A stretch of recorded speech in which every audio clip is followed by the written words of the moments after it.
got rose in my cup though. Shawty climbing my pole, she got me locked in on cup though. Cocaine in my nose, got rose in my cup though. Shawty climbing my pole, she got me locked in on cup though.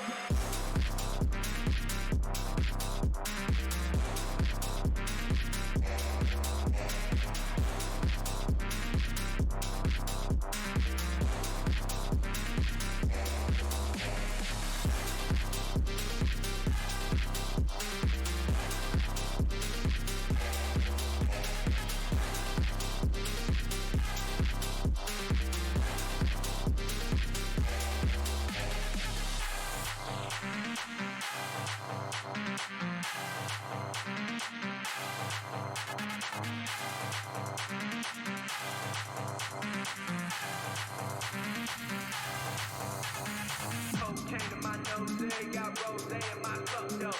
Shawty climbing my pole, she got me locked in on cup though. Cocaine in my nose, got rose in my cup though. Shawty climbing my pole, she got me locked in on cup though.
Let's have a bit of fun till I downfall. My love, if you feel like I do right now, don't say you're on the run to the other side, my love.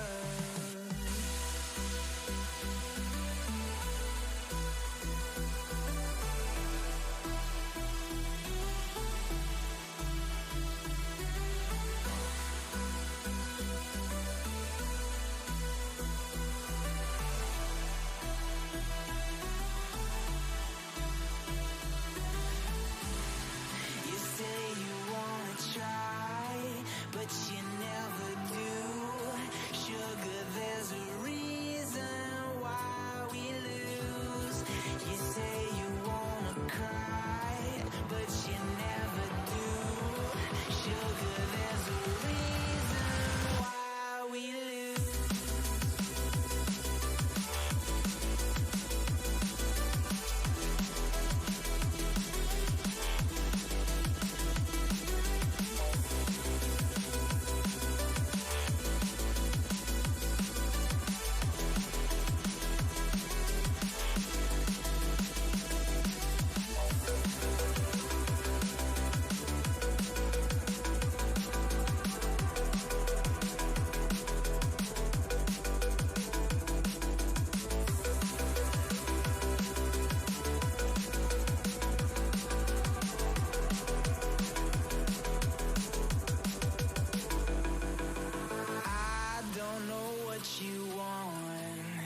Let's have a bit of fun till I downfall. My love, if you feel like I do right now, don't say you're on the run to the other side, my love. You say you wanna try, but you never do. Sugar, there's a reason why we lose.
Maybe I'm an alien. Must be something heaven sent. Payback for the love I spent.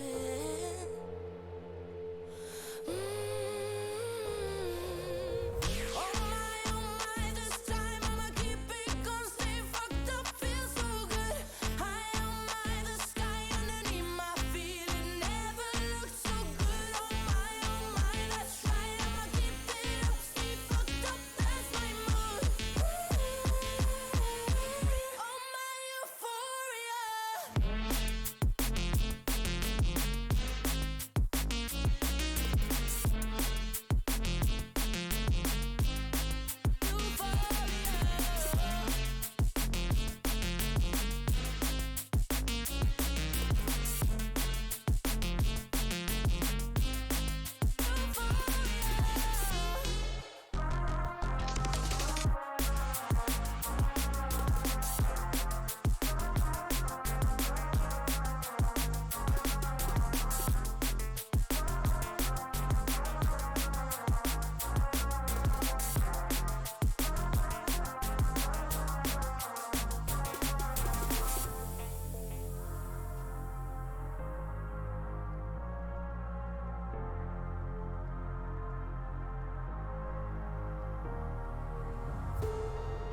Pretty close to heaven now. Moments of euphoria. I am never coming down.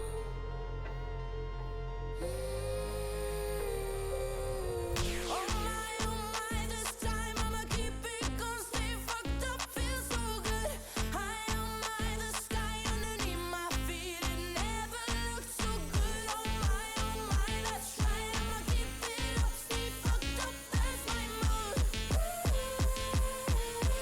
Oh my euphoria.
I'm finding a way, I can never do well, but I want you by my side all night, all day. I know I'm a fool, I don't even care. I want you to listen to what I say. I love you, but it's so confusing. I'm winning at the same time losing. I love you, but it's so confusing. I'm winning at the same time losing.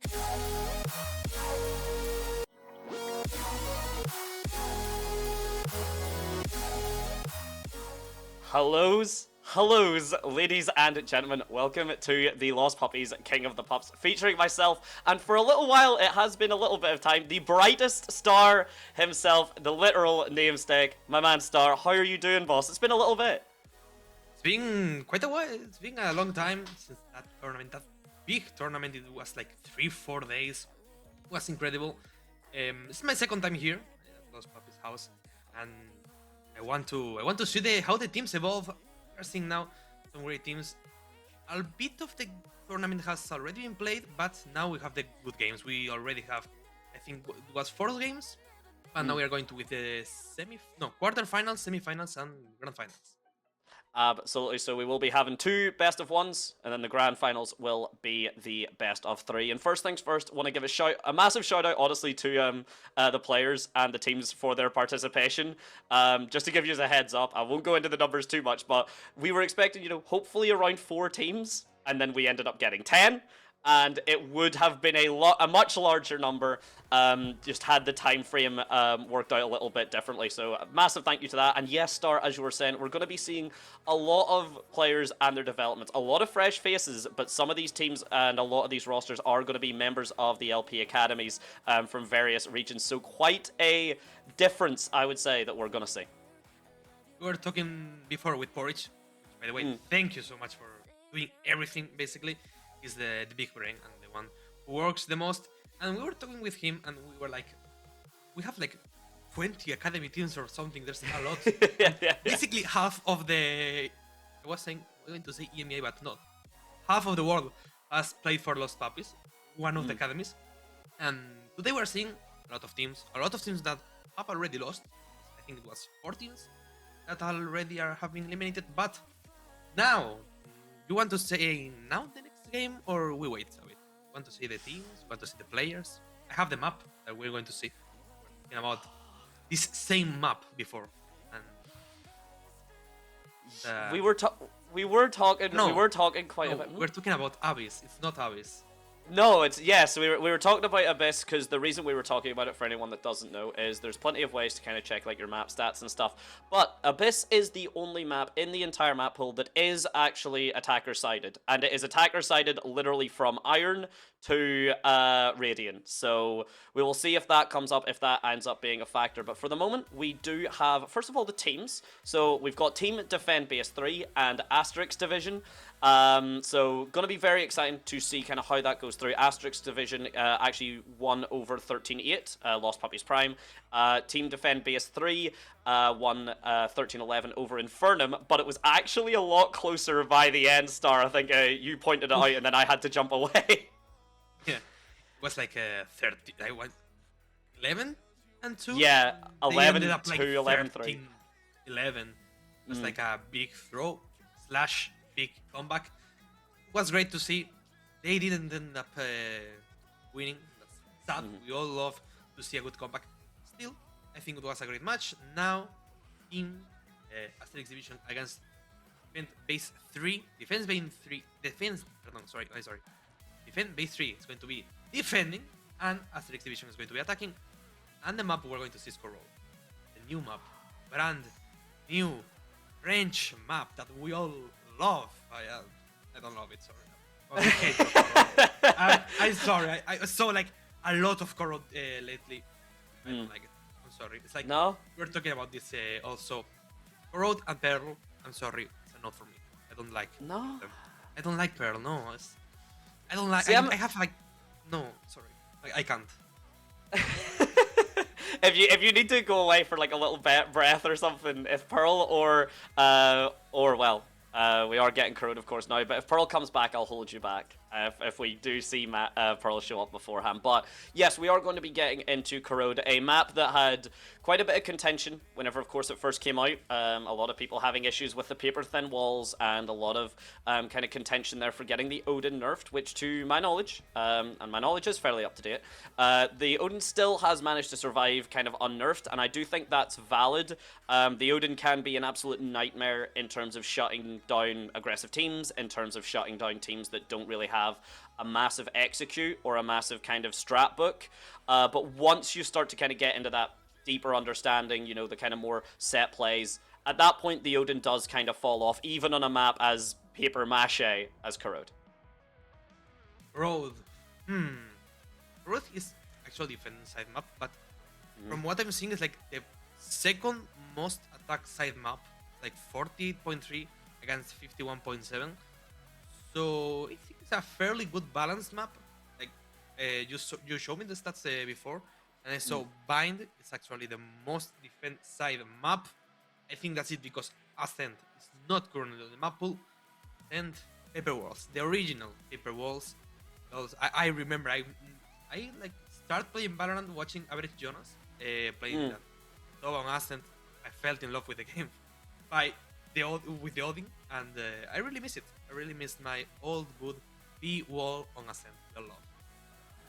That metal panel putting up, Oh my god. yeah, that metal panel, but it's a great example of just how, again, minor changes can come through. And speaking of, kind of the minor changes, we've started to see Abyss kind of come through. It is the only attacker-sided map at the moment, but we are starting to see teams kind of pick up Tejo and just kind of sit in that vents angle, really kind of do some like slowing and just, kind of mitigating pushes.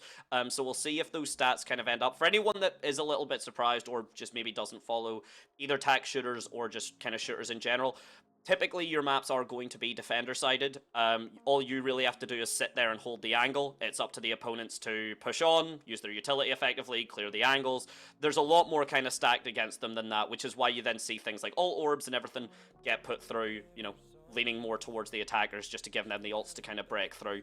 And Corrode especially going into it, very difficult to break into a site without doing something else first. It's very difficult just to kind of grab 5 people and say we're going to go into A or we're going to go into B. You do need to kind of have those splits for like the mid control and such to really open up the map and get yourself started. I was checking right now the stats, like for remember we just ended up with a Brave Blender, and I was checking like the Corrode actually. It's a map that I haven't played that much, but still I think we have like crazy combos. Like Corrode is actually a map you can play almost anything, I think. Yep.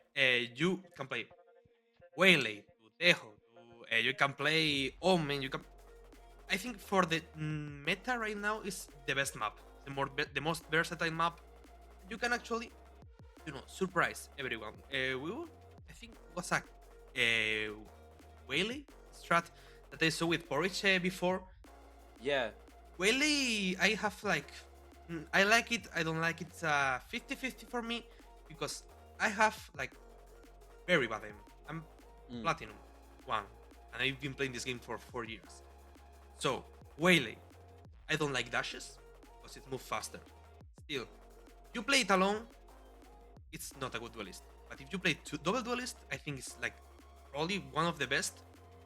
Maybe Yoru when it was like crazy broken, but I'm really wishing to see like a Waylay from one of the teams in this Corrode. I'd be surprised if we don't see a mirror for the Waylay. Honestly, we've started to see, because Waylay is, and we've started to see this quite a lot actually, which to be fair, like credit to Riot just as a whole for like some of the agent designs. Some of them haven't been the best. I will say that right now. Some of them have maybe, kind of missed a little bit, and even like a Harbor rework, it hasn't really hit the ground running the way maybe people were hoping, especially me. I love Harbor, I love how he plays, so it's a bit of a shame that he just couldn't find his footing. But what we've started to see is agents kind of come back with new strats. Like Waylay didn't need to get changed too often, just people started adapting and people started realizing how she should be played, and then they found the compositions to make her work. Because as you said, Star, I mean, dashing into a site on your own just to get shot, I mean, great, congratulations. What have you done? You've not done anything, and it's difficult for your team to support you. But when you've got that other duelist, or you've got like the solid initiator plays, that's when Waylay goes from just, kind of a worse jet into an absolute really scary demon. Yeah, I'm Platinum. I know what it feels like to have a jet that goes into site and does nothing. And now the problem is how you're going to support the Waylay. Going to play a Tejo. Tejo is actually very good. I think in Road you can deny a lot of good angles. Like for example, on A side I'm thinking link to mid and the elbow side you completely deny any angle. And I think it's not the same as it was last year. I remember I think it was G2 that have a player that just played Tejo in the whole split. I don't remember the player. I know it was G2, but I don't remember which one of the players was it, but still, you can play a Tejo, you can play Omen, you can play Astra, you can play. I'm thinking for the Sentinel, you can play Cypher and Vice? Orchidjoy, Vice. I think it's a very good map for the meta right now. We will see. I hope we will be surprised by the teams. Oh, I don't think there's. I mean, this is the thing where I don't think there's going to be any shortage of surprises here, ladies and gentlemen. And I want to get you all hyped up because I think this is going to be quite a showing. Again, we've got quite a lot of teams that are LP academies. We've got quite a lot of teams that are mixes of LP Academy and then mixes of just people that kind of were managing to get their friends on. As we said, the turnout and the demand to actually get on this was massive. So do not expect this at all to be like the only showing of this or the most minor kind of set. There's a lot to get excited for that isn't even just tonight, but there will absolutely be. I'm going to say this with love, and I'm sorry to anyone that it happens to. There will be whiffed shots, there will be clutch shots, there will be, just moments that make you kind of go, okay, the decision making there maybe not on point, but there will also be moments of genius, and this is the perfect kind of breeding ground for things like that, where because everyone's not playing fully optimal, you get crazy shenanigans. Like, as you were saying, Star, with VCT and, VCL and such like that, everyone kind of knows what they're doing. That's the reason why it's the highest of the high and it's not things like Plat. But even in, most of these players, I believe the lowest rank here we've got is kind of mid-diamond to low ascendant. So, like, decently high tier playing. There's still going to be mistakes. You're still not going to get those executes 1,000,000 to 1. There's still going to be those little errors, and maps like Corrode, bigger maps especially, are really down to those kind of micro plays. Yeah. At the end of the day, they're not professional, but they can do a great Valorant. I remember in the Break Blender, tier 2 team getting top 2. It's like VCT nowadays doesn't quite mean anything in the real world. Lots of teams can win. I'm not saying like one of these teams is going to win Fnatic Prime, but understand me. The level, I think it was very stabilized in this 2025. In 2026, we can talk about that also because we got the news. I don't think you asked me before. I didn't answer you the new format for the VCL. Yes, which, yes. By the way, it's very interesting because the biggest thing is like around February, I think it was, VCL teams will have the chance to play in a tournament against VCT teams that don't qualify to Master Santiago. So that's going to be very interesting. There's a lot of competition. The only bad thing that I've seen people on Twitter say around is like for most teams, it's going to end up around May, and for every team, I think it's like July, August, it ends. Like Yes. a very big off season. And my theory is actually it's going to be because Riot, as you all know, it's going to rebrand the format for the VCT and everything in 2027. Like they're going to change the franchise teams or not. We don't know yet. We are not Riot, sadly. We are not in charge of Valorant. They don't tell us anything. They don't tell us anything. They don't tell us because they know we will tell the they know we are leakers. We are leakers. We love Riot. Please don't call us. We do. Please. I only have one request if someone from Riot is watching, and it's just to. We'll jump back to like obviously the franchise and stuff in just a second. One thing I very want to just go back to for the agents for a minute, because you mentioned Omen.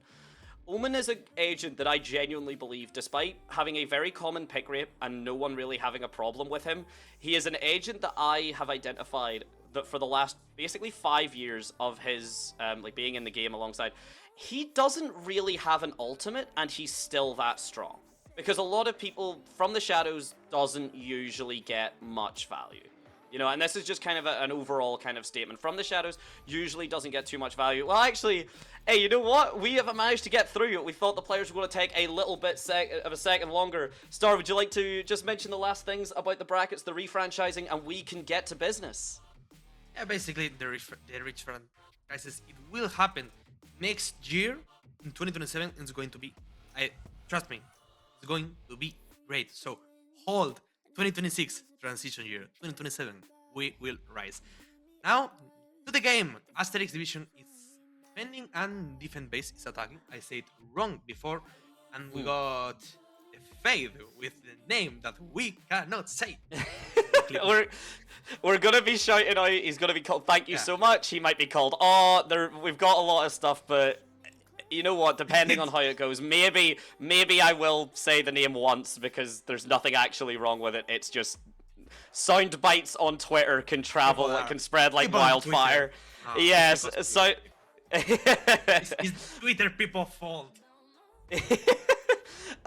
But yeah, thank you so much on the fade. Seeing the values that we were talking about there, actually only one Waylay, so surprisingly enough, Star, you were correct on it. I said we might be seeing a mirror, which we are not. And the big thing that I still like is Corrode, as big a map that it is, with how large a rotate is required, Yoru is still very much not a must pick, as Team Defend Base 3 have not picked him up, but pretty damn close.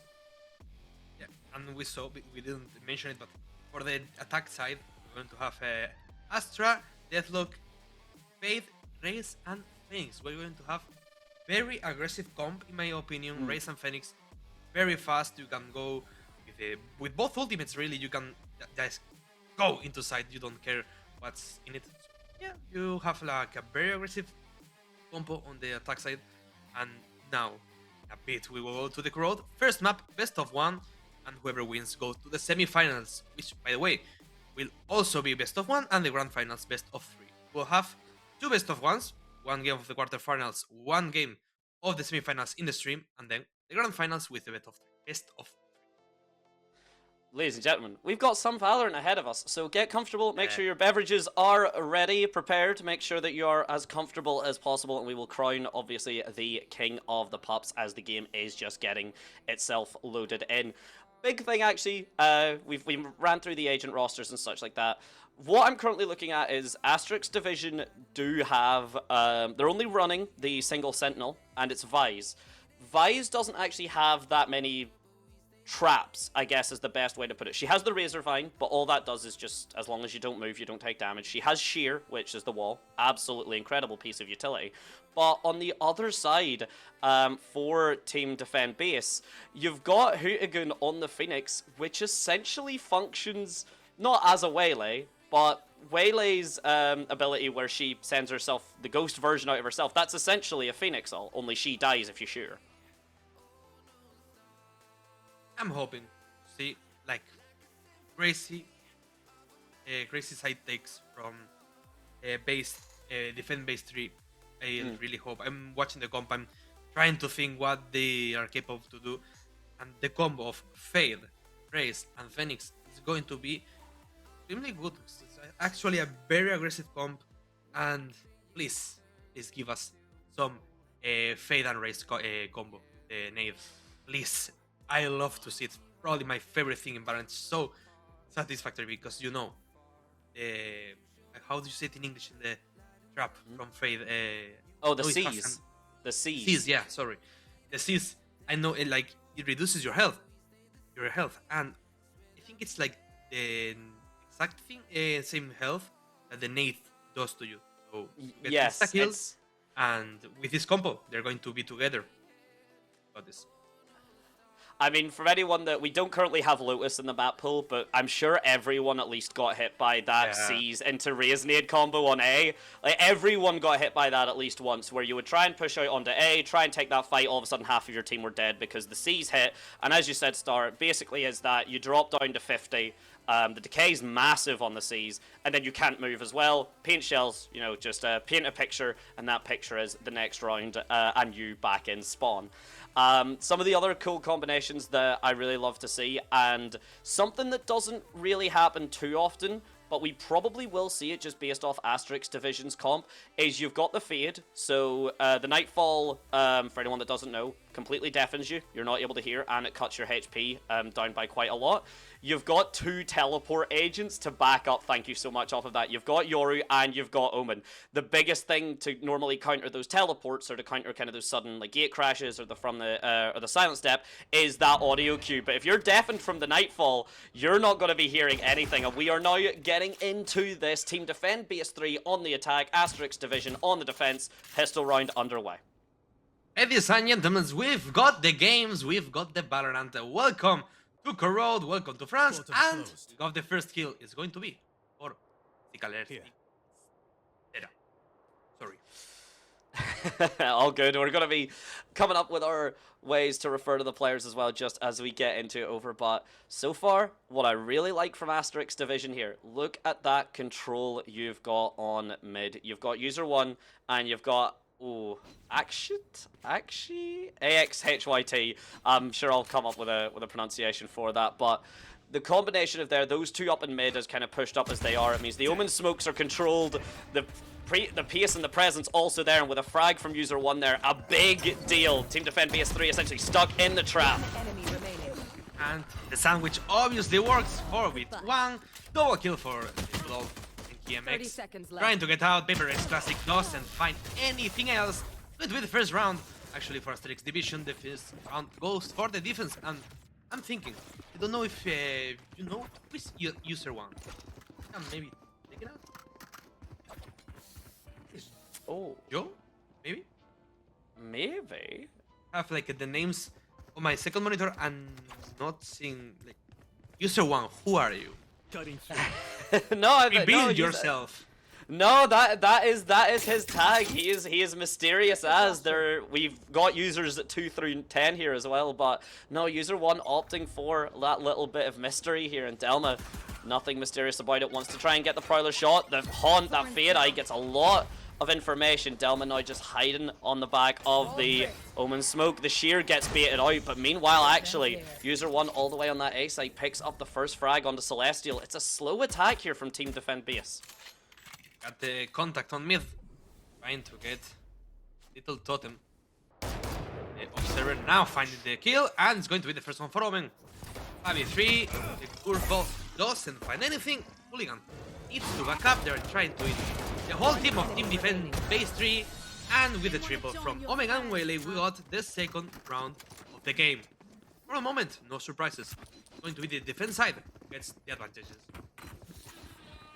Definitely looking confident for Asterix Division here. Very proactive on the map control, very much wanting to take as much space, create as much pressure early on as possible. And Defend Base, you know, we both did mention it, Star, for a very aggressive comp on the Phoenix and Raze, there's a little bit of hesitancy at the moment. Of course, it is only 2 rounds in. There's plenty of time to adapt. There's plenty of a time to like kind of show your true colors. But just the initial kind of look at this is seeming to be the case. And now with the third round coming through, very aggressive defense yet again. But with the guns for Team Defend, are they going to find anything different?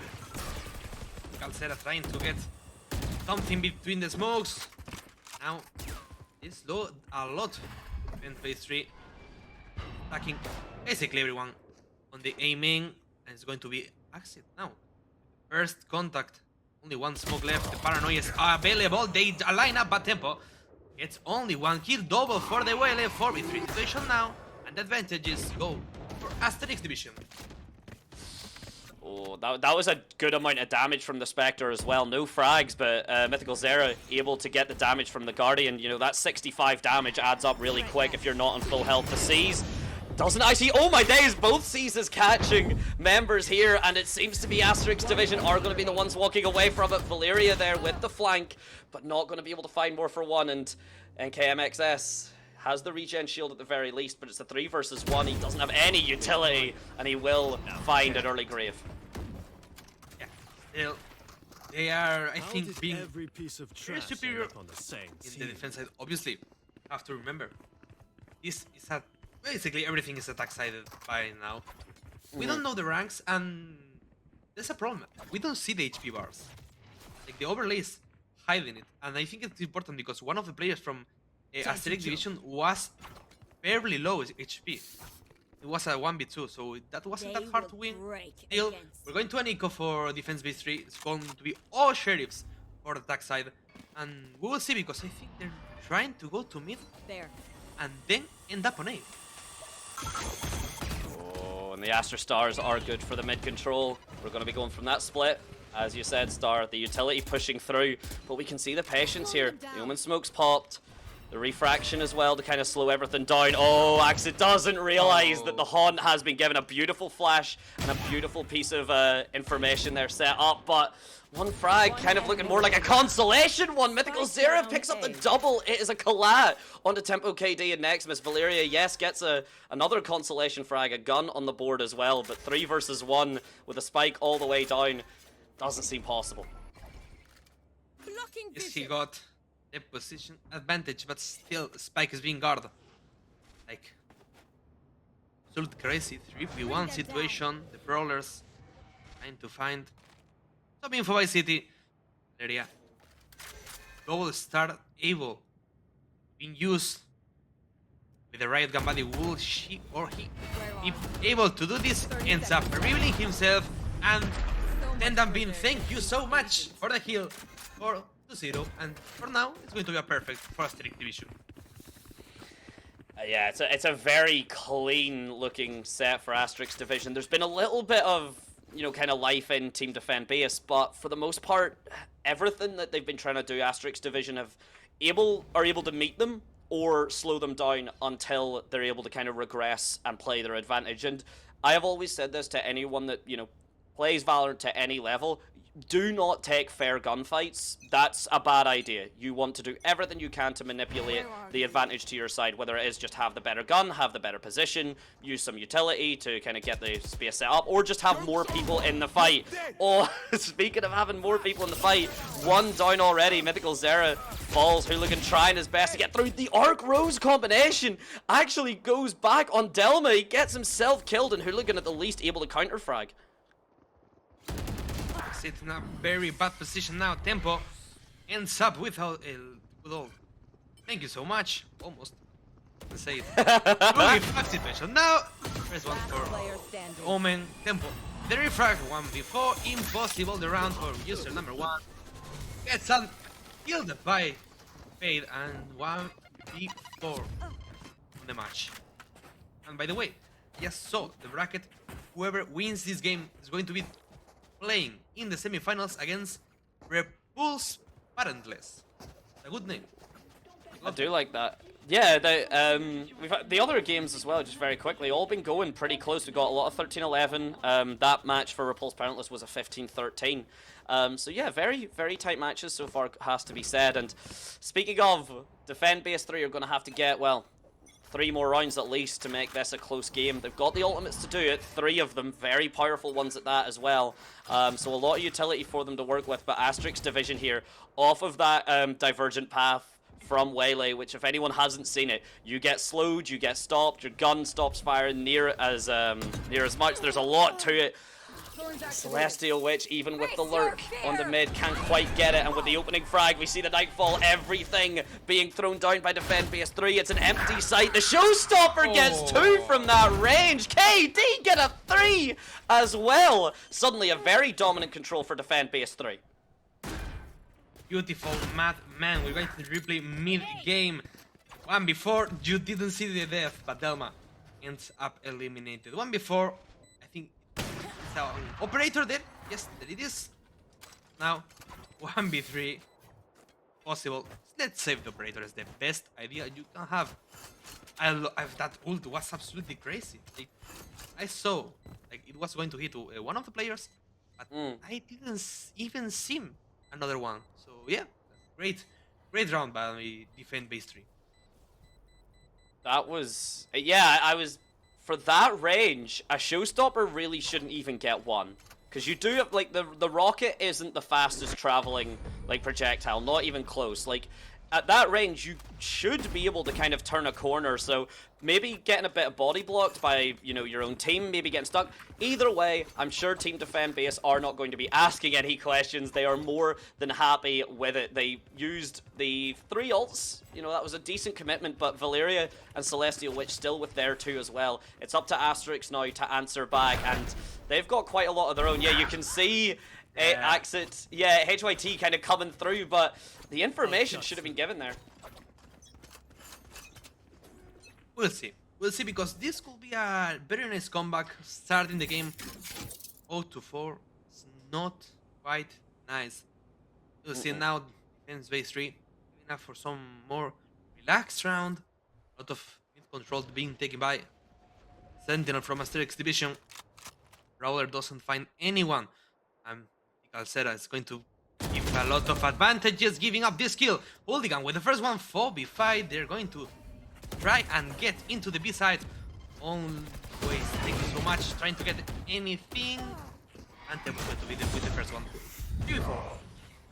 Last player standing. Very, very clean executes from Defend Base 3. Now all of a sudden, quite a bit of a change of pace. And what I want to say that change of pace is from, user 1 just a bit too scoped in, doesn't get to see KD, and the op falls because of it. But going back to my previous point, Defend Base 3, what they were struggling with initially was Asterix's kind of proactivity. But now Team Defend Base have started slowing down and actually playing the lurk, which is now forcing Asterix Division into this kind of awkward space where they are trying to push up, they are trying to, take all that space as possible, but it's biting them in the back. It's making life more difficult for them than it needs to. So this timeout, I can imagine, is very much about understanding the pace of the game, resetting, that kind of confidence, because by all means, rushing it in, for the first 2 rounds and getting it like that, excellent, good start. But it can breed a little bit of overconfidence. Yeah, and when you get 3 rounds after winning 4 rounds, it's like, guys, we know we can win. We have to do it. Like, I think this is only a mental reset that needs to be done, and after this, I hope we will see a best defense, because you saw it. They were pushing like 4 people with no info into Yeah. mid. Yes, go side, there's no one, you can do it freely. And we need to see how the game evolves. We have to remember, this is not their first game. They already warmed up, so yeah, they don't have excuse. They need to win it. Yeah, they do. And to be fair, so far, we had a little bit of shaky shots once in a while. But for the most part, as you said, everyone is looking warmed up. Everyone does seem pretty confident in their play. I think the biggest bite for Asterix Division was just that double kill on the showstopper from Tempo. So we'll make sure that doesn't get redone. But okay, Asterix Division so far, they're still doing this kind of aggressive pace. You've got, Yoru and Waylay to kind of teleport out if you don't end up finding anything, but they're still going for this aggressive defense, and they've given up a decent bit here. Only 1 player in mid, and actually knows that he's been found, but the paint shells are actually a mistake. Manages to pick up 2. Yes, there is the refrag, but that's a massive hold on mid. And look at the positions of Asterix Division. They know they're not going to be by mid, so they just go into sides. I love that strategy. I love the fact that they know they have to end up on a side. Just give mid. We don't care. So now 4v3, the advantage is for the defense. They're trying to end up on a only one person. Is going to be Delma with the defense. No more thorns. I hope it goes back. There it goes. It goes back. Retrieving flash. Playing retake Asterix Division on the A side, and team defense 30 base seconds left. 3v4 in disadvantages.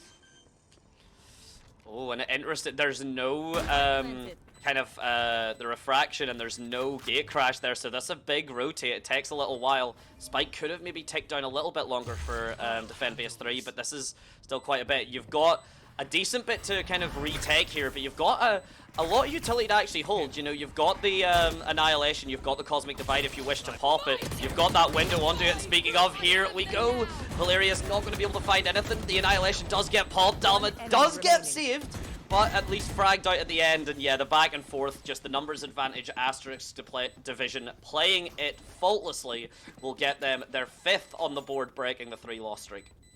What a nice retake. What a beautiful play here by Asterix Division. We saw a double swing in the elbow side. Love it. You see that the time at work? Yeah, actually, mental reset. They're playing a very much better Valorant now. We will have to see. It's only 1 round. We have a full bite against full bite. The next round, if they win, I think Asterix Division won't send Team Defend Base 3 to an eco. We will see, because it's been already 9 rounds, and by now, I think Asterix Division will have a lot of trouble in attack, because they're playing very, very slow. They are definitely, yeah. There's definitely a little bit of a, you know, a pace kind of that has been set and could be changed here. It's an excellent use of the utility, but Valeria's actually just got the hold, got the shots to back it up. Mythical Zera falls, and that's your convergent paths gone. And one thing I'm going to start pointing out now, just before before that happens, excellent shot from Tempo, is that Asterix Division has been sitting on this convergent paths for a little bit of time now. The more you die with an ultimate, the less opportunity, obviously, you have to use it. The less rounds you then have to, you know, build up a second one, and that could be a relevant factor as we get into it, because there's only, you know, 4 or 5 rounds left of this half, and there's 3 ultimates online for Defend Base 3. You have to use them. Use it, don't waste it. It's the classic phrase of the FPS games. And Delma with the kill and a triple for user number 1. Only Delma's alive 1v1 situation now. Spikes dropped. You have to take it. Valeria against user number 1. Double flash is available. Also the decoy being used in the A side. All the roundup is going to be done. 1v1 situation now. Sing it for me, Mr. Madam Killer.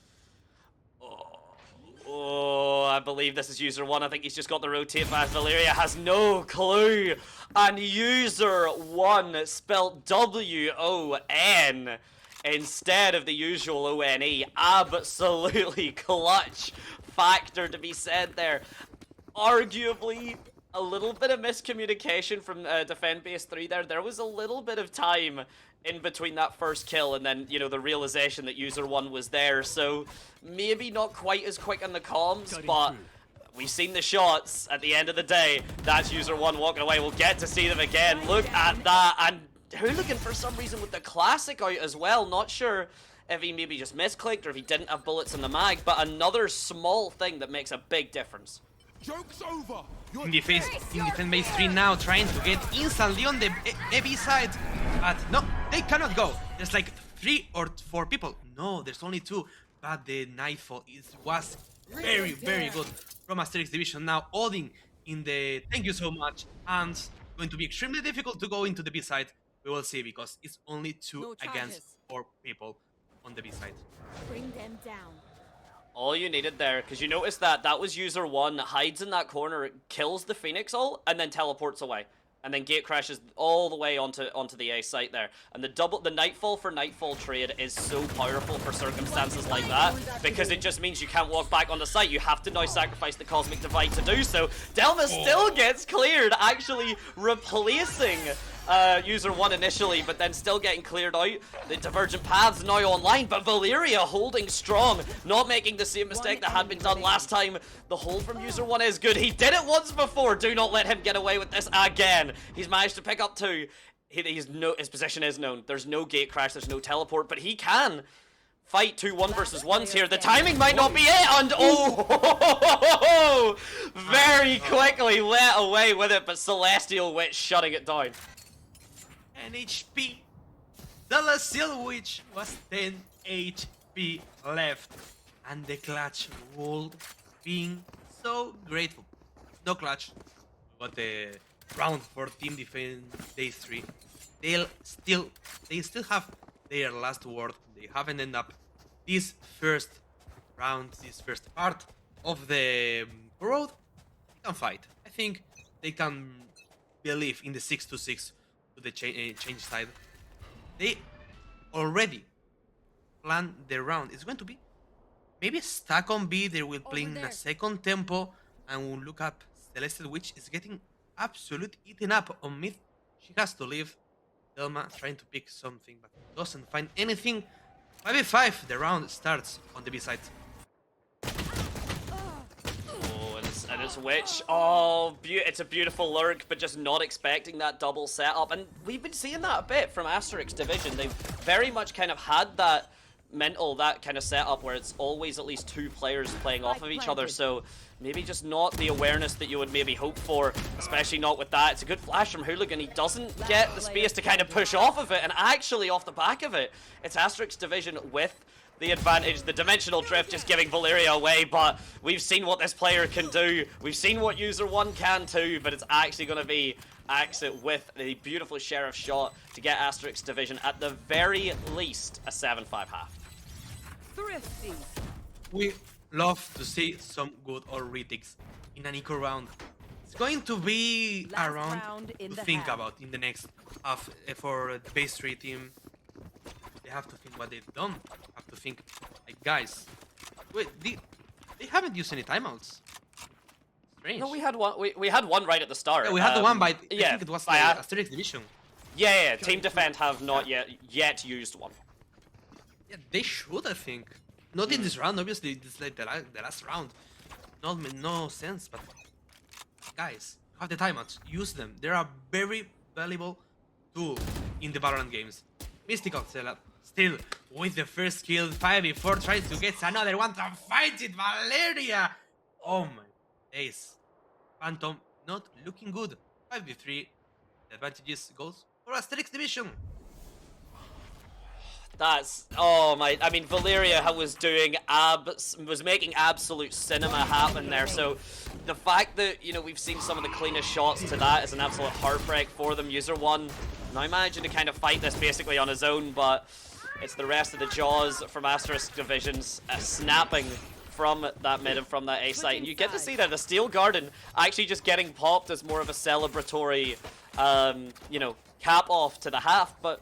That's what happens sometimes, where if you're so scared to use an ultimate, or you think, oh, I'll need to save it for the perfect moment, you end up just either dying in the last round with it, or using it there to kind of celebrate your half win, which, to be fair for Asterix Division, very, very solid. I think they can still. I trust on Defend Base 3. They can get more rounds. here. I trust them. Sudden attack comp, in my opinion. Raze and Phoenix. Raze, you can work with it, but Phoenix is not My a art's very not good ready. defense. Agent, you only have the molly for the defense. We will see how it does. It evolve Asterix Division all into B side. Only one player. It's going to be the Sentinel. It's going to be the Deadlock, and they know. They see the wall. They hear the traps. They will replant their own. No, they will break the wall and go instant into the B side. Oh, and there is the power of Waylay in one fell swoop. Mythical Zero gets in, gets the frag, gets out, all basically in under a second. The control's now been gained, the spike has been planted, and I was actually going to commend Defend Base 3 for kind of mimicking Asterix Division's defensive style, but look what happens when you're very confident in your aggression and you're very confident that your push is going to work out. All of a sudden, you've given up all this space, you've given up sight, and the pistol round is just gone from your fingertips before you could even really start to close your Move in hand. after I strike. That's Yes. when they're weak. Go, see, and conquer. They don't need to ask. They want to take them.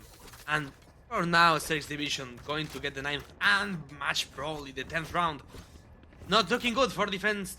Phase 3, I'm starting to lose hope, but no. Guys, remember, Captain America said once, lost. A hope is the last thing you lose. We'll see now, because looks like they're trying to go by mid. This can end up very good or very bad for Asterix Division.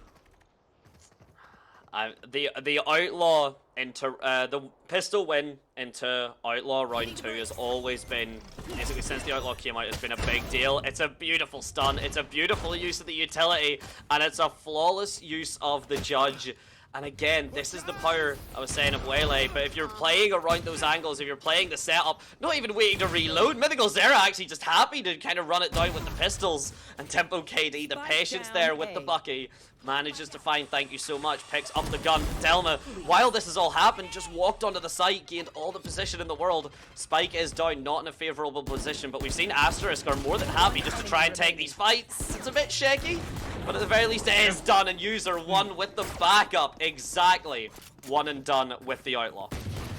For a moment they saw the round. For a moment they thought they got the round. But user number 1 always coming in to save the round. We know Waylay by now. Mr. Mythical Zera is going to be the MVP, but they are fighting up very good duelists that are playing for Asterix Division. And now is the round that Defend Base 3 have to win if they want to get the game basically keeping running in this Lost Puppies tournament that we are having almost in Christmas, by the way. Merry Christmas! If I am not seeing you, any one of you ever again, but hey guys, Merry Christmas! I love you. Have a great Heritage Holidays. From myself as well, I'm sure from all the production and the players as well. So far though, not exactly the most merry attitude for Defend Base 3, just getting cut down slowly but surely. It is a frag, but NK position has been found out. He doesn't have much HP to work with as it is, so... Oh my... Okay, there's the map being paper mache. That's ridiculous from Mythical Zero. That's so silly. What a nasty kill. My. Well, there you go. Guys, Valorant walls are made of paper and glue that you use back in school. Going to be the 11th round. Only 2 rounds left for the game to end by 6th division. We have a good news. You won't have to wait for the next game that match. Will be basically 5-10 minutes. But guys, wait. Base 3 can still win this. I trust on them. Throwing net. You should too, because I believe in the clutch. We've seen wars. Remember, you always seen wars. The previous game was 2 and then 11 rounds. Yeah, Everything is possible. 2 to 11 that ended 13-11. Still for the players with advantage, but it does show the comeback is possible. And big news for Star and for everyone that loves it, the timeout was used. The timeout button was found. And that is so important because we have seen teams, whether it's overconfidence, whether it's just not believing that it's, you know, a valuable tool, which Star, you know, you put so correctly, it's an absolutely invaluable tool to kind of set up for these teams. Regain the mental, stop the pace, even just make Asterix Division kind of slow down, because right now they seem to be playing very momentum style. There's very aggressive setups, very kind of utility heavy plays that are coming out super early. Even as something as quick as a 1 minute timeout is enough to kind of put the brakes, maybe make them second guess themselves, and that's where you can start to find your footing. But let's face it, I'm not going to count the eggs yet, but Team Defend Base need to really step this up if they want to have a showing. They need to. You always know that timeouts are extremely important tools because you see, like in League of Legends in Korea, enabling coaches to speak with the player, something that in Valorant is extremely normal. And they see it like a game changer. We have to think, timeouts are one of the most powerful tools in Valorant. Now, we're going to get back into the 16th round. Looks like it's going to be a bit of an echo for Defend Base 3. They can still win it. The best round that they have was the echo. So, I trust on them. I believe on the 11 to 13. Retrieving flash. Trust. I know what I'm doing. I mean, I'll believe you have your confidence certainly has me sold, but we've got a lot to still make work here. Valeria has definitely been landing some incredible shots, definitely been creating some absolute scenes for ourselves, but it's been a lot of back and forth here. And speaking of all the utility in the world, but Delma's lurk, everyone else up through mid to try and create that kind of concern. Delma just walks in, no concern at all, takes the head clean off. I believe that was NK, so losing your feet that early is a big deal. The shot's not landing though from Mythical. We've been seeing a lot of good stuff, but then the occasional massive whiff as the 4v4 post-plant begins. Hooligan with the flash on his hands. There's one for thank you so much, doesn't fight. The second one has to get shorty out. Another kill for them, a 4v1 now. Only the race, only tempo for the retake. Only a judge on his hands, doesn't find anything else, and it's going to be the triple kill. For the fate, for the name that I'm not going to say. 12, 8 match points for Asterix Division. 1 match point away. Team Defend Base 3 having to do 8 rounds back to back just to get to overtime. No ultimates online, and they've got some that are pretty close, but basically anyone here needs to get at least a 2k. The only one that doesn't is Hooligan to get that Phoenix ult online, but for everyone else, yeah, you've got to at least get that kind of double kill to get the ult online. But look at the ults that are online for Asterix. You've got a hell of a combination for them here. But at the very least, defend base 3, they're not playing on site. They are aware of these ultimates coming through. And KD with an excellent first frag onto the opposition. User 1 though answering back, the space now being controlled. And this could be the beginning of the end, depending on how this flash goes. Oh, Hooligan. Nasty flash from the Phoenix. 3v4 now. User 1 and the Pup with the duelist. They're trying to eat up by City on Heaven, but double for Fade is getting the kills when they have to be taken. 1v2 now. The crossfire is incredible. The spike taking up the time.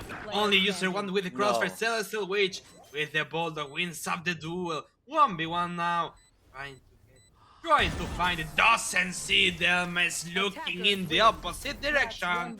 The game is going to be for Asterix Division. They will go to the semi-finals. They will fight against Repulse Parentless on the semi-finals of this King of the Pups. Of the King of the Pups. One step closer to putting the crown on the appropriate team. And very quickly, want to point out those micro plays. We've seen that happen in Ranked. We have seen that happen in Ranked where it's a 2 versus 1. Your friend swings out, they get shot, and then you're not ready to trade them, so then you get shot, and then everyone yells at each other. But one of the big things that we did see there is, with Delma not initially swinging... Oh, there it is again. With Delma not initially swinging out, though, you've seen the concern that that made Celestial Witch. Celestial started looking up into heaven, because in their head, if they didn't see, you know, that double swing, then where can Delma be? Delma has to be up in heaven. Delma has to be in kind of a weird angle. No, Delma was just on the hut, just playing incredibly patiently, and that can be the difference. Amazing. Just what an amazing game we had. I think they could have done better. Of course, you always can have done better, but well, what a game. Asterix Division going to the semi-finals. We are just in the semi-finals, guys. We already have another game, by the way. Lost Kitties and Omni LP won't be streamed, though. I think Porridge confirmed us that it's going to be in the stream, in the main feed. Asterix Division against Repulse Parentless. So, yeah, I will hope to see a great game in that semi-final.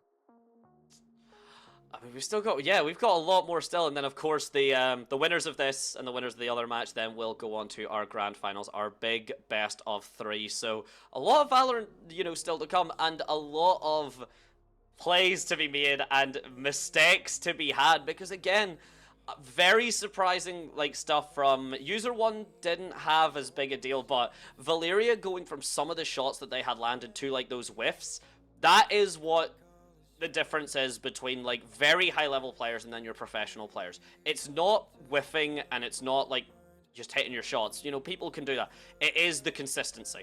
How consistently can you land the crazy shot? How consistently can you land even the easy shots? Because we've all done it. We've all probably, like, unless you just don't play the game very often or like you are maybe down in iron or stuff, everyone has hit a crazy shot. Everyone has hit a 1 in a million shot where like someone's just falling from heaven, someone's doing like a Reyes satchel, there's a jet dash, and you just get the timing right. The difference between those plays and then players at the higher levels, the professional, the consistency. How frequently can you do it? And that's the issue whenever you start to see those kind of whiff shots. You start to see 3 people in front of you and your brain overloads. Suddenly, who do you shoot? You try and shoot everyone and you end up shooting no one. And those differences are the biggest aspect of Valorant. Staying calm. Valorant is a tactical shooter. A shooter that is tactical. You have to think before you act. That's something that a lot of people forget. Like, you cannot like go into sight and try to kill everyone. That's not how it works, but sometimes it works. I will say that. Sometimes. Holding W can essentially work, especially if you've got like the plays to back it up. But ladies and gentlemen, just while we get the second game set up, we will just be cutting to a very, very short little break. Should only be, as you said, Star, about 4 or 5 minutes, and then we shall be right back with you. So ladies and gentlemen, please do not go anywhere. Be right back. Hard to say goodbye to who I am today. Haunted by my mind, victim or the prey. Everything is fine. Take me to my grave. Bury me alive. Keep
It's like a glitch I can't control. Someone's fucking with my dough. Kind of voodoo shit, you know. You know, you won't find me tongue-tied. No witness on my side. Harmonies when I cry. This stuff makes me nauseous. Losing what they taught us. Gotta tread real cautious. But I go back to default. I go back to default. I go back to.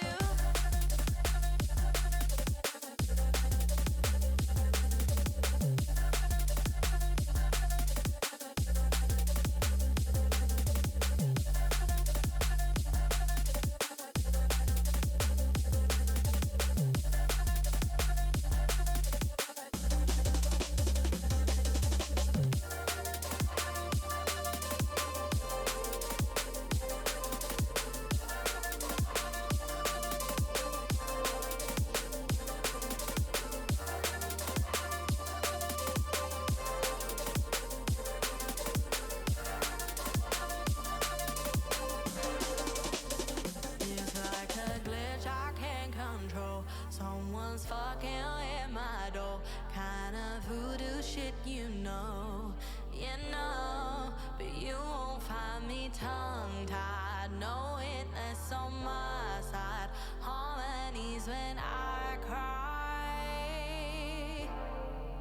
This stuff makes me nauseous. Losing what they taught us. Gotta tread real cautious. But I go back to default. I go back to default. I go back to default. I go back to default. I go back to.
My head in my hands, listen up, says my teacher.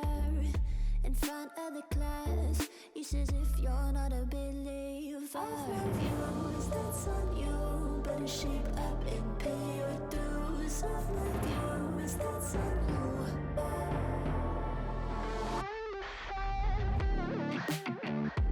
I'll be on a flight soon to the end. I sing you. Gotta know all this propaganda. How do you do? Better get it in my own medicine for you. Never gonna make them think I'll stand there. For all the things that I've said, pushing me close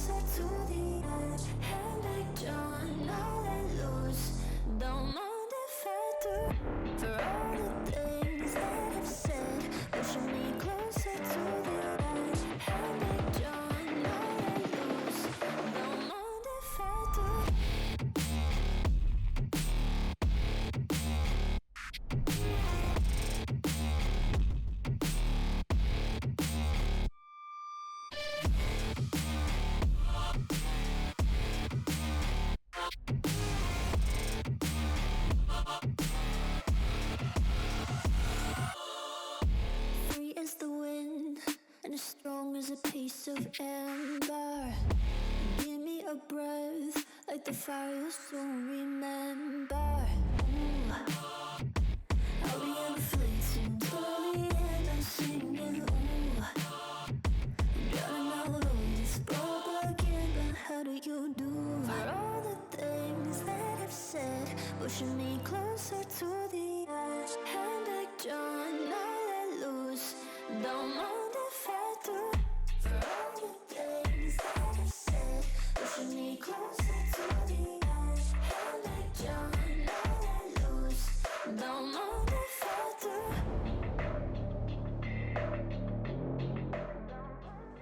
And hello, ladies, gentlemen, everyone in between. Welcome back. Hopefully you are all fed, watered, and good to go for our second best of one of the night. Of course, third overall of the series. Myself, Dante, and Star. I hope you are rested and refreshed as well, my man. I am indeed, and now we're going to the semi-finals. Not the last one, but probably one of the best games. We're going to have a best of one Asterix division against Repulse Parentless. The one who wins will go to the grand final, to the best of three that will decide who is the king of the Pups. And we're not going to have much time to really chat your ear off about it, ladies and gentlemen. We're jumping right into this, so we will get the run through of the map bans and such just in a moment. But it even seems like the setups and the agent select very confident here from Asterix. Pretty similar setup to what we kind of seen in terms of the roster picks, in terms of like Sentinels and stuff. But a big thing, Mythical Zera going off of the Waylay, going onto the ISO instead. Double Duelist, very classic for this Heaven, Yoru and ISO. What a combo. Pass rotation and getting up. These lurks, we always love to see them. To repulse Parentless, the newcomers into this streaming, will have more of the same composition still. Cephas doubting between Waylay and probably ISO. If ends up being ISO, it's going to be a mirror match. If ends up being Waylay, it's going to be more of a aggressive type of composition. I think with Waylay you can go extremely fast, much faster than with ISO to side. So yeah, excited. I think it's freezed for me because the timer is not moving for me at least. Oh, an excellent shout, actually. Maybe it just has. I'm sure we'll be back with it in just a moment. I'm sure it is just a small little bit of a freeze, but it is a big thing to talk about that so far we have been right. Ah, yes, okay. I can hear the audio in the background, so definitely we are still getting along for it. But one big factor that's always just a massive thing to point out. Sova's incredibly strong on Haven, basically always has been, and I mean, if there's anyone to talk about it, it is you, Star. I mean, from back in the Average Jonas days, the man with his Sova lineups, yes, Ascent was a big deal, but I think a lot of people really started to struggle with Ascent because Sova essentially started pretending to, or cosplaying, maybe I should say, started to cosplay Brimstone with all of the stuff that he was raining from the sky. As always, we have here confirmed it's going to be Waylay, Sova, Yoru, Cypher, and Omen for the newcomers. It's going to be more of the same composition still. ISO for one side and Waylay for the other one. We will be in the game in a minute. So yeah, keep ready for the semi-final between Asterix and the good team that I forgot him. 1 second. At Repulse. Unless my mind just went completely blank. And we'll be seeing if the playstyle here goes through completely blank or not. So one thing, Star, that you pointed out was last game, the players had played a match. They were warmed up, they were good to go. This match, I expect to see that to be the exact same. I don't expect that to be any difference. But this will be the third match then that both of these teams have played. Both of these teams have played. Oh my days, okay, never mind, ignore what I said. User 1 is immediately going in. Mythical Zero off the back. Jogabontic is at least able to get one for his troubles. And suddenly, actually, the 2 versus 1, making a 1 versus 1. Both on pretty low health, but Reppy here, he's got the timing, the double headshot from the classic. Okay, ladies and gentlemen, hush my mouth, an explosive entry into the first round of Repulse Parentless's attack. Let's get into this. Guys, chill, we just started. No, we haven't even started, and it's going to be the first round for Repulse Parentless. I don't know what to say. I didn't see the round. You guys either. I think it looks to have just came down to a very solid, just aggressive take there from Repulse. The split as well, if you're coming in as the attacker from the defender side towards that say, oh my god! What is that lineup? Okay, Sepha immediately just shuts down Zera, and thank you so much, already down to 14 HP. Not much left to work with. One enemy remaining. Has to refract, user 1, finds 1 kill, teleports, 35 HP, nothing to be done. Just to maybe get a sneaky kill on the Soba, gets the flick, gets the second one. Going to be finally the Quadra for Sepha 2 and 0 for Repulse Parentless. Oh, well, I want to just point out, so Sepha, just based on the aim style there, Sepha is incredibly confident mechanically. Obviously has been playing a lot of those kind of fast-paced duelists, your Waylays, your Jets and such.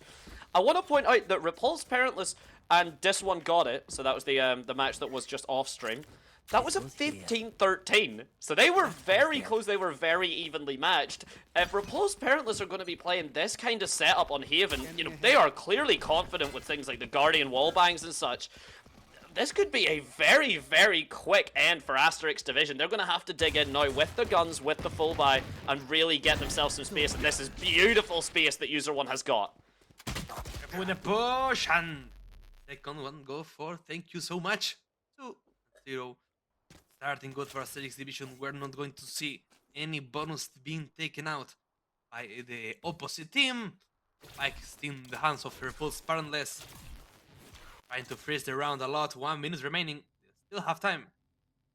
Process the round. Trying to think what to do next because it's not looking good for them. It's a very harsh game now to play. It seems like they will try to end up on C, where it's only the Sentinel, but what a Sentinel it is. Oh, but we say that actually here. The timing from Nomize manages to use the gate crash just to get past the Cypher trip there. Very smart, very patiently played. Delma absolutely clean with it. The attempted shot through the Cypher cage will eventually find their marks actually, so Repulse Parentless still getting a decent bit of space controlled here. They are going to get this spike down, and it is going to be down to the retake from Asterix Division. Widowy manages to dodge, keeps himself alive. Actually, it's all down to this flank here in the background. We're about to see it. User 1 actually falls! Last player standing. Double flop for Soba 1v3 now. Only the thank you so much guy end up with the 1v2 44 HP. Doesn't find Soba. That's the hair. You cannot kill a man by shooting into the hair. And Nomsi in the close quarters trying to and finding up the third round. Repulse Parentless. Very, very clean stuff there from them. Yeah, it's a solid retake. It's a solid setup. It's a solid use of the utility. It's just absolutely stellar work from them. Looking good.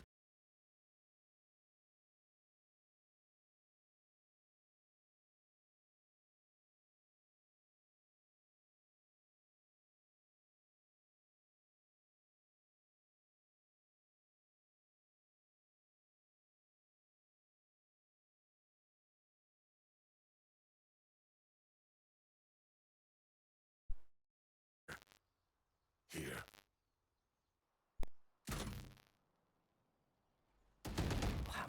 Here we are, the setup, looking back, and Asterix, a very, not at all kind of perturbed, or not at all kind of concerned with this aggressive defense not working out that we had seen. It worked in Corrode. It's not gonna maybe do them as many favors now. It's all gonna come down to this angle here from the Sentinel from Delma, but he is actually gonna pull away. He is just gonna try and keep the space controlled back on C. Keep it up. Everyone is close to each other. Only one person again on the C side. It's going to be Delma. Ghost in hand and one dream. Get the fourth round. Have the advantages, but still, they need to find something that they give us up. The round for Repulse Parentless. They go into the side. Sepha already full of control of the C side. 5v4 to the retake plays Asterix Division with the people advantages. Ooh, and it's a big start. A lot of scan being done by the Arrow there. And actually, with only 11 seconds left, yeah, you don't have much more time, Repulse. It's gonna be them finally falling. A Thrifty as well. Star, I think you were the one that said it, you know, kind of the best the Asterix division, well, it was the best actually the Asterix's opponents were doing was on the Thrifties. Team Defend base were kind of managing to pick up and steal those Thrifty rounds. It looks like Asterix division may be repeating the same thing we had seen last game from the series. There's something that I've learned from Valorant all these years. When you win only the Ecos, it's because you are not being confident. In the Eco, you know you don't have that much to lose. You can play with a lot of more confidence. And now, Asterix division is doing exactly the same. They need to focus. They need to play. They know they're going to win because that will give them the advantages they need. By now, it's going to be the 5th round. Full bite against a full bite, and Asterix division need, and I hope they will get back into the game because Red Bull's parents start up pretty good. We will see. 1 minute, 10 seconds remaining on the clock. Here we have it. Mythical Zero pushed up on that mid control. Gave it back up now, though. All the way towards that kind of A link. And Repulse Parentless very much happy. Haven especially is a map to do it. Any of the kind of 3-site maps, so Haven or Lotus especially, you do see teams tend to run down that clock. Or at the very least, just use the time a lot more. They use the fact that they have that kind of, you know, 1 minute, 10 seconds. You know, they've got all that time, that kind of 90 seconds they have. But now, with all the ultimates here for Repulse Parentless here, Asterix Division, they might find themselves struggling. The trades are going to be back and forth. It looks like it's actually leading the way of Repulse Parentless. Yes, there's a flank from HYT, but only one frag, and now a 3 versus 1 with his position found. It's going to be tough. 1v3 now. Axit alone on the short side of the A side. Tries to reposition himself with the Magic Apparition. Axit gets tagged. Ashit is completely known the information of the position. Trying to get window. No. Doesn't find the cipher. It's going to be the 4th round for Repulse Parentless. And now they need to use this advantage they want. They only got 1 round. They need that way. Repulse Parentless being the one that basically control every part of the game. At the start of the round, at the mid of the round, and at the end of the round. They're being the ones in control. And Asterix divisions, they need to work on that. Maybe a timeout, I don't know. I mean, they were pretty good with the timeout on Corrode. They weren't hesitant about it. They were pretty confident that it was, you know, the decision was going to be made. User 1 finds, actually, had he done a wider swing, of course, he's not going to know that, but he probably would have found himself a collat 2, maybe even 3, but still gets 1 shot, gets out, is absolutely flawless for him. The lurk as well, though, from the side of Widowy, all the way back towards that mid, but Asterix Division's aggressive defense, that might come back to bite them, but C-site has essentially been gained. I say that, but the back site is still very much under control from Action, and that's a beautiful double, maybe making a triple as Sepha falls, and suddenly that lurk from Widowy. Losing one of your important members, making it a 4v5 from the get-go, that's a risk that sometimes doesn't pay off. Extremely nice play by Axit. Always staying not in range of vision of the old drone. Still trying to get into the smoke, getting out, playing with the timings. Work out pretty good. And now they need to use this window. 2v4 was, I think, the same result before Asterix Division start winning everything. And this position, they don't expect it. Wele is completely out of guard. And now they are going to be pressuring Garage, I think. There's only 1 man to defend. That's the man himself, though. It's Action. He's got the gun advantage. He's got the aim. He's got the confidence. He's just stepping out. No concerns. Star, I want to kind of go back to what you said there, because it's a big thing. Okay. Nearly Widowy manages to at least take him down, but Action, no, manages to put 4 kills on the board. What you were saying, I think, has just came to fruition so clearly, where that was playing with confidence. That was no fear. That was understanding that if you're confident you can take those fights, you're going to walk away the victor. And Action, Didn't need the Thrifty this time. He had a full buy and he made that work. And that is how you play Valorant, ladies and gentlemen. How you work. You need to think you're the best, and you will be the best. If you don't think it, you won't be at any point. Now, again, trying to go into the seaside with the Dimensional Drift. Nomsi trying to get any info he can. The seaside founds absolute no one, but careful, by City ends up opening, and Mythical Zera is the one who finds the kill for before now to the retake place. A strict division. Oh, Mythical Zero manages to dodge the silver dart, but surely the information's been gained. That was a good jump squat. Oh my days, they've just forgotten. Okay.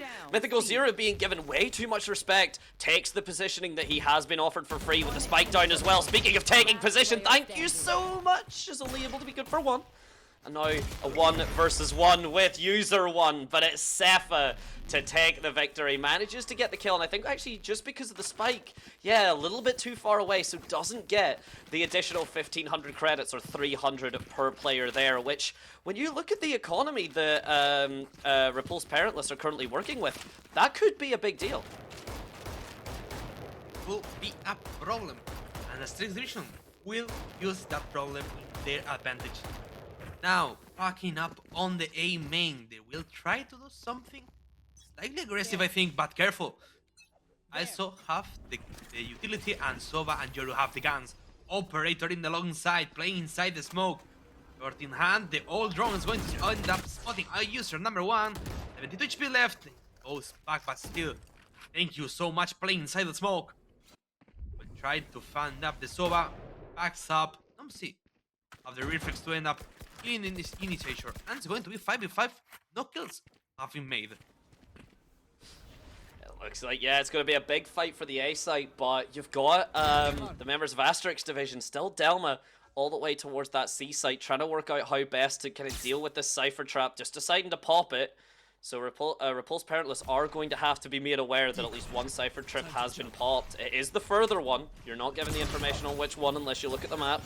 But it might already be too late. Repu's good for one. The trays, though, coming back and forth. The space from Nomai already got onto the back of the site here. No concern needed. And because Delma shot the Cypher Trip, the information for Repulse Parentless should actually be it's currently a 4 versus 1 at the moment. Of course, we know that.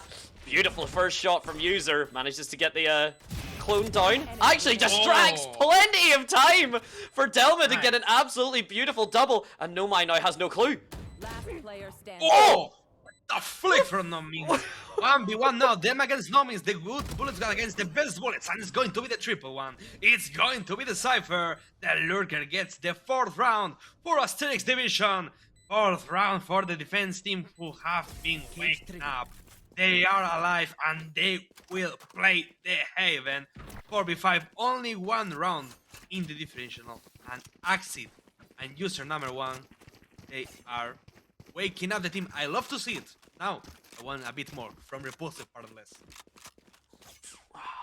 I mean, damn, you couldn't really have predicted how that round went. Plenty of back and forth and excellent aggression from the side of Repulse Parentless. But look at this. Yeah, that flash play was just absolutely pivotal. Delma just working off of that utility to perfection. And I did say that the flank maybe wasn't going to work out, but that's kind of the difference. You know, one moment, one piece of utility can really make the difference, and I love this. Repulse Parentless with the low buy, with very little control. They're opting for the B push. They're actually looking to pivot away, though. It's going to be a full push onto the A site. There is, of course, the showdown, but whenever you're only having to concern yourselves with that low buy, with that economy, you can just pop out an Odin like this. Gun everyone down, but as Noma's manages to pick up the Odin, gate crashes away, but he doesn't have the most important piece of utility that the attackers need, and of course that is the spike itself. Right, he has, I think it's one, yeah, a North for the old, doesn't find anything. Delma ends up with the wood old Nomesis. Going to be the 5v5, going to be a tie, actually the first tie of the day in this stream at least, and was thinking like, okay, you got a shorty, but there's 4 people together, cannot use it, but we had the Odin, the good old Odin, that energy made so useful. Like, guys, the Odin exists, let's use it. And that's how energy won up the champions. So why not use it? I love the Odin. great weapon. If you criticize it, it's because you don't know how to use it. That is definitely gonna cause some cause for issues, I'm sure, in the chat. Some people have their disagreements, but what is not going to be disagreed upon there is thank you so much. I believe manages to take down not only Gnome is there, but manages to do it with the the dimensional drift being popped as well. So a massive deal there, an absolutely heartbreaking thing for Repulse Parentless to deal with, especially off the back of Delma dealing with that lurk from Widowy. Gets the neural theft as well, all the information in the world, the aggressive defense that I've talked about from Asterisk Division time and time again, with all the information they can work with. There's one, and Mythical looks to make the second, can't quite do it, but it will be. Thank you so much to finish it off.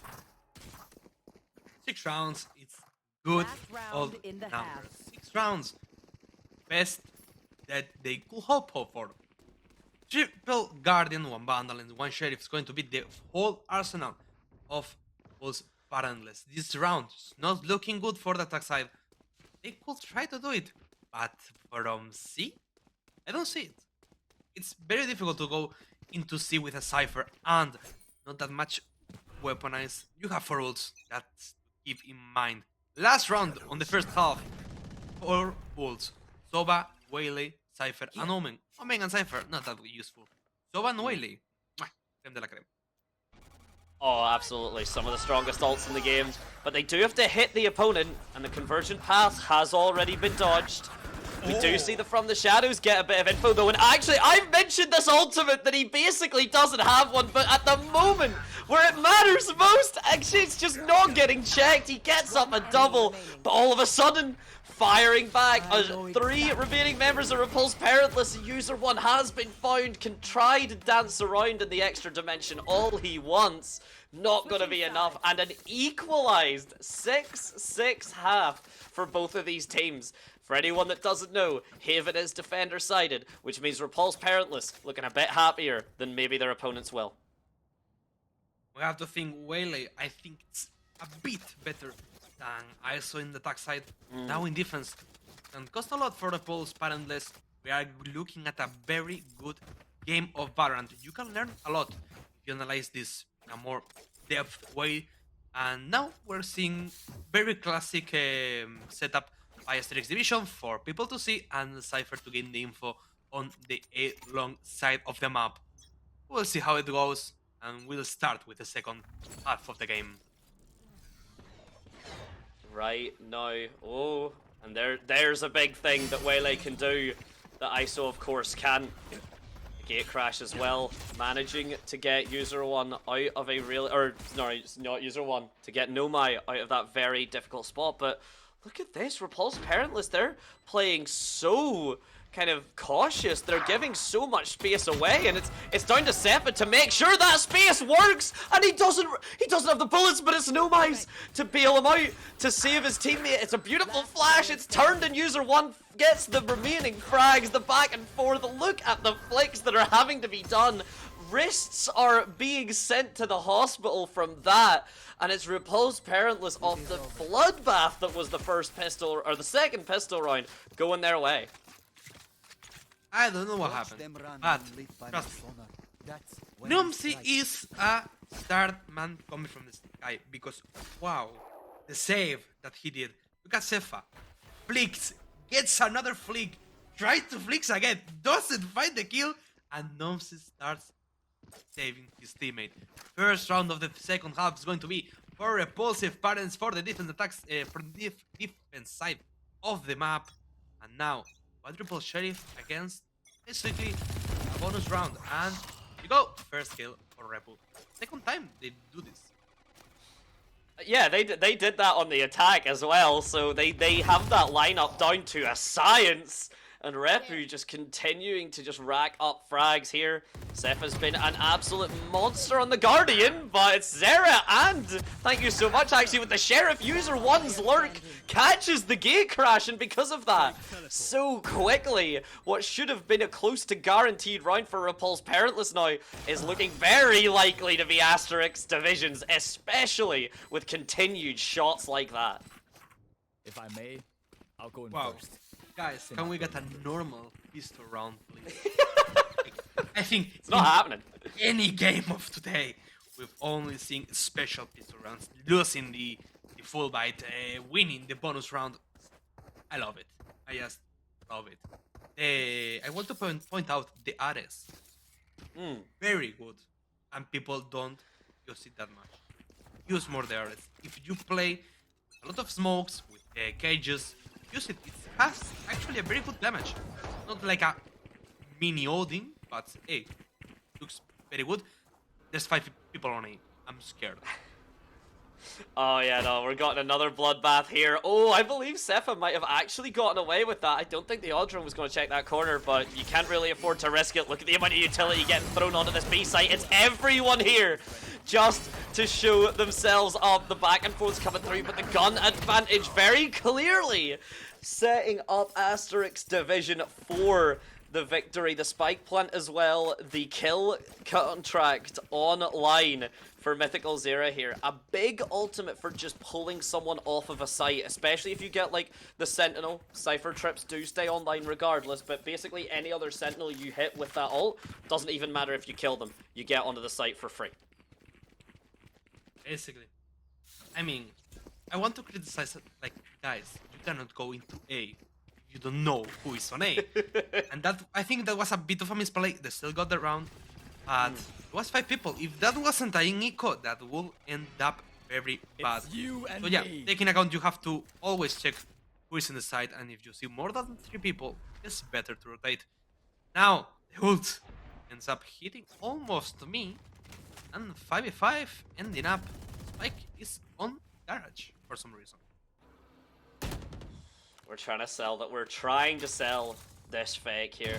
We're really trying to sell it. A lot of utilities being burned. The smokes and everything are coming through, but if you look at Repulse Parentless, they really have a sneaking suspicion that this isn't working out. There's already a semi-rotate coming through from Repu there. There's no belief, there's no trust here that it is an A push, and honestly, Asterix may have taken too long with this commit. 5v5, trying to get C again, and they being coughed up. They have to act quickly. Axie trying to play in B-side. The first one go to thank you so much. Ends up with the Sentinel. 5v4 now playing. The retake Homsy. Ends up with Delma. Ends up with the flick. What a nasty shot, and what a nasty shot we're seeing in this game. Axie with the flick ends up with. Oh my god. Oh my god. Guys, chill. Okay, you could play slowly inside, playing good Valorant, or you can just go full W into City, forget about anything else, shoot some bullets, and let the luck side. I mean, that was 4 players killed, 4 players fallen from the side of Repulse Parentless in what, a second and a half? It's arguably one of the fastest kind of complete team kills I've ever seen in a game like Val. Super speedy, and it did come down to the control that Asterix Division wanted to play. Oh, Speaking of, excellent shot though, a statement being made, but we've seen Asterix Division, you know, even in this man disadvantage, they've made this work. They've pushed the remaining sites very well. They've got all the control that they need, and so far, like, a kill like that, when you've got the man advantage, that's a big mistake, potentially. oh, that could end up very, very bad. Thank you so much, and Lurker, but still Delma trying to do his work, trying to get the info. Ends up working out in the B side, opens up Repu with the Ares, finding up the kill. 3v3 now, and they are all together on the C side. It's going to be end up. Asterix Division loves C side. Yeah, they love the C site, and they're so confident on this sell, and it was a good sell, to be honest. You know, I mean, you went for that B site push, but you could see the pivot there even from the cross. I believe that is from Widowy, that it did sell that it would be an A push instead, as you've said, Star. Loving the C site from Asterix Division here, all set up with the better buy and the better HP. See if it makes a difference, but this is why you have someone just lurking in your own spawn. Excellent double play there from Thank You So Much and from User1 there. Just play the distraction game, make the team look at you, and then wait for your teammate to shoot them in the back of the head. The gate crash as well to then rejoin his team, but they are going to have to push into Reaper to try and avoid the spike exploding. They are managing to kill him and get away. All guns carried over. No concerns for the economy. Double digits now in the overall score, and 2-7 is going to be a Strix division advantage. And I was telling you, Seaside is like their home, and they're like go. There's always or no one or we maybe, my opinion, dying too soon. Sometimes. I think Cypher needs to get back. It's a very good retake potential. You have the camera if they don't destroy it. Have maybe one cable alive. They will try to go again to see, because if it works, don't touch it. And now we will see, because they know they have to push. But Delma is once again going back by B-side. Cage triggered. The Cypher versus Cypher lurk is just such a pain, but look what's happened. The spike's already down, and what is this conditioning? Look at this. Sepha is still looking towards the B mid. He's still on that site. There's no time here that Repulse Paradise really can use to work with. They're really taking all the time in the world for this retake. They're still having to deal with Delma on the mid. And even though it's a 3 versus 3, that spike is beeping away. Thank You So Much falls at the very least. The control here from the gate crash as well. User1 gets out. The spike is being tapped. The spray is good enough eventually. Delman now gives away his position and could be on for the ace here. Doesn't quite get it, but the timer surely has been killed. It has. And Bonito, while he manages to live to tell the tale of the deathmatch, the bomb will add him to the kill count. Café joga bonito. Roll in Portuguese. 11-7. Guys, not looking good. Maybe a bit of a time pause. A bit of a pause. It would be extremely good for Repulse, parentless. They are like stacking basically and doing nothing. So they have to work on that, I think, very, very quickly. Because at the moment that you are always playing in the same side and they keep winning. Have to wait, stop the game, mental reset, and say, guys, what do we do? And Sepha is thinking for the team because finds double kill. What a nice double kill to start the round. Looks good now for Repulse parentless. Still, the difference has been made, and it's a big difference. They need to work in that, and they want to start doing it on this 19th round of the game. 1 minute and seconds remaining. And with Dowie, it's going to end up in Delma.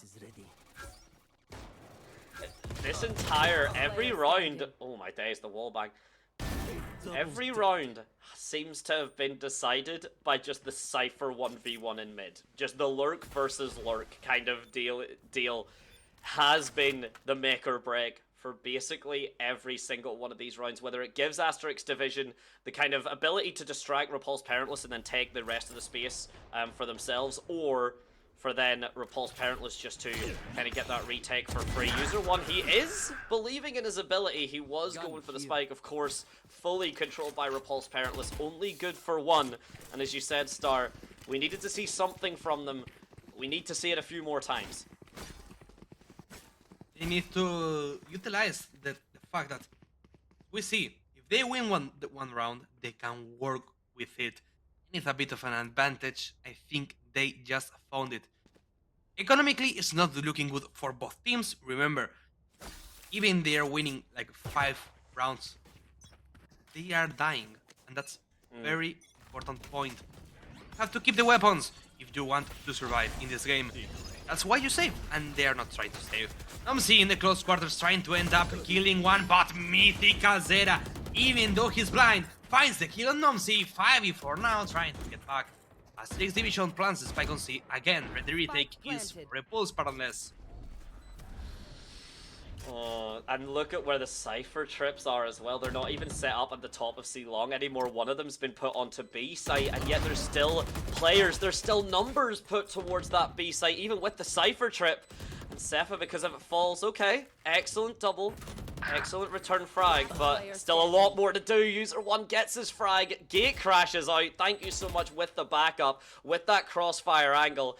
And it's just Yoga Benito left. Not prepared for Delma's angle. 1 round left. 3 ultimates for Repulse. 3 for Asterix Division. Ladies and gentlemen, I guess put your bets in the chat. Where do you think this last round push is going to go from Asterix Decision? Let's see. Well, Where can it go? maybe C. It's a crazy idea. I know it's crazy. It's probably not going to be C, but I have, that's something that tells you it's going to be C. Yes. You can't do it. You wouldn't do it 5 times in a row. You wouldn't do it however many times in a row, and that's exactly why you do it an additional time. Yeah. That's exactly why you'll do it. It's an interesting now, though. The timeout, arguably, well, maybe not arguably, it is a bit late. Unless some magic can happen. You've only had 1 timeout and you've used it at this point in the game. You're not going to use your second one for anything. I wanted to check the chat, and I just saw the last comment, and I'm like, no, I'm not. I'm sorry, chat. I'm ignoring you. Like, you guys, please. Like, okay, let's. Shout out to chat as well, though. We appreciate Yeah, it. shout Also, out to you guys. I'm trying my best not to be unk. So this is what we do for the heart now, isn't it? Yeah. I'm young.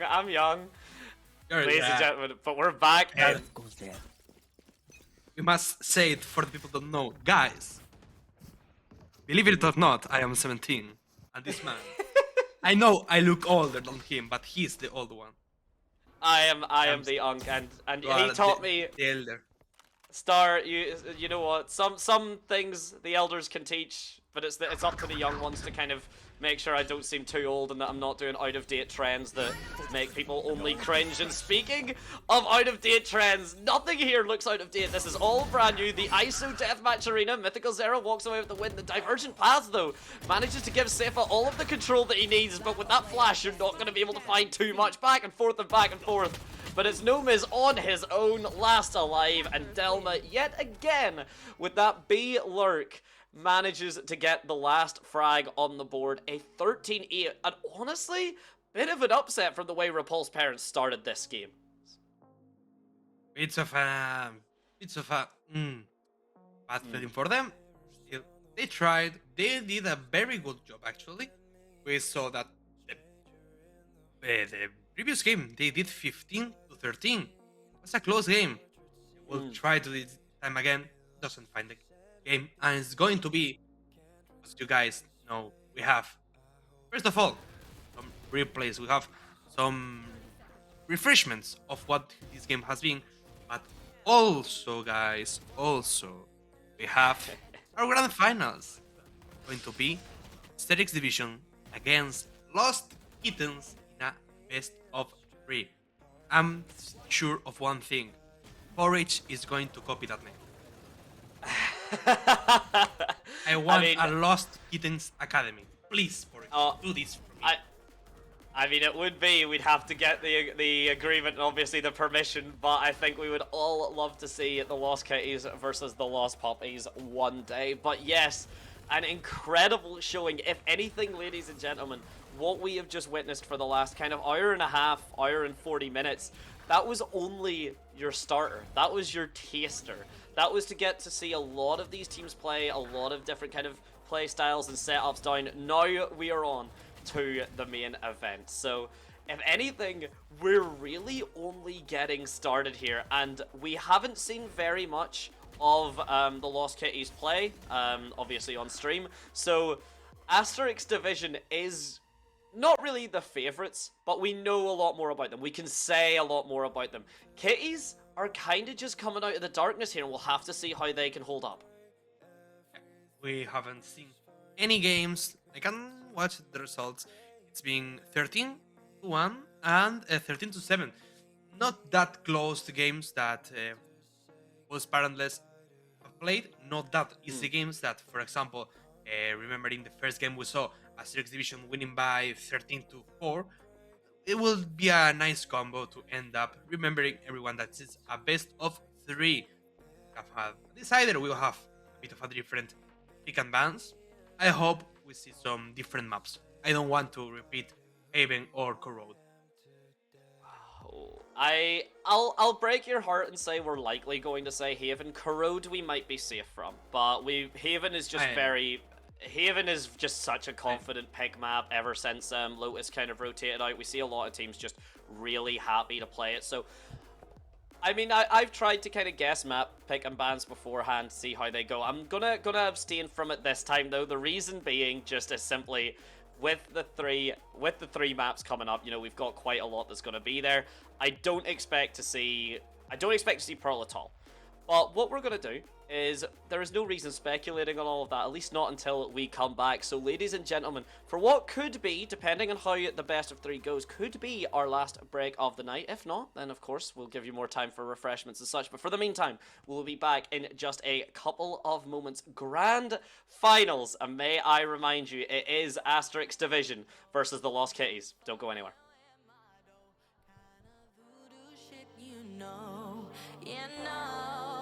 You won't find me tongue-tied, no witness on my side, harmonies when I cry.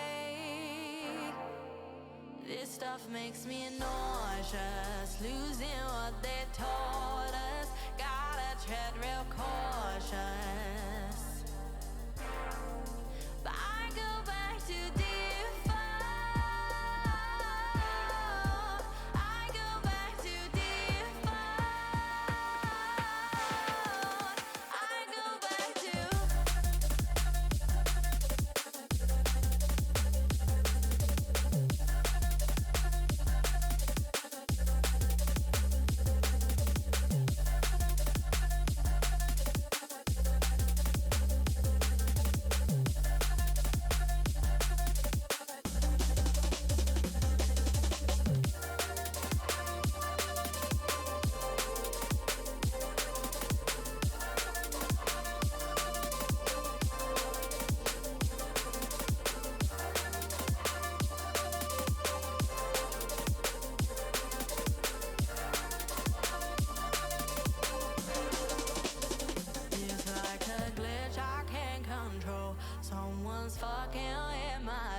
Tongue-tied, no witness on my side, harmonies when I cry. This stuff makes me nauseous, losing what they taught us, gotta tread real cautious. I go back to default. I go back to default. I go back to default. I go back to default.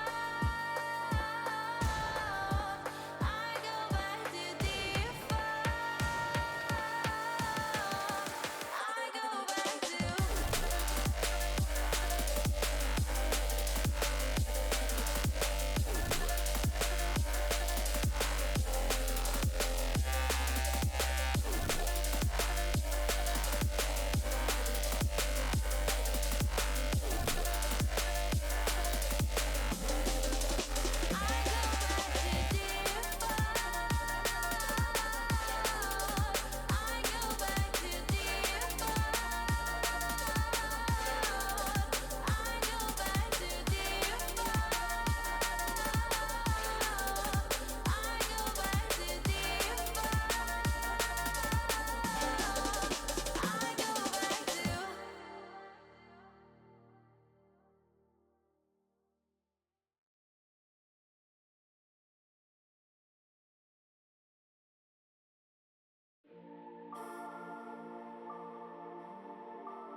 My head in my hands, listen up, says my teacher.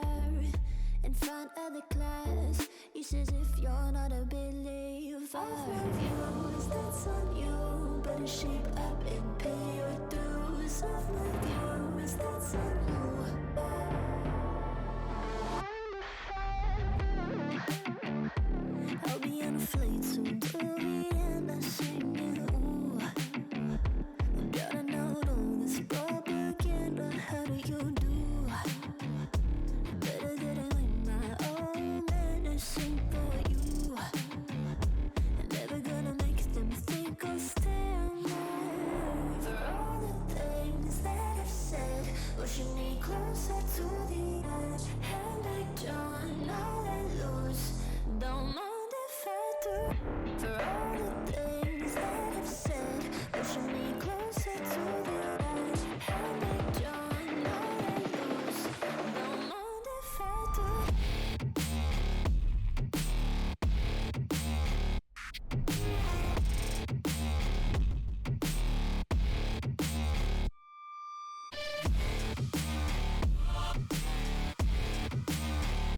a piece of amber. Give me a breath like the fire you'll soon remember. Ooh, I'll be inflating till the end. I'm singing. Ooh, drowning all those propaganda. How do you do? For all the things that I've said, pushing me closer to the edge. Hand like John, I let loose. Don't mind if I do. For all the things that I've said, pushing me closer to the edge. Hand like John, I let loose. Don't mind if I do.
I was a lonely silhouette, needed somebody to show the way.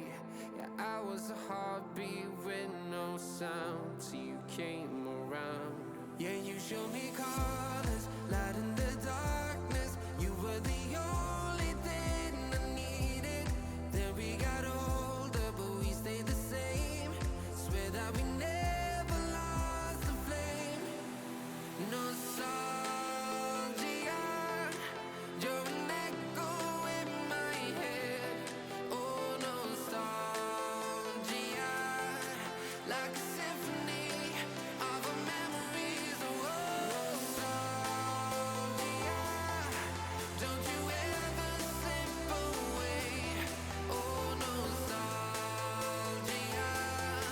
like a symphony of our memories. Oh.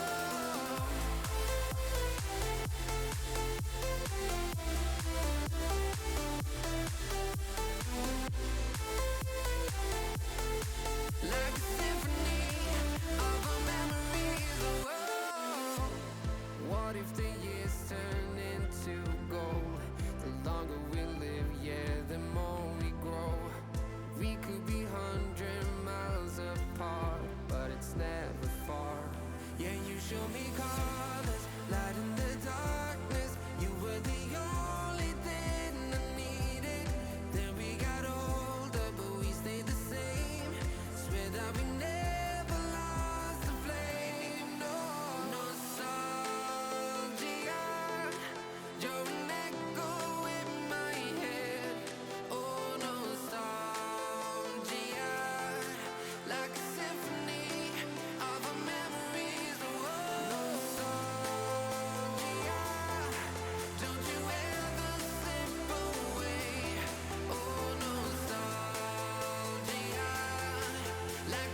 think of you and me. Don't wanna leave the world you see, and I will hold you down if love is still alive. It's all forgiven to my eyes. The tide has turned around. Just listen to the sound. Two hearts beating, beating time. Hey yeah, hey yeah, hey yeah, hey yeah, hey yeah. It's all forgiven to my eyes. Hey yeah, hey yeah, hey yeah, hey yeah, hey yeah. It's all forgiven. You and your wicked ways.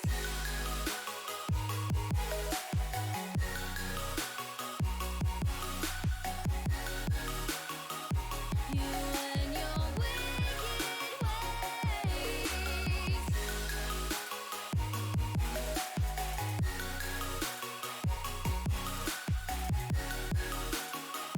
You and your wicked ways. Center of your touch, I can never feel so much. Don't wanna leave us in between.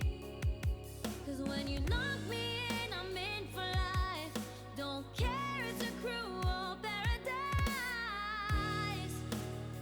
Say you'll be mine. The tide has turned around. Just listen to the sound. Two hearts beating, beating time. Hey yeah, hey yeah, hey yeah, hey yeah, hey yeah. It's all forgiven. You and your wicked ways.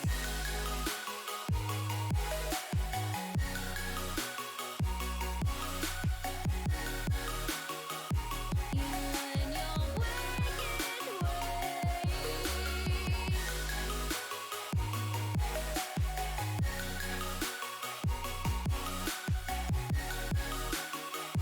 You and your wicked ways.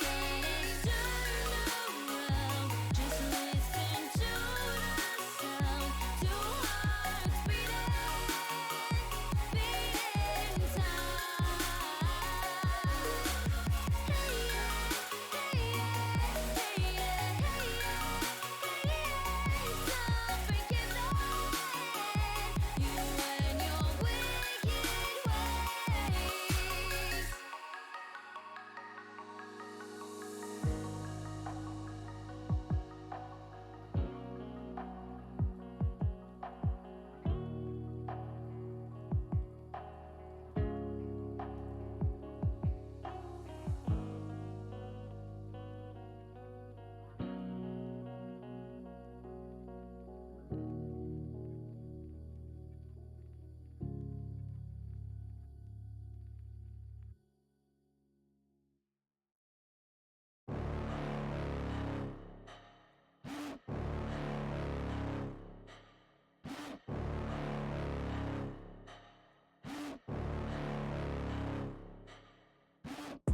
Got a monster inside of me. You better watch out if you ignite me. The road ahead of full prophecy to be the greatest beast the world has ever seen. I feed him every day like the bones clean. I feed him all the hate and he grows me. And he gets claws real big, pissed off quick. And if you cross him, you might drop dead. Metaphorically, of course, settling the score. Never getting bored, loves the blood and gore. Always wanting more freedom from the source. They don't really understand until they feel the force departed. If you start shit, you'll be heartless in the darkness. Torn apart quick, you left scars ripped. You'll be chewed up and discarded.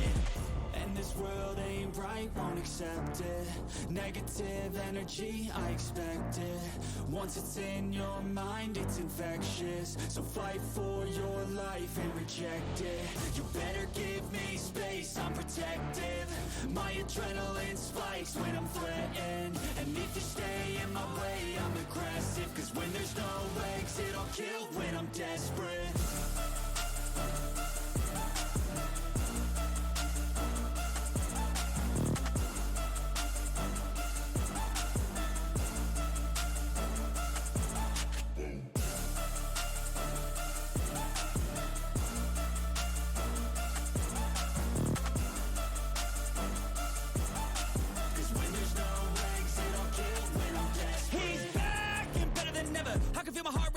applying pressure. It's stormy weather, lightning, thunder, pouring weather. Yo, I'm a go-getter, try to do it like me, but I do it better. I got a mind that's clever, the beast inside is competitive as ever. I'm conscious, my subconscious, an accomplice to me. I promise the darkness, I can honestly believe. But don't cross me, I might lose control of the lost beast. He's locked away inside with the key control by fight or flight. And this world ain't right, won't accept it. Negative energy, I expect it. Once it's in your mind, it's infectious. So fight for your life and reject it. You better give me space, I'm protective.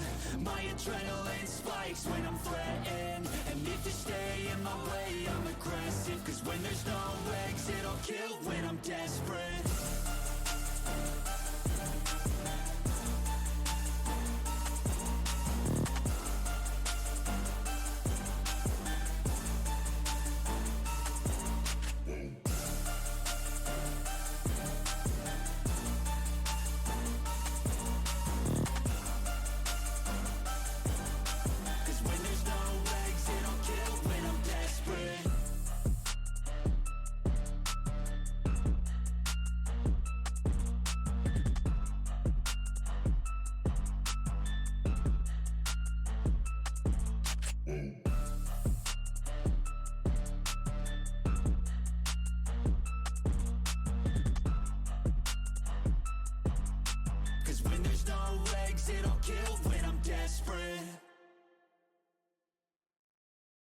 I've been in and out my mind since I hit your phone. I've been counting up the times that I did you wrong. I just want you by my side when I get real gone. Feel it's been a little while since we got along, yeah.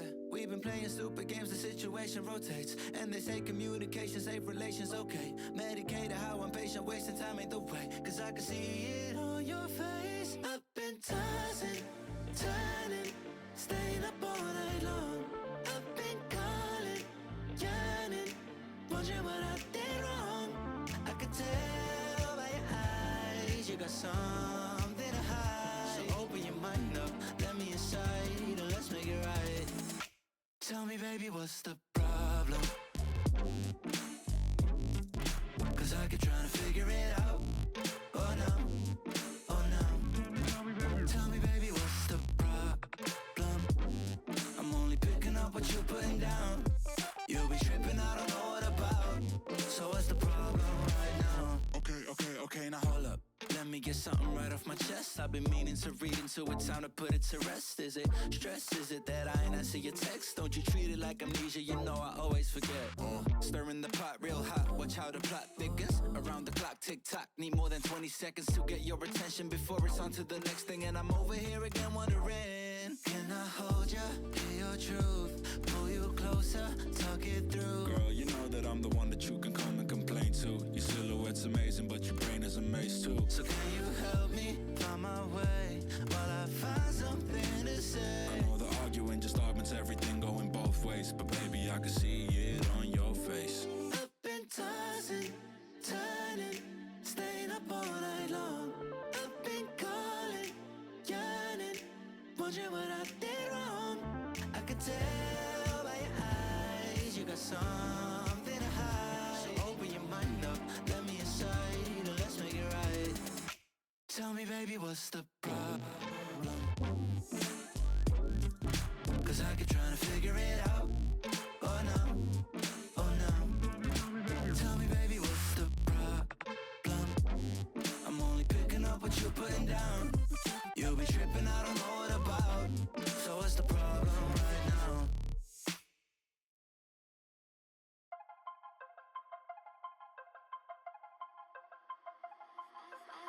I've learned from my mistakes, and I'm trying to make it better. But I'm only human. Some days it's hard to move on, so I keep fighting every day. I don't blame myself for my mistakes. I'm only human.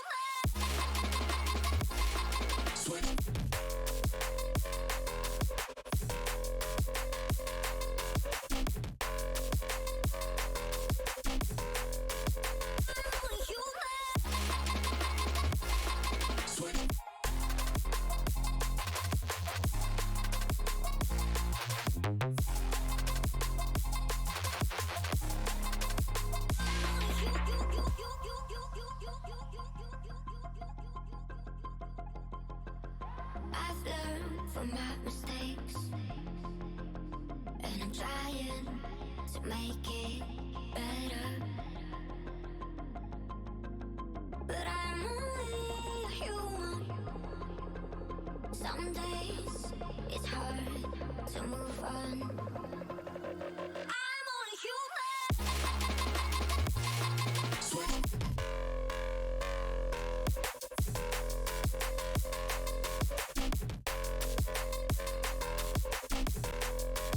I'm only human. So I keep fighting every day. I don't blame myself. I don't blame myself. I'm only you.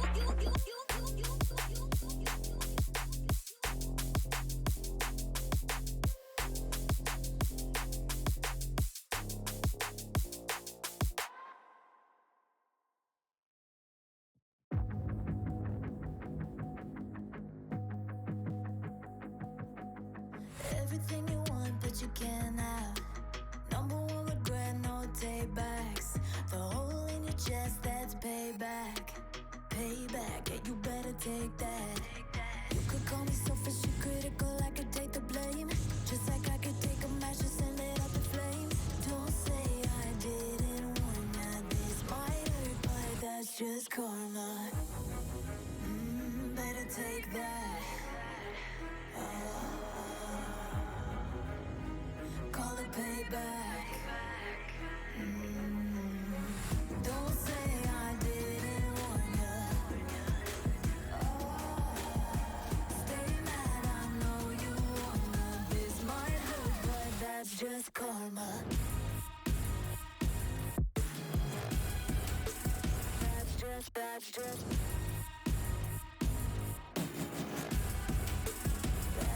karma.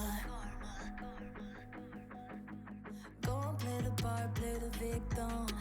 Throw a pity party with your demons.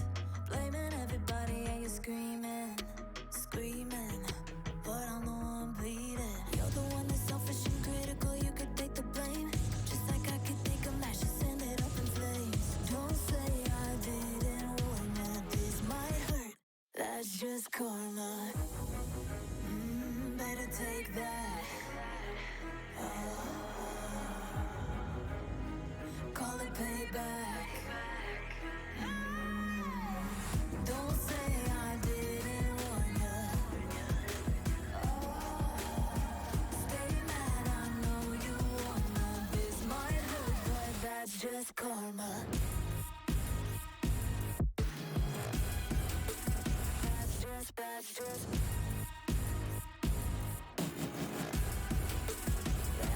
karma. Too hard and let it die. Let 'em say our last goodbyes. Oh, you come back, never come back. I don't need you, I don't want that. Oh, don't say I didn't want. That's just karma.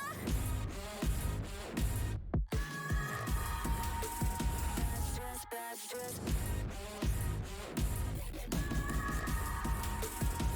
just karma.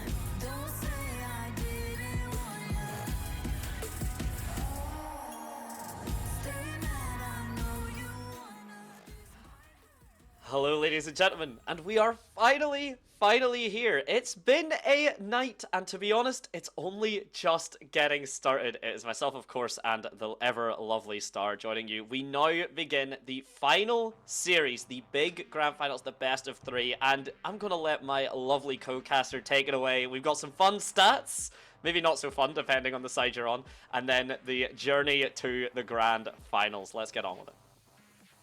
As our good man Westy production, we love you guys, told us, Lost Kittens have won every single coin flip on the tournament, and Asterix have lost every single coin flip in the tournament, and the finals have been no different. So, who will win, the good luck guys or the bad luck guys? Will be an interesting to say. And that winning, like, obviously, okay, so once at this point it was a 1-2, but, you know, if you were to go the entire way, that's a 1-16 from when this series started. So, as we said, just kind of then to go through the entire run, how did we get here? So, if you've been following us on this side, we've basically been following Asterix Division the entire time. So we did have the Lost Puppies Prime Asterix Division match, which went in the 13-8. We've then had Asterix Division versus Team Defend Base 3, 13-4. Pretty confident in an Asterix Division. Managed to take over Repulse Parentless, was looking a little bit shaky at the start, to be honest. Repulse looking like a very confident Haven in them, but alas, it was not meant to be. And Star, if you would like to give the wonderful ladies and gentlemen Lost Kitties travel to get to this stage. Lost Kittles, who have obviously won every game, started up with a very comfortable game. They just went, because the first round only 2 teams played, but in the second round, in the quarterfinals, they got a very close game, 13-11 against United by the Emirates. Then, the semifinals, while we were watching the Asterix Division against Repulse Parentless, they won 13-7 against Omni LP. And now, for the final game, we have our picks and bans. First map will be Haven, Lost Kittens picking up the map. They will start attacking. Second map, Core Road, will be Lost Kittens, who will again start attacking, and the decider, in case of being necessary, it will be Sunset, where Lost Kittens again will start attacking. And now, with the all replays being watched, we can switch for the grand finals. For the best of 3, we will see. Oh, not that we need to see now. Our beautiful faces, because the game is not started, but in a minute we will see the pick and bans of the agents. A few spoilers, ladies and gentlemen, for what we're going to be coming along to, but we have been following Asterix. We've seen how confident their corrode was, and they were allowed to pick it again. That's a massive, massive deal. Lost Kittens starting on the Haven. Not too surprising. We've talked about how just commonplace Haven is as a map. Unfortunately for you, Star, that actually does mean we do get onto corrode, but that's later. Right now, the final map, or the final agent pick ban, at least for Haven, for the rest of this night, Asterix Division versus Lost Kitties, and I am seeing some interesting hovers from the Lost Kitties. I can't imagine they stake this. I mean, Asterix Division obviously playing the same composition that we saw the last game, but now we've seen some Sages, we've seen some Killjoys, and Pure Vessel is getting that Reina, that nasty Mexican agent, who's going to be switched by a Deadlock. But, my God, okay, no Reina. You can chill. I was scared. I'm not going to deny that. Still, pretty common composition. Triple Sentinel actually for Lost Kitten. Never mind, it's not common. We'll see how it goes.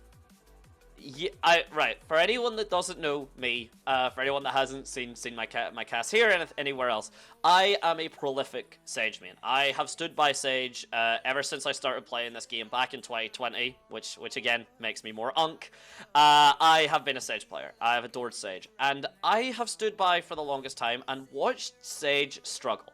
Sage is not a commonly picked Sentinel anymore, because basically everyone else does her job better. Whether it is Deadlock, whether it's someone like Vise, Sage doesn't really have the utility anymore. She recently had a buff, so she can put her wall down from further. I think it was doubled actually in range. I think it used to be 10 and now it can be 20 meters.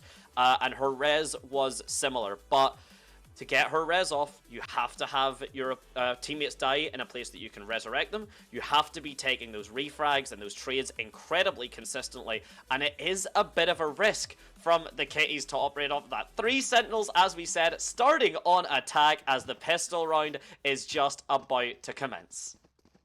And ladies and gentlemen, welcome back to the Lost Puppies event. Probably the last event of the year, King of the Pups. We're going to start with the Grand Finals, best of 3. Defense side for Asterix Division, attack side for Lost Kittens, and we are seeing already user number 1 trying to get up on a close pick. Going to find Pure Vessel, gets the third one, get the third one. No, doesn't quite find a third, but a double kill to start the game. It looks very good for Asterix Division 3. Before now, it's going to be the advantage for the defending.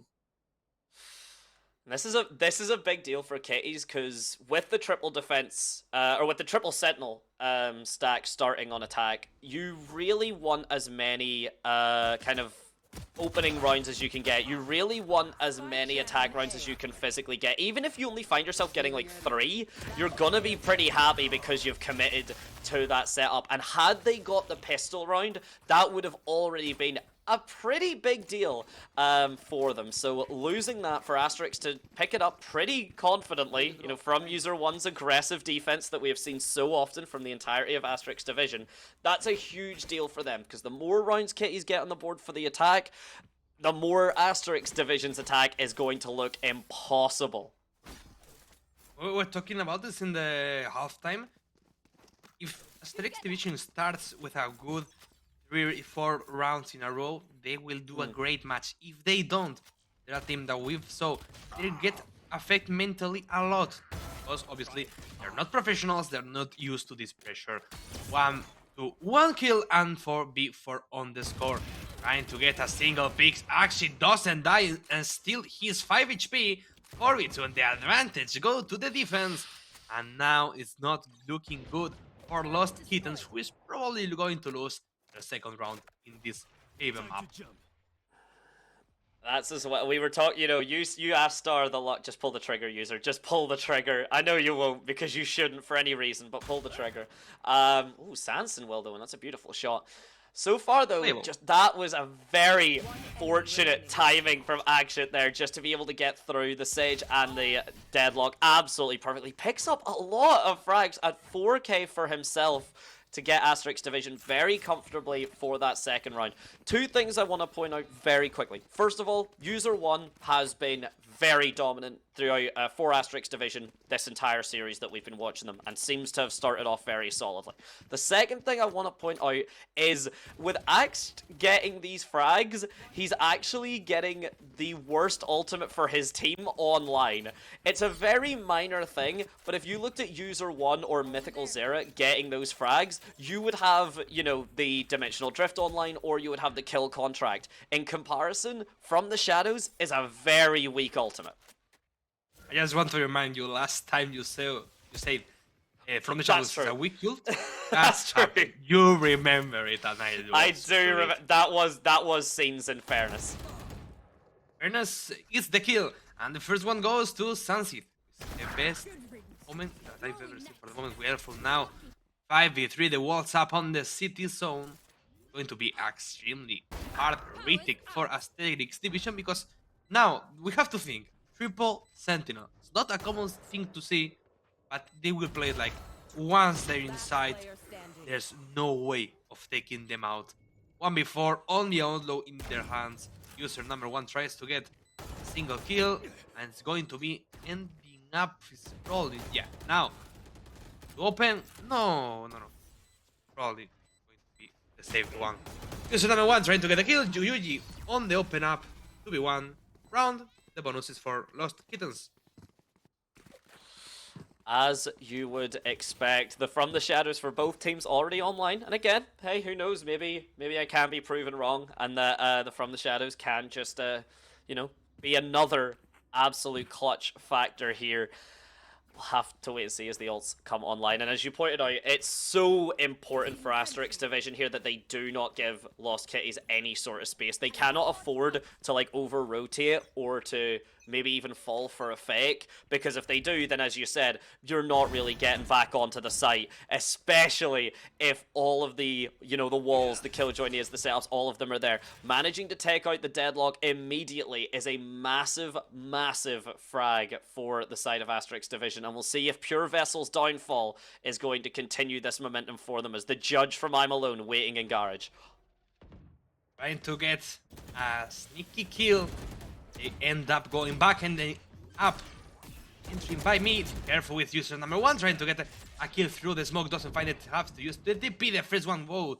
For Axit. 5v3. And the advantage is for Lost Kittens. Axit, my man. What happened? They lost the height. Careful. 4v3. I love that. I love that. Sage Wall shenanigans like that are still one of the reasons I fell in love with the agent. Diavolo, though, swinging out with the spike. It's not been planted yet. A potentially massive blunder may not have been relevant, but still, those small decisions can be the makes or breaks. As Asterix Division, though, comfortably onto the retake from the B site there. Now the Dimensional Drift is coming online. And another aspect of Lost Kitty's kind of setup here, though, quite a lot of cheap ultimates. A lot on the 7s there. You know, you've got the Res that's on 7, the Annihilation on 7 as well. So a lot of stuff that might be coming online. And Star, we've both mentioned it beforehand. You got to make sure you use those ults or you're going to lose them. It happened in the past already. We saw people like don't using their ultimates, going to the last round, even ending up the half without even using the ult once. So we're going to see some replays while I think it's a tech pause that we're having now. You can have a Baron Tournament without a tech pause. I mean, it's tradition up in here. I mean, if I ever do a production without a tech pause, it's not a Valorant. It's not a Valorant production. It just cannot be. But it just is not. But there's quite a lot for these players to kind of work off already. It's nice to see that Lost Kitties are really fighting back. It's nice to see that, again, just how strong that post-plant setup can be. But you also do have to factor in, though, that typically you're going to lose one of those Sentinels getting onto the site. And if it's a Deadlock or if it's a Sage, you know, you're going to lose the barrier mesh. You're going to lose the wall. If you lose Killjoy, it's a shame. But honestly, it's not that big a deal because Killjoy's really only there for the post-plant anyway, like to get the nades down onto the spike. But if you lose the barrier mesh, if you lose the barrier wall, you know, all of a sudden, Asterix Division are going to have an entire additional angle to do a retake with to kind of barrel the utility on. And speaking of barreling on, yet again, this tried and tested aggressive defense from Asterix Division. We'll see if it works out for them this time. Careful with Pure Vessel trying to get a fast pick out already on the garage side. Diavolo with the first one. Oh, another one for something. 2v1 that gets up ending kill. User number 1 doesn't get clean and it's going to be the double one. Diavolo ends with Mythical Era, but 2v2 now with the Lurk ends up with a huge so much. User number 1 with a flash in the corner. Now it's getting trapped. Triple for the user number 1. 1v1. Now 5 bullets in the chamber. There's 3 now. No, there's 4. Ends up gating the clone. Now gets nervous. Only 1 bullet. No bullets left. The Fnatic Classic. No. The Classic always throws up when you need it the most. And it's going to be the second round. For the Kittens, it's going to be the second round. For Lost Kittens.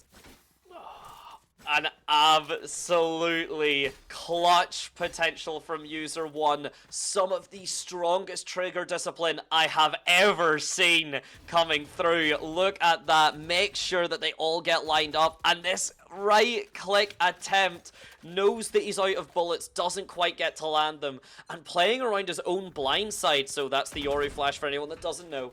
Absolutely perfectly, but still Lost Kitties managed to hold up. The Sova dart manages to get rid of the Cypher trip. Mythical Zero trying to just hold his ground will get immediately gunned down, and this is the moment where you need this to work out. The trades coming through, the spike still not planted just yet, but the player count in general very favored to the Kitties. I love how Diavolo is always playing inside the smoke and trying to, you know, get a sneaky peek. As I saw and I said before, once they are inside, there's no way of taking them out. Like, you see, there's one wall, there's other wall, and then people just guarding the entrance. So the retake is extremely hard for Asterix Division. If they have the disadvantage, it's not going to be an easy round. Now 3v2, not going to end up any longer. 3v3 now, and ladies and gentlemen, on the general score, we're going to get a tie on the Haven. And this is what I said. Once Asterix Divisions lose their round advantage, they tend to die in a more mental state. So we will see how they work. They can always, of course, use a nice timeout.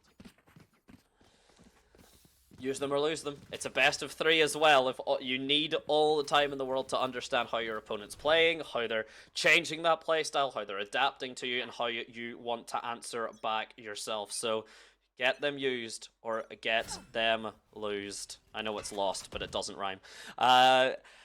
And what a big deal, you know, speaking of that, we've got now 5 ultimates. All of them are online for Lost Kitties here. If they don't, even though this is a lower buy for Asterix Division, I would still consider this a massive mistake not to just throw out at least 1 ultimate, maybe even 2. The resurrection here is so pivotal. Now is going to want to be behind all of his teammates at all points to get that res value. 5 holds. A pretty big deal for Lost Kittens. They can try to get a maybe 4 in the 5th round. They can play it good, and now, thank you so much. Ends up pretty much giving up himself, Saneko, for Asterix Division. Playing Riddick on A was never easy, and with this triple Sentinel combo, going to be almost impossible. Diablo tries and finds good old exit. 3v5 to the retake. Not looking good for Asterix Division. I mean, with the lower buy as well, like, look at that. You've got to break the barrier mesh. For anyone that doesn't know, I think it has had a little bit of a nerf, but if the barrier mesh's HP is still what I remember it to be, to break it fully, you need 31 bullets from a Vandal, or from a Phantom, and you need 26 from a Vandal. So 1 bullet over each, and oh my days, now getting a little bit too kind of aggressive with the resurrection there. Doesn't pay for their life because of it, and now Lost Kitties with the numbers advantage. 4 rounds have been won on an attack side with 3 Sentinels. I think even if Asterix Division win the next 5 rounds back to back to back to back to back, you're still pretty happy if you're the Kitties. This goes here. Haven is an attack side, like an attack maps side map, like basically every map, but I think it's like even more attack side because you know a lot of entrance, and with this combo, I think their strat is exactly what they're doing, always wanting to play the retake and not letting them in. Asterix Division has identified that. You see, at any contact they just over-rotate, yes, but they just go to utility because they cannot split. They don't have the utility to split, and now they have to go to A. They will have to fight against an Odin because, thank you so much, almost A by the way, but didn't say. Ends up with GG, 5v5 to the retake. Oh, okay. Was actually expecting a double kill there, but that's a lot of damage from thank you so much, including essentially countering the res. The lockdown has been put through, but it's not being respected here. Asterix Division, they're risking it all just to try and push through for it, and they get most of the frags. Not just enough for action there. But thank you so much has been sitting in the outline. Only 20 HP as well for Diavolo. Basically, any shot that lands here, even if it's a run and gun, is going to be enough. And the swing is just good for thank you so much. The rounds have been equalized. The ultimates have been used.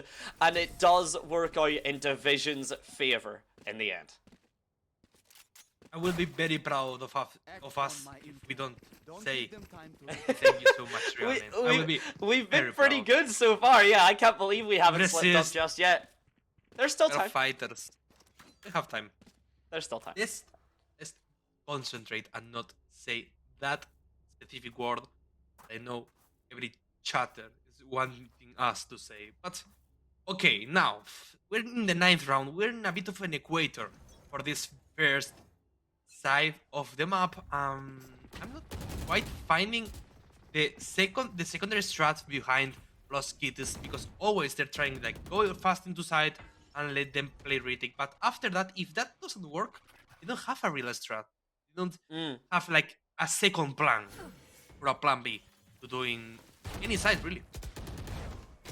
Oh my, okay, okay. A very shaky fight for Garage there, but ideally for the Lost Kitties, and now they're on this site here. But it's actually Zera and User 1 to pick up one after another. And I never got the time to mention it beforehand because just how quickly we went through and how quickly we got into the game. User 1 has consistently shown up for Asterix Division. Consistently done incredible work. Pretty consistently gotten some incredible clutches, or even when he hasn't managed to, clean up the clutch, still gets an excellent 3k, an excellent 4k that really cripples his opponent's economy. This time, though, backing him up, it's AXHYT, Action, I believe we've been going for the pronunciation on that. We obviously don't know as much about Lost Kitty's kind of high performers. From what we can see, though, certainly it seems like they are confident enough to do so. However, if you've got a mid-fight like that and the lower economy buy, you're going to struggle one way or the other. When I speak about fast rounds, I don't refer to this. It's only been 20 seconds, and the round is halfway done. Asterix Division trying to get back into the map. It's probably going to be a 6v4 to the general score. Old Drone doesn't quite find any player from Lost Kitties. Trying to get Yuji a bit of a kill and finds it on the ISO. 3v2 now to the retake. Double kill for Yuji. Nice Guardian now we'll have him from the Killjoy. They're getting sandwiched because I'm alone. He's behind and they don't have the info. Oh, but certainly who is going to have the info is Asterix Division. User 1 hops the drift. Hops the oh, there's a gap in the cage! Oh, User 1 gets away with his life somehow. The spike's only tapped. I'm Alone doesn't actually stick it, and he can't quite kill the grenades either. But User 1 is able to kill both remaining members of Lost Kitties. Gets away with absolute murder there. Quite literally, in fact, that gap in the cage should have been the end of him, but it wasn't to be. Asterix Division able to put another round on the board, and they really kind of need to put both of these last remaining rounds to prevent Lost Kitties from running away with the defense. We're talking about this same thing before the match started. User number 1. Sometimes it was Mythical Zera, sometimes it was Axshit, but always he was carrying the team. If not top 1, he was the top 2. We love to see some players like this. Some players that just take the team and makes it better. Those are the real MVPs. Now we're going to the 11th round. Operator for User number 1, careful with the position by Mythical Zera. Finds up Yuji with the kill, finds up in the ultimate. But it's going to be a 1v1 because for some reason User number 1 didn't quite find the TP. Double kill for Axit, trying to open, and Diabolo triple for Axit. Only another one for Sansing. And thank you so much. Finds up the 7th round for Asterix Division. I mean, just incredible. The fact that User 1 doesn't get that frag, actually falls to pure Vessel, and still, due to like the kill command, or not the kill command, sorry, the kill contract and such like that, it wasn't enough. The control from Asterix Division, the aggressive, just stand in front of the smoke from Action, that's something that you can really only do if your opponents either aren't using their utility to the best of their ability, or they just don't have enough utility to use. Speaking of not enough utility to use, if you've already lost 2 of your team within the first 10 seconds, make it 4!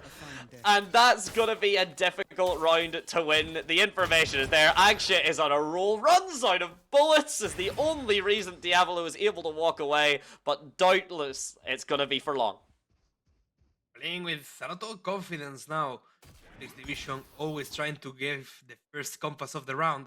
Always trying to give those first steps. Diabolo actually have 16 HP.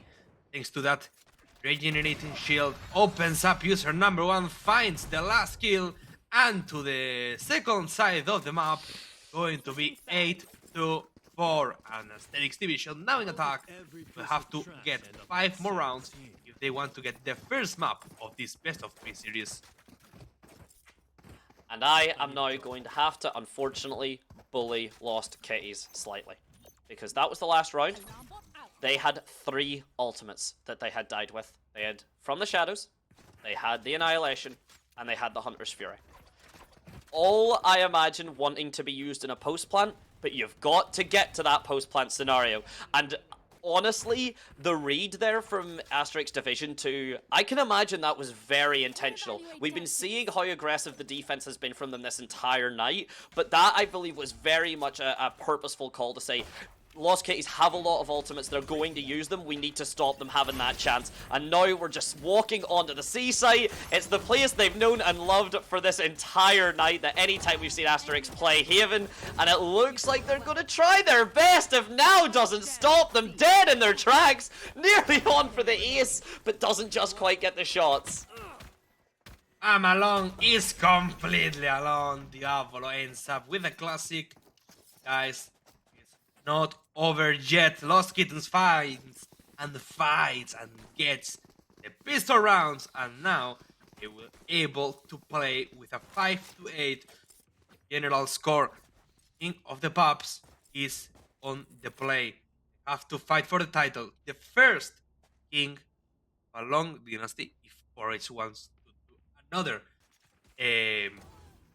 tournament later in 2026.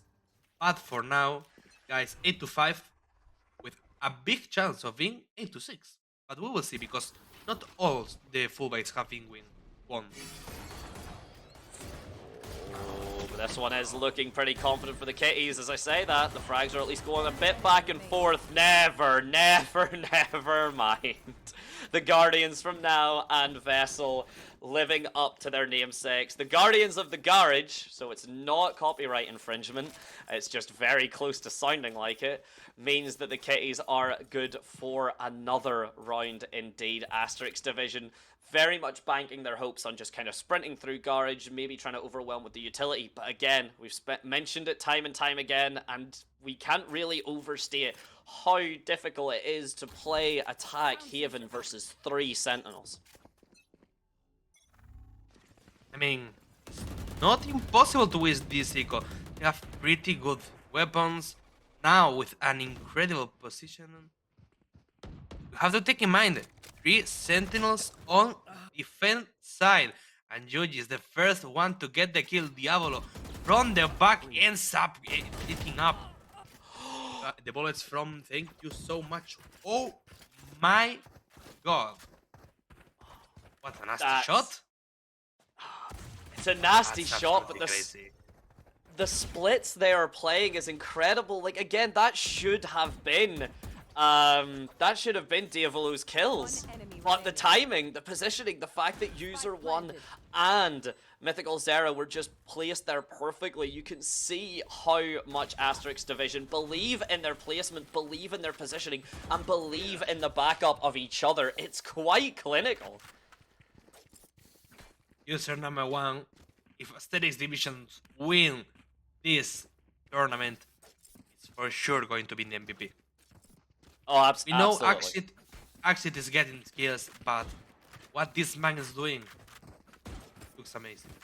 Of course, we don't know if Axit is actually given the big comms, if Axit is the IGL, but don't worry. User number 1, clutching when it needs to be done. Your vessel is completely unknown on the seaside, and we remember from the last map that the seaside, the side that they love to hit, the first kill is going down to Asterix Division. Dimensional Drift for your 5v4 situation. In the disadvantage goes for Lost Kittens. And I mean, look at that information. Now plays the positioning very cleanly, but you have to worry because the Dimensional Drift gives all the information away. And look at this. The Division now very confident that the rotates have came through, but are they going to check this angle? It looks like they're clearing all of them so far, but that's such an uncommon angle until I'm alone. At the very end is the last person to check. And because of that, we're going right back to the seaside. Both Asterix Division and Lost Kitties very much getting their steps in from all of these rotates. User number 1, the man himself. Look at this position. Look at where he is. He's got the setup. He's got the corner. In no way is he even going to be checked. Don't try and go for the knife. Just get the kill, User. Thank you for that. The last thing you want to do when you've been playing so well is get yourself clipped by doing something so silly. Double digits, ladies and gentlemen, for Asterix Division. I really hoped that he would throw that away. That would be amazing. But no, not this time. He's a much best player than that. So now 10-6 rounds. I hope to see, if not this round, probably the next round. If they don't win this one, it will be a timeout for Lost Kittens because, guys, remember, this is Lost Kittens peak. Next map, which is Corrode, is Asterix division peak. So that's very important to keep in mind. Not only is it important to keep in mind, we've already seen how Asterix Division play on Corrode as well, so that's an even bigger deal. But going back into what's currently happening right now, we've got a double push through from the Sentinels here. Oh my days, never mind, screw the double push through from the Sentinels. San Zin just takes 3 from the chamber and puts them into the heads of the Asterix Division, shutting whatever push, whatever hopes and dreams they may have. Okay, if there's a statement to get yourself back into the game, that's one. I say nothing about Lost Kittens. I say nothing because wow, what a flip, man. That's 5-0 and it's an eco. They just need the confidence. They just need that round to flip the game. Only 3 rounds, the differential, and trust me, that can get very well done. At this, oh my god. Oh, That last bullet. That was ASMR. Fire out ASMR. I'm sure there are YouTube channels for it there, but that is definitely one to add to the highlight reel. And the oil drone now coming through, clears out Garage just fine. Mythical Zera gets found out, gets himself in a caught by the grenade there, and actually it's just all the kills going in the way of the defense side. And you've got to remember here, Neo, in my opinion, should be backing up, doesn't want to be taking these engagements. You want to have that Resurrect online. But if the rest of your team are just taking all of their gunfights and walking away with them, you don't have any concerns. You don't have anyone, in fact, even to res. And you've got a strong enough economy. It doesn't need to get burnt. The only thing I would ask of the kitties, please use these ultimates. They have to. They have to, because this is how you throw games, basically. It's a real example of how a game can be thrown away. They didn't need even a timeout. Triple Sheriff double bundle is not a great round for Asterix Division. They will have to fight the next one. They will have to fight what will be the 10-9 and the round to fight for the tie at Lost Kittens headquarters. Yuji, trying to play in a close quarter, have to go back the team of Asterix Division. We're seeing now, your vessel ends up finding I am alone. What a throw from the Cypher, but wait, because he wanted to show up his new and brand new shield. He wants us to just to show us how the world works. They didn't like it. Seems like they didn't like it. It doesn't seem like they did. A little bit of distraction here from user 1. And the gate crash then to rejoin his team, but the patience here, the slowdown. And to be fair, Asterix Division, they've got 2 incredibly strong ultimates. It is you and me. The kill contract has been popped. Mythical Zera's been doing so strongly, but now actually just cleans it up. And it's all down to user 1 yet again, who's able to land those 2. Thank you so much. Now able to pick up the spike, get the plant down as well. The Hunter's Fury is online if he can get himself into a better position off of it. Hiding in the smoke, the paranoia comes through. No TP necessary. Sansa now dropping through with his teammates, and thank you so much, just looking at the window.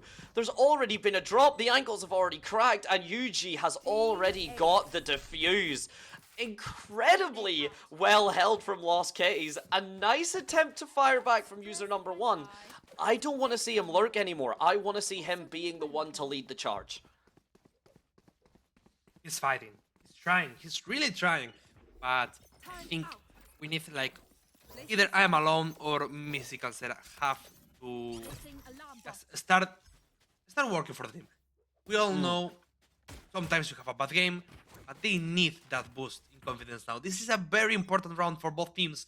Whoever wins will have a great advantage. In the last rounds of the regular time, we could have our very first overtime in this first map of Haven. Yuji playing inside the smoke, careful with the position, can be great and will be great. Yuji finds the first one, but careful, because between the smokes, they find a double kill and the Dimensional Drift will try to hunt the Sage. Diablo ends up with the Lurker, 3v3 now, and they are not even playing Ritik. Now, they will try. Oh my days, Vessel actually could get away with this. Yeah, he gets one. He gets. Nice. Well, No. quite fun. Oh my. What? What? How do you let Pure Vessel get away with that, Asterix? With that time. It was- Oh my god. It was. That was yours. Like, okay, yeah, I get it. But why was Thank You So Much running away with his knife? With his back towards the site? What was the thought process? What Confused. What what happened? decision was made? What happened? Okay. I'm going to need a Big VAR fire. on that. I'm going to need a VAR on that. Ooh, that. We said it, Star. Mr. Westy, could we have a little? Yeah. Okay, we'll have it. Okay, let's play. Let's play that. Okay. So, right, we've seen all this. This trigger discipline from Yuji is absolutely phenomenal, by the way. So, Vessel gets it. Mythical Zera then just loses the one bit. But what? Why? Why? don't You've you got just hide so... on Kubi? Yeah, that was, okay, I guess. Fair enough. Star, we mentioned it right back. Like, this is now, what, nearly 3 hours ago, maybe even a little bit longer. We said that there would be some highlights. We would love, you know, some absolutely ridiculous plays and big mistakes, and that seems to have been one of them. We've seen Yuji's, if we can actually cut to Yuji's, just trigger discipline on the smoke as well, just for a second, because our beloved production seems to have actually called me on my request for VAR. But I want to see, because you go from this, the trigger discipline, all the way to that completely brutal mistake, but we're not getting any more VAR. We're getting right back into this, and it's a pivotal first frag going the way of Asterix Division. Careful now, because the timeouts work extremely good at Asterix Division. They will try now. GG. A little push, careful with no finds a double one for Diabolo. Another one for Yuji. The rest goes to revive Pure Vessel 2v5 now. Yuji ends up with thank you so much. User 1 alone, trying to escape from the hell.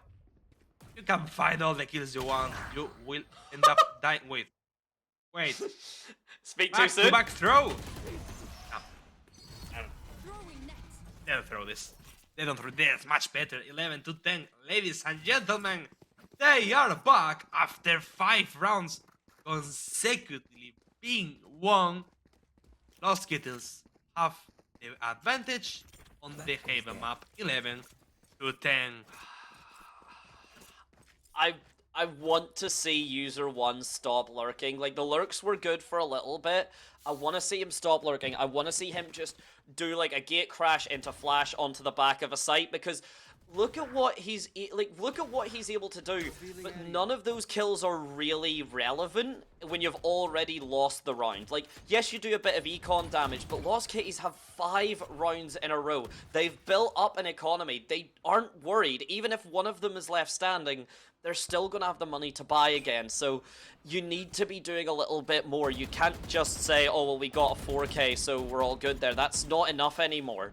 These pushes need to come through. And yet again, it's user 1 just kind of sitting on his own. If he gets this timing here, it's either going to be make or break. And Yuji is going to have advantage of the height. Ladies and gentlemen, 5v4 situation now. 50 seconds on the clock. Asterix Division break up the wall. Now trying to crawl back into the place they've been happy. The place where this whole map started. Because I have to remember, you guys, this is only the first map. We'd at least have another game to play. And careful with because Pure Vessel thought he could find the kills. But no. Actually was guarded in the back, and now 4v1 to the retake for Lost Kittens into the A side. I don't like tapping the bomb there. You've got the Hunter's Fury and you've got the lockdown to concern yourself with. Okay, action. Is he trying? He is. He's doing his little... Oh, he's sticking the teleport. Okay, I thought maybe he would cancel it, but... Look at what happens with that really kind of cheeky play. I mean, the defuse has already been done. The Hunter's Fury has hunted. It's found its mark. Diavolo gets a double kill, and I mean, Asterix Division just kind of seemed confused. They didn't realize that the round had already been decided, the outcome had already been made, and I'm not really seeing a world where Asterix Division claw this back. And I mean, yes, they've got Corrode coming up, and it's a map we've seen them perform well on, but Lost Kittens might have their number. Definitely, at least for this map so far. Not looking good for Asterix Division. They tried at least with a timeout, but man, they're having a very hard time now. Eventual Rift has been used to search up some players around the garage zone. User number 1 trying to crawl back into the B backside. Now here's up. Now tries to kill with the Odin. 2 HP left for user number 1. This Shockdown is going to get the kill. No, he quite finds the escape. 5v5 to the retake on the B side. And the advantage is probably going to be for Lost Kittens. Oh, but look at the lurk here from I'm Alone. But Pure Vessel has it red. Doesn't matter. The shots are faster. Thank you so much. Manages to do a decent bit. Oh my days, the tap from now though. Able to find the headshot. The neural theft plus the lurk from user 1. No one was checking that garage angle. A 2 versus 1. Only 2 HP though from the Cypher. Or from the Yoru, sorry. I'm Alone's gonna have to try and swing this through. And if a headshot comes through exactly like that, then this could be a problem. Diavolo believes there's going to be a swing from the garage. There's a clutch and a half from him. He's got all the control in the world as he clutches it out. 13-10, the first map of this best of 3. And those kittens do not look lost in any shape, manner, or form. I am the lost puppy here. What happened? We are the lost ones. They are not. 8 rounds in a row. 8 rounds in a row. Haven't lost a single one. A timeout use in between. They just don't care. They just woke up and be better. Lost Kittens going to be the first map winners, but still, story doesn't end up here. They can fight the second map. I trust that they will fight the second map. I mean, they have to. They have to. Otherwise, that's the end. And it is the kittens being crowned the king of the pups. I imagine the name may be chosen for that irony entirely as such. And we get to now look back and see this. But I mean, the kittens have shown that, yeah, you can do a really weird kind of play. You can do a really weird setup. You get 4 rounds, you know, off of it. And then all of a sudden, as you said, Star, specifically, you know, 8 rounds back to back on the defense. When you've got incredible trigger discipline like this, moments away from greatness, that right click, had that went slightly more in user 1's favor, we'd probably be seeing an opposite scoreline, let's face it. It just wasn't meant to be. The kittens really dug their heels in, really kept it, and really showed us how to make a map of Haven work. I love to see it, man. I love to see how the players can play the best they can. User number 1, we'll always talk about him, but their team, I think, is getting a bit behind. It's not that he's like he's shining a lot, but their team needs to do a bit more. I remember the first game we had. They have double duelist, now they're playing only one duelist. Mythical Zera is getting very, very behind, and I think that's the last power force that they need to end up winning any matches. But if Mythical Zera doesn't find a point, getting very hard for everyone else. That's, I mean, you can have bad games, but sometimes it is just the difference maker. And you pointed out earlier, Star, and now we are getting to it. This is, if I'm right in saying, this will be the 4th game in a row that these teams have played. We're going on to the 5th game in a row. Endurance is a factor here. Endurance is a big factor here, and Mythical Zera does seem to be right now, you know, in the game 1, game 2, pretty close to the top of the scoreboard, you know, kind of fighting user 1 for that top spot. It's now been Akshit that we've been seeing at the top, and Zera been struggling down, and especially when you're on that ISO, you cannot afford to be down there. You cannot afford to be at the kind of bottom end of the scoreboard, because it means you're not getting the frags, it means you're not getting kind of the space that your team needs, and it's going to be a problem. going to be a big problem. Let's see if they can solve it, but by now, going to a little break, 3-4 minutes, and we'll be back with the second map of this, the grand final of the King of the Pups.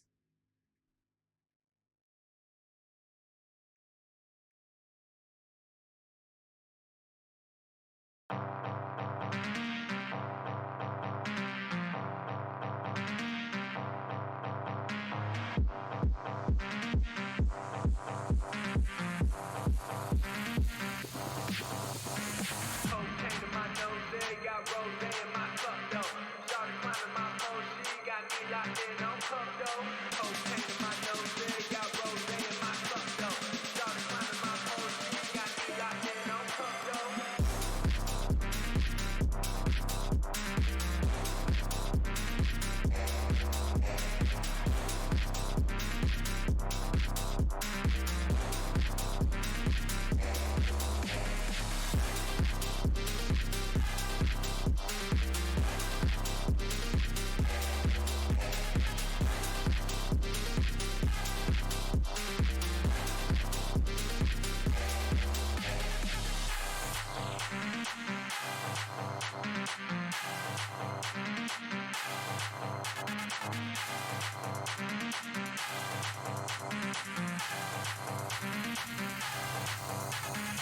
Cocaine in my nose, there got rose in my cup though.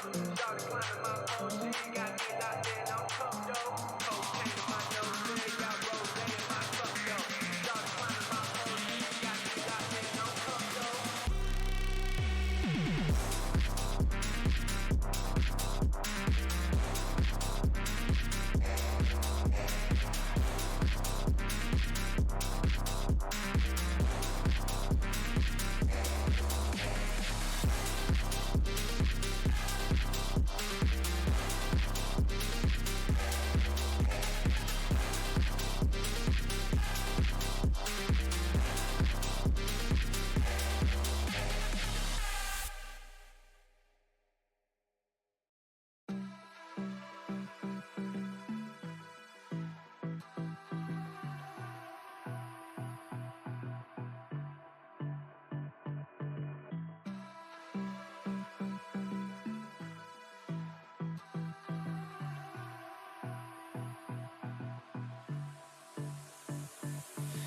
I don't know what you want.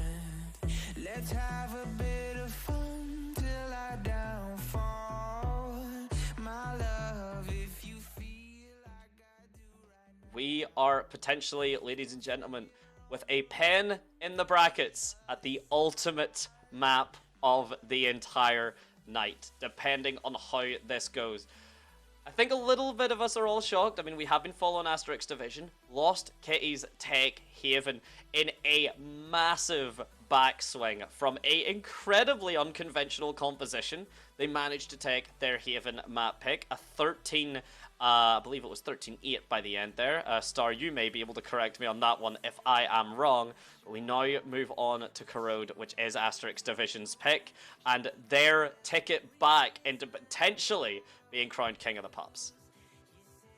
Yeah, I can confirm you. We will go into Corrode, and Asterix will start defending, and of course, Lost Kittens will start in the attack side, like we did on the Heaven, and what we will do if we go to the next map, which, by the way, was Sunset, as we say before. Now, very important map, because if Lost Kittens win, it's going to be very strange the fact that Lost Kittens are the Puppy Kings. Don't ask us how that works. And I do want to just quickly correct myself there. So it's 13-10, not 13-8, as I said. Now, we've seen Asterix play this map. We've seen it earlier today. We've seen them do it very comfortably. We've seen the very aggressive defense that we've been seeing from them this entire night and this series so far. It's up to the Lost Kitties to really show that they are not lost, that they have been found, that they are comfortable, and if they can make Corrode work, then it's a heartbreaking end for the Asterix Division, who genuinely, from what I've been kind of seeing or anything, maybe arguably slightly favourites to take it. Doesn't look like there was much, but from what I can see, it looks like they were the favourites. So the Lost Kitties doing a big upset, and again, as you said, Star, claiming themselves King of the Pups would be a story to tell. Will be. Will be a very great story. We've been playing a lot of games. The players are tired. I can feel that, but still, they have to give the best of themselves. They have the excuse that it's going to be holidays soon. As we say before, if new people are arriving now, Merry Christmas, because we're going to forget at the end, probably. But that's something to be saying. Also, we're going back to Corrode. We already talked about Corrode. We're already seeing a Corrode, and you can see new. I hope we see some Waylay. I love the Waylay in Corrode. I already told you. Probably one of my best, and there you go. We're seeing Mythical Zera back on the Waylay. Shined a lot in the first map of the day, and we're getting also a double buys, and that's it. We already have the Okay. Agent Thieves. Okay, the fastest agent select in the West, and I don't know, maybe you caught my facial expression just as we cut back there. Lost Kitties are doing it again. They're doing the triple defender, the triple sentinel start on attack composition again.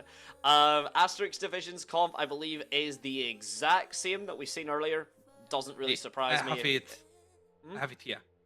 It's going to be the defending side for Asterix, Yoru, Omen, Waylay, Fade, and Vice, and for the attack side for Lost Kittens, going to be Deathlock, Omen, Vice, Stage, and Fade. And by the way, we're going inside the road. We're going to France. We're going to the second map of this grand final. And look, we're having a party on aiming. I mean, look, you gotta hype each other up. It seems like they're having a chat, getting the discussion down. How do they want to play this? Again, it could be the last map of tonight, depending on how this goes. Asterix Division using the exact same setup that won them Corrode earlier in the night. We'll see if it does the same. User 1 trying to already show up, does an excellent job. First frag onto Pure Vessel and a lot of damage done. Sanzin, though, answering back with some damage of his own. No frag, or sorry, a single frag as well. Mythical Zera, trying to cause a little bit of panic with that footsteps, but far too many people are there for him. And now the plant down. Action fighting back, but it's now to get the final frag and get the spike down. And Kitties didn't win their pistol round on Haven. Certainly a different story here. Definitely, they are getting back. Asterix Division have been playing a lot of rounds, and they, I think, have mentally reset a bit, but not that much. We will see, because it's not how it starts, it's how it ends. It's going to be a Guardian, an Outlaw, a Spectre, and a double Bulldog. Bulldog, which is actually a weapon that we've seen a lot this whole tournament. Work pretty good.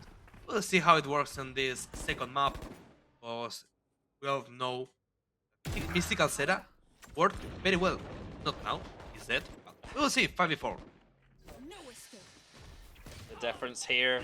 Pure Vessel as well, having that expectation there's another swing. I don't think he's seen User 1, but he's understanding just the play style that Asterix Division are having, where there's always that kind of double setup, where there's always that kind of backup for either like the post frag or the kind of refrag coming through. And now the patience here yet again. Lost Kitties have been so happy kind of letting this timer tick down a little bit. Again, biggest map currently in the game. A massively long rotate for the defense here. The gate crash from Yoru certainly helps, but if you look on the map, it's not going to be there. So it is currently a 1 versus 4 setup from Thank You So Much on this elbow here. He swings a bit too early, not able to find anything, and the control now basically all up for the Kitties. 3v4 Axit from the back, trying to get a single kill, trying to scrap a bit on the weapons, and he's going to find the first one.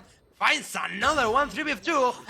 Triple's going to be already good. All Axit shines, trying to fight, trying to get back the round, but with the double swing, what a nice thing to see. What a nice round from Asterix Division. Now, going to get the 1-1, is going to get a tie on the general mark at the second round of the map. Good to see that they are alive. Nice to see. I mean, Agit was the one for Asterix that was showing up in Haven kind of by the end. User 1 was still there, of course, but I mean, by the end, those shots were very much down to Azuric. Was creating the space. Of course, it wasn't enough in the end, but this could be the difference here. 3 beautiful shots there to suddenly get the Thrifty to prevent what should have been the second round for the Lost Kitties there. User 1 not quite able to land the outlaw shot. Oh my god, okay, Diavolo, just no concern at all. A quick double shot from User. The Sheriff as well to get the third. Can't quite land his shots for the fourth though. But Agit has used all the time in the world here to gain the control, to gain the space. He knows where Diavolo is. And a very, very fast third round.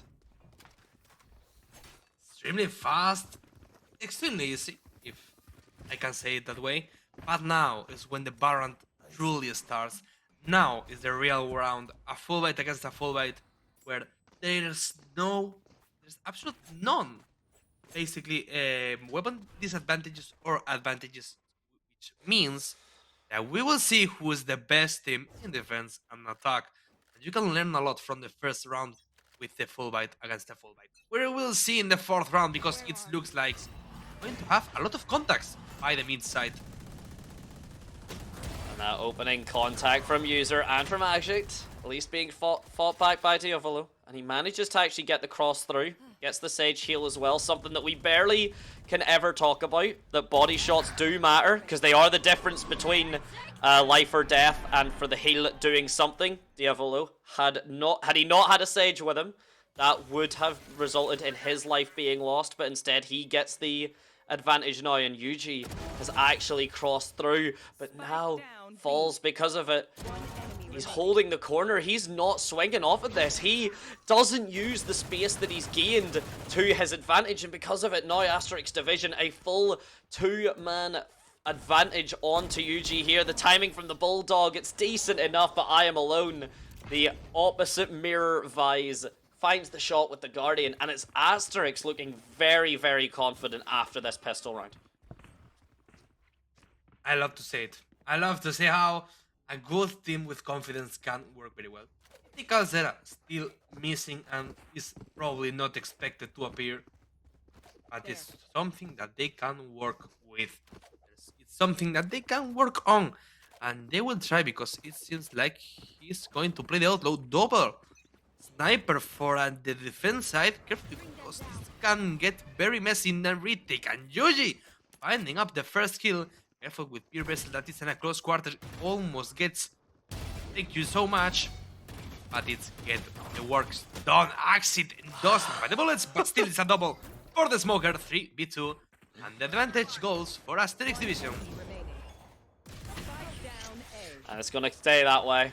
It's absolutely going to stay that way. And I think that there, just that little engagement between the A side, the A, me, and Arches is just why Valorant at this level is just so fantastic, because you'll have the cleanest, most decisive shots, and then you'll get moments like this where it's just back and forth. I mean, Agit has not really been missing too much, but look at that. It just goes back time and time again, and a big shout out to our producer, who's having maybe too much fun on those replays, but we appreciate the hell out of him for it, and he is creating some cinema for us to enjoy. Asterix, however, though, creating cinema on this server, no real concerns, no lack of confidence in any way, despite losing the pistol round, and it does actually seem like it's impacted the Lost Kitties. Still, they will try to go back and forth, but they don't find a single kill. The first one goes for Omen, the second one goes for Axe, the third one finds up. You will not kill my 4v3 now because the rest gets up Diavolo. Diavolo that doesn't die. Another kill. Calzera, 4v2 now. The advantage is still on the hands of Asterix Division. It feels to be a little bit like this has become a set of disrespect where there's been acknowledgement that, like, people have been given a bit too much space, that Asterix Division maybe just aren't playing with the confidence you pointed out earlier, Star, and Asterix Division now kind of seem to have, if you go with the metaphor here, they are the babies and the toys are out of the pram. They are no longer happy with the circumstances. They're no longer wanting to play this kind of controlled, respectful Valorant. They just want to take these fights. They want to walk away the victors. They want to make everything as most awkward for the kitties as possible. And we can see how clearly it's working. I mean, these are players that the biggest part of the Valorant playing style is ranked play style. So you cannot expect a ranked player play like a professional player. They have to play what they know. And what they know, pure ranked style. 1v1 in the kill feed, and it's going to be both fates who end up dying. It's going to affect more the side that needs to get into a side. So the attack side, careful with now, doesn't get looked up. And now with the from the shadows, going to get back into a what a nice read. But what a nice read from Omen. But it looks like those kids want to go by city. Careful with. Oh, the flank from Asterix Division. And the shot from User 1 as well. Okay, it's UG. Mythical Zera, the man we were saying that kinda needs to step up. Still seems like he's struggling. Still seems like he can't quite find his footing. Because of that now, the advantage goes towards the kitties. Yeah, again, Asterix Division now, only one member alive. It is the man that has been doing things time and time again. Lovely trigger discipline. Can't find any more information off the back of it, but still manages to dodge out of the paranoia as well. The Razor Vine pops up, gives a little bit more control. Sanson just popping the smoke, making sure Heaven isn't going to be an option here. Akshat, though, has everything. 2 dark covers, paranoia, and a teleport. He could maybe try and make something work here, but he's isolating these fights excellently. Doesn't see UG's head, actually, just because of the Razor Vine there. That is unfortunate for him, but either way, it's enough to get the kitties another round and back themselves onto this board. That was very, very strange. The fact that he couldn't see him through the veins. I think that was purely because probably had the graphics on low. I think that he just lost the round because of that bind, because the duel was very good isolated, and he mainly know where the other player could be around. So yeah, just short of a bad luck. Now careful in the mid side because we are having a big fight, 5v2 on the clock, and careful because going to jump one by one. I don't understand this play. There's like, why would you do that?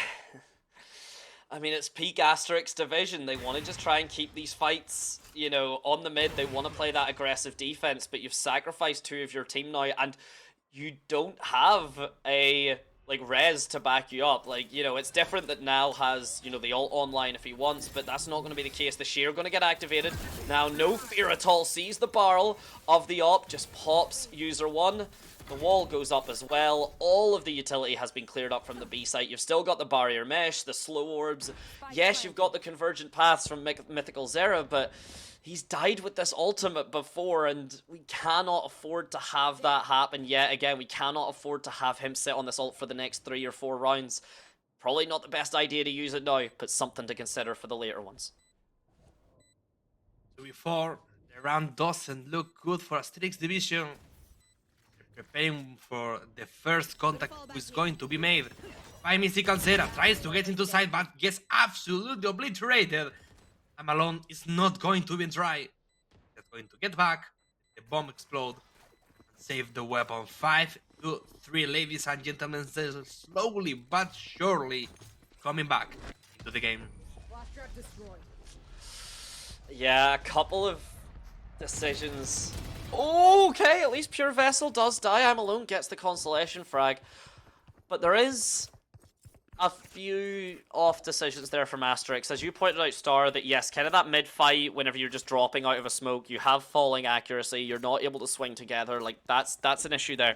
I also just don't understand why Mythical Zera went in. He already has his ult, so he doesn't gain anything from dying. You know, it's better to keep the gun online. You know, he's bought an op, yes, but, like, he could have just had that last round or, you know, kept the Vandal for an additional round and just maybe played the op afterwards. There's quite a bit to it. Okay, that was I feel a bit bad. Okay, I'm Alone at least gets the damage, but that was an op headshot there. That should have went to him. At the very least, it does get traded up, and thank you so much. Able to fight back, but it's 3 versus 3, and all ults are online. Trying to get back into the A side. Mystical Zera, operator in hand. Nightfall in hand. He gets back, but still hits Mark and Decade. Like implanted by Joji. 3v5, they're getting killed, and they're getting eaten up by the mid side. Careful with the dimensional drift. They find both players. They have the info. He's on top. He will be fine. The ultimate for William is perfect, but I'm alone. We didn't see it, but he was there. And he found both kills. 6th round goes up by Asterix Division. Interesting stuff from them. The use of the ultimates is clean. A decent amount still alive. Steel Garden not popped by UG. Now, I'm actually not sure, Star, maybe you can confirm. To my knowledge, Steel Garden still impacts you if you're in the dimensional drift. I don't think so. No, does it? No? Do you? Oh no, yes, I get. Yes, it's the same. Yes, yes. Never mind, I'm being silly. So it means the Steel Garden from UG is a bit less effective here, but it would be nice to see it now. And I imagine, if anything, if Lost Kitties can get themselves onto the site, we're going to be seeing a steal for Steel Garden. But Mythical Zera gets the first op shot and manages to get out with his life. And then Agjit, the name we have seen time and time again, just making more and more waves. 5v1, impossible for Yoji. Finds the first one. Going to be the 7th kill for Asterix Division. They still find more rounds. They will fight once again. They will keep trying, of course, but I mean, Lost Kittens need to reset completely. But at this time, it's been almost 5 hours since they start playing. They have to push themselves to their limits, fight once again. But man, it's not looking good for them. They've only won 2 rounds. They only had one probably chance on this first side to get anything else. But now they will try to push once again to A side when they started on the side where they found only one of the 2 rounds. Oh, but that is finding a timing and a half. This time there's not as much shutdown, and it seems like Asterix, just with that mid control and with that B push, they don't really care about the A site. And when you've got user 1 yet again doing stuff like that, is there really any concern to it? And it's essentially just a 2-man show right now. Agjit, user 1, and to be fair to Mythical Zera, starting to pick up frags with the op, but still, you know, I mean, look at the difference there. It's 32 kills between the 2 of them versus the entire team's 18. So a big difference between them. One last thing though, I mean, the Kitties do have that triple Sentinel defense coming online for them. If they're able to get themselves one more round, that 8-4, I mentioned it in Haven. Of course, it ended up being a 6-6, but still a score differential I believe they'll be more than happy with. 9-3 will be probably the biggest score differential we had in all day. Trying to get the first one. Thank you so much. Doesn't have the time to get back. Yuji wants to get pushing. Yuji wants to play inside the smoke and finds another kill. 3v5. User number 1 trying to play by elbow. Double with kills, operator. What a shot from a Mythical Zera. He's back, my friends. But still, now can get up his teammate. 5v3 now. The retake plays Asterix Division. The res is good, but I'm alone here. This is it. It's UG and I'm alone. This is it. This entire half rests on this timing. And so far it's not looking great, but the Steel Garden was used. I was about to say it depends purely on the swing here. I'm alone now. Yes, might still get caught up by the timing. Yes, gets killed by Classics. Now actually doesn't even get hit by the Steel Garden, so he's able to keep the aggression going. Had the pixels been a little bit different, we could have seen an entirely different occurrence there. And yet again, I'm going to yell it, thank you so much. Dies with Nightfall, doesn't get to bring it to this half, and Nightfall is such a powerful ultimate. There's a reason it's 9 points. Nightfall's not 9? I could have sworn Nightfall was 9 points. It was not anything, but then buffed it. Oh, did we buff it again? Oh, okay. I think, yeah, Whoops. because they're trying to put Faith back into the meta. And they're Right, finding okay. it, but I think it got buffed. I mean, it must have, because I was very much still under the impression it was a 9-point ultimate. But anyway, then, ignore me, ladies and gentlemen. The old man is reminiscing about the good old days.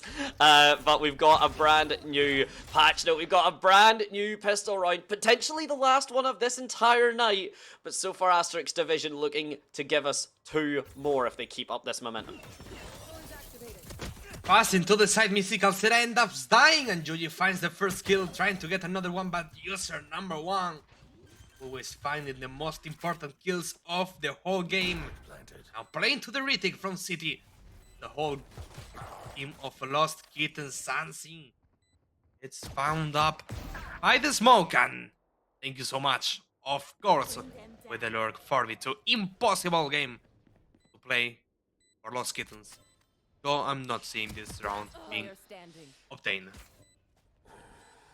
No, that looks like we're kind of done here right now. User 1 and Axion are just doing too much, too pivotally for it. And Asterix Division, we have seen, you know, the kind of the bonus or the second round after the pistol not actually go the way of the pistol round winners. And we've seen it happen at least semi-consistently. We'll have to see if that curse is finally broken. If it is, Asterix Division look to be on track to send us to sunset. It's Kitty's kind of now do or die to see if we get to that last map or not. With only 1 Bucky, 3 Sheriffs, and 1 Dream, Lost Kittens don't have a easy task. In front of them, double kill for Asterix Division. Sansing re-picking again, but Saxit gets the refrag instantly. And no, they didn't even kill Don Micaelera, trying to get into City as fast as possible.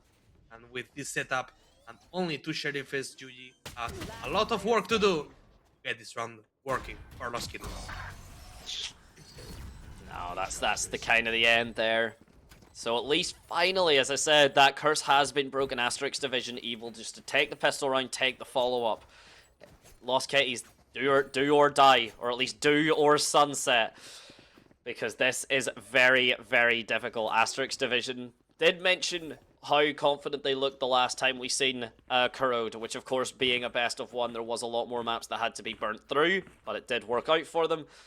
I think they're very much showing why this is a map that they prefer to play, why they are so confident with this map going through. Only 3 rounds to just make or break. The Haunt gets broken, so Mythical Zero is able to actually be kept safe, but the Judge is not going to work at that range. No, sir. Even with the Paranoia coming through, it's not going to find its mark. Action, though, has managed to just lurk his way through the smoke. He's done it so many times. He finds 1, he finds a second, he likely will find a third. He actually doesn't.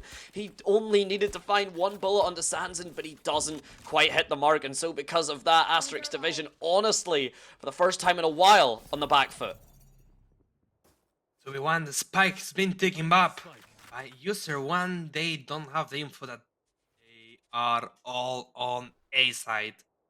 They'll have to try to fight, but wait, I'm alone. Checking up on the link. User number 1 is doubting of himself. He's trying to think out what does he must do. Lost Kittens starting to smell something off. And the read is actually going to be good. User number 1 is going through the B side. There's no one to defend.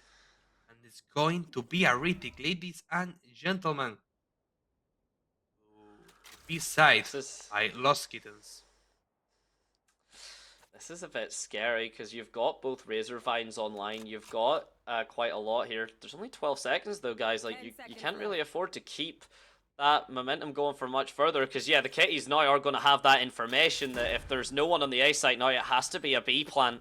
So because of that, I'm alone, and user 1 giving up a little bit of space. The Razor Vines don't actually even get used. Excellent paranoia, pushes user away from that kind of canteen, that angle, and because of it, I'm Alone's just sitting there with his back towards it. Doesn't even realize that he's been left alone. User 1 getting stuck on the box. That's just a bit unfortunate. A little bit of error in movement and potentially a showcase in just how long it has been. Again, we are 5 hours now, basically, into this entire series for both of these teams. Of course, you know, not this series specifically, but just the tournament overall. And I think both from User 1 getting stuck in that box and I'm Alone just getting caught out in heaven, I think we're starting to see the cracks come through. The tower has been made. Now let's see.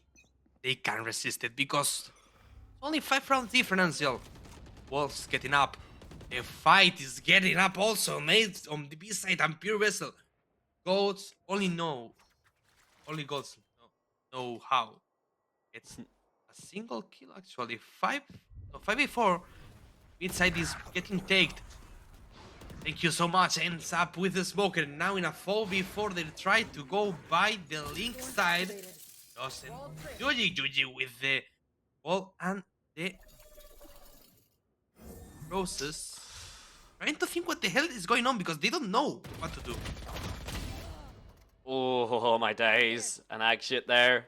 Kind of his uncharacteristic big miss, but we've seen it before. Do a little bit of damage, and yeah, honestly, Star, couldn't have really put it better myself. Everyone looks very confused. Asterix Division has somehow ended up in the defender side spawn, but they've got no real control of either site right now, and there's still a decent bit of coverage here. So from Pure Vessel, so we'll have to see how that works out. The timing's perfect, gets a headshot on a Mythical Zera. There's only 20 HP for Axta as well. Timing yet again works itself out, and every frag that Vessel gets here is so pivotal because it means he's closer to getting the Annihilation online. He finally goes down, but it's a 2 versus 1. Thank you so much. Does have the Seas, does have the Nightfall, so can make it work, but now here has got the information found. Yes, the Seas is going to hit him. It's going to kill a little bit of time, but other than that, not too big of a concern. Thank you so much. Now just set up towards the A main with the Nightfall. He's really going to need to use it. He has the rounds to play with here. It would be a real shame if he didn't. All the pre-firing in the world, all the timing in the world. The Arc Rose gets flashed. Yuji goes down because of it. The turn is absolutely excellent. And the spike still needs defused. Now taps it. But thank you so much is here in the steps. No concern at all. There's been too much time. Too much time has been left alone. And because of that, thank you so much. Not even needing the Nightfall is still able to take the round away. What a play by... Thank you so much. What a play with the time. He knows the timings. He knows how to control this beautiful thing that we have called time. And now it's going to be only 2 rounds between Asterix Division and the Sunset, the last map of the King of the Pups. They will try to fight for it. Look at this popping swing on my nice 4K now. But thank you so much, and the fight starting up already on the B side again. They're having some trouble to get in. User number 1 will solve it. With the ultimate first kill goes for the smoker, and it's up with Mythical Zera, another for Yuji, and now Odin in hand getting a triple kill. All good, all. Thank you so much. Ends up denying it, but is always to solve the round. 11-6, and it's going to be another round for Lost Kittens. I mean, here we go. Lost Kittens, you've got one more lifeline here. You've got a res, you've got Annihilation, you've essentially got a 6 versus 5 on your hands. If the confidence can stay up, if you can mount a comeback, it would be scenes on this stream.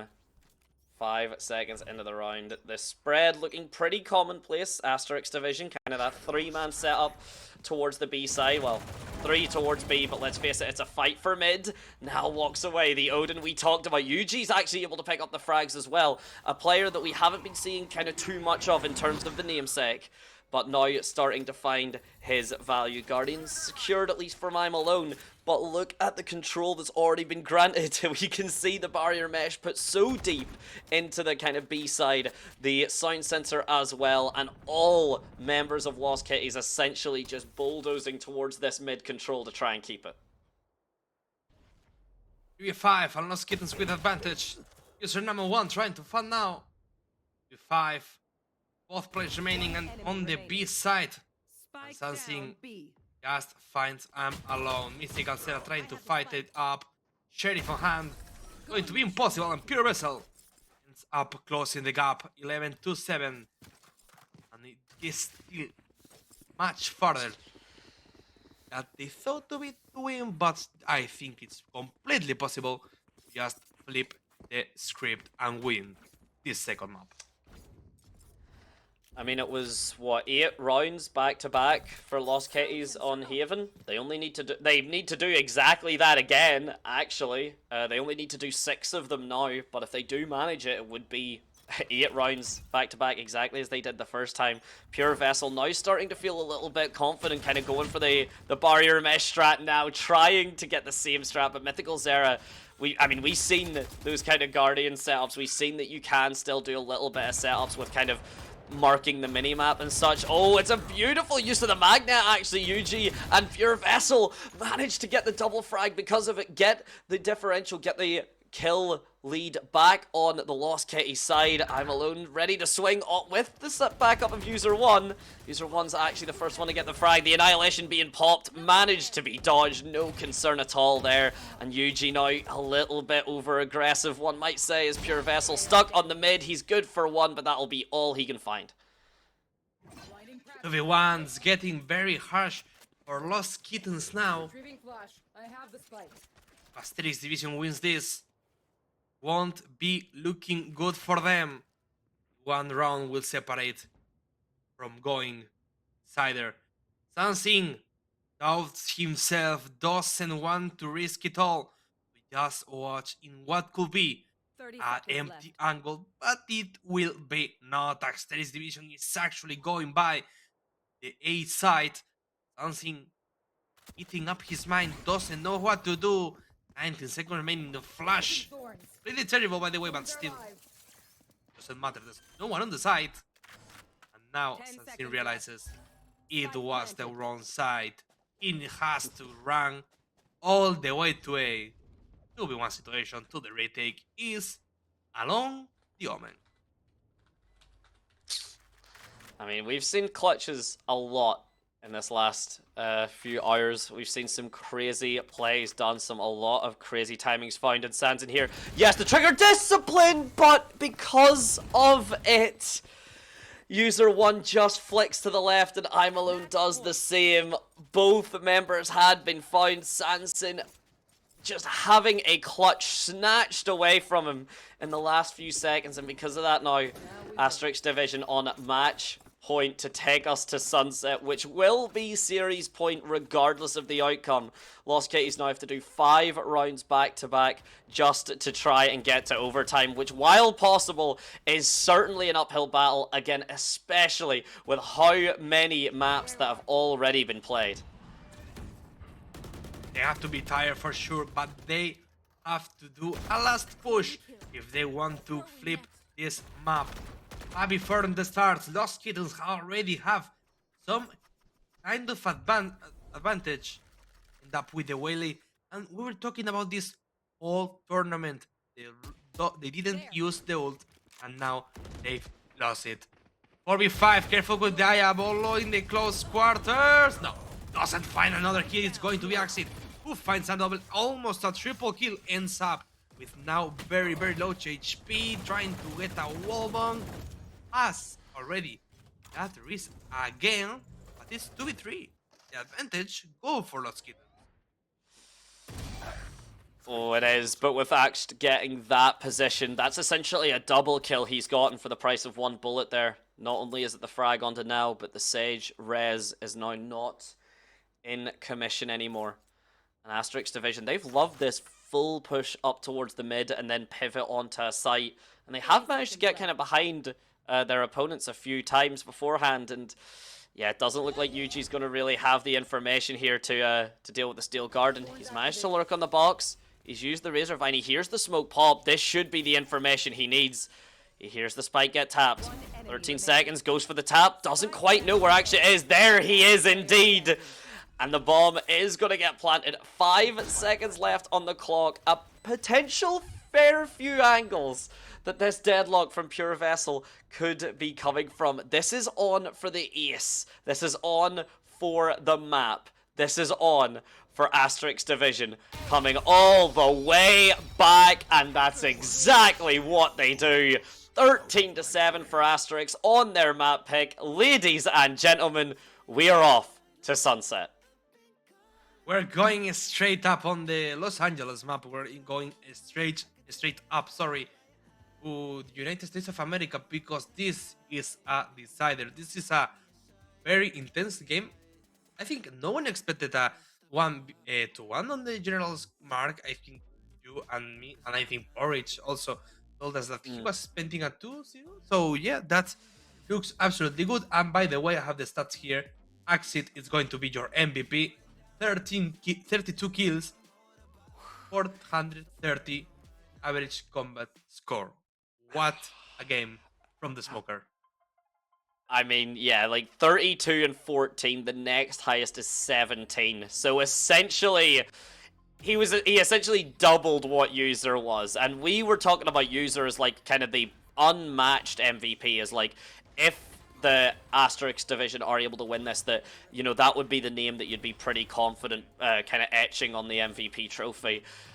I've got to say, actually, it's given him a hell of a run for his money off of the back of this. A lot of excellent shots, a lot of clutches, a lot of just pure clean setups, a lot of whiffs. Well, okay, that's the only one, but it was a big one and it was entertaining. But, I mean, yeah, a performance and a half, and now we've got one more map to seal the deal here, to crown the king of the Pups. They have to fight for it. It's getting late. It's getting tired for them. But now we decide who's the real king and who just go on being the second one. Mystical Zeta, he woke up a bit at least on this round, and I believe that they will give us a great grand final. By now, we've seen a bit of a comeback from the defending team. They like more than 8 inside, but I believe that they can give us a good Sunset map. I mean, we talked about kind of the map spread and the differentials. Sunset is a lot less attacker-sided than what Corrode and such were. We're talking like 2% difference, essentially, between them. So Sunset is a bit of a tough match, a tough map to attack on. I will stay still the most volatile map. So while the stats are still defender-sided, I'd say that it's the map with the most common, like, you see like 2s and 10s, 3 and 9s. I've had a 1 and 11 that then got flipped to like a 13-11. You know, the comeback potential on Sunset, particularly for like clutches and such, probably the highest in the game. So if we're dealing with players from Asterix, like Jax, who's able to get those clutches, like User One, who's able to do some phenomenal stuff, Lost Kitty's triple Sentinel defense comp might have finally just come up against the unstoppable force that is Asterix Division. You guys, it is late, but we are not done yet. You can trust us with your grand finals, but guys, let's go to a little break. Let's try to not leave the break. I will be back with the grand final. Special guest coming in as well. Ladies and gentlemen, I'm not going to spoil who that is, but I believe my man as well. You're going to have to leave us just for a little bit early, just because, as we've said, the timing is ridiculous. No one expected to get this late into it. I'm not going to say who it is. I'm not going to tell you who our special guest is, but I am sure, ladies and gentlemen, it's not going to take very long for you to find out, and I can let him introduce himself, but for the meantime, we may as well say it. Star, thank you so much for joining me. It has been a blast of a 5 hours to have. Enjoy your rest, and I will be joining you soon. But for the meantime, I'll be joining you, ladies and gentlemen, in just a moment for this last match of the best of 3. Back soon. Bye-bye. Screaming.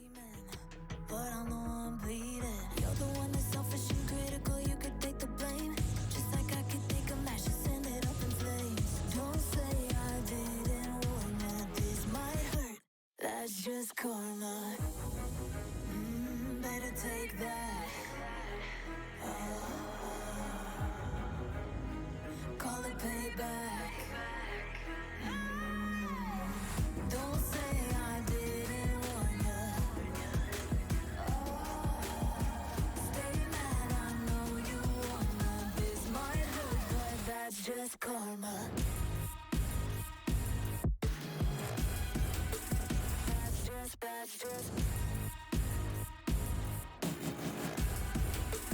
That's just karma. Fall too hard and let it bite. Better say our last goodbyes. Oh, you come back, never come back. I didn't need you, I don't want that. Oh, don't say I didn't want you. That's just karma.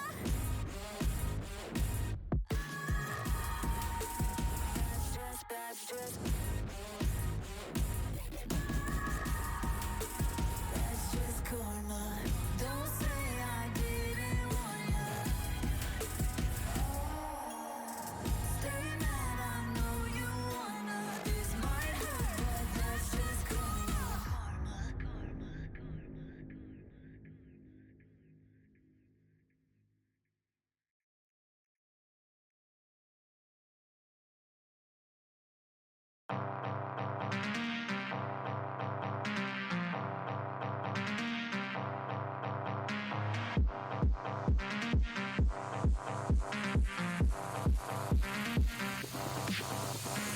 Cocaine to my nose, there got rose in my cup though. Started climbing my phone, she got me locked in on cup though. Cocaine to my nose, there got rose in my cup though. Started climbing my phone, she got me locked in on cup though.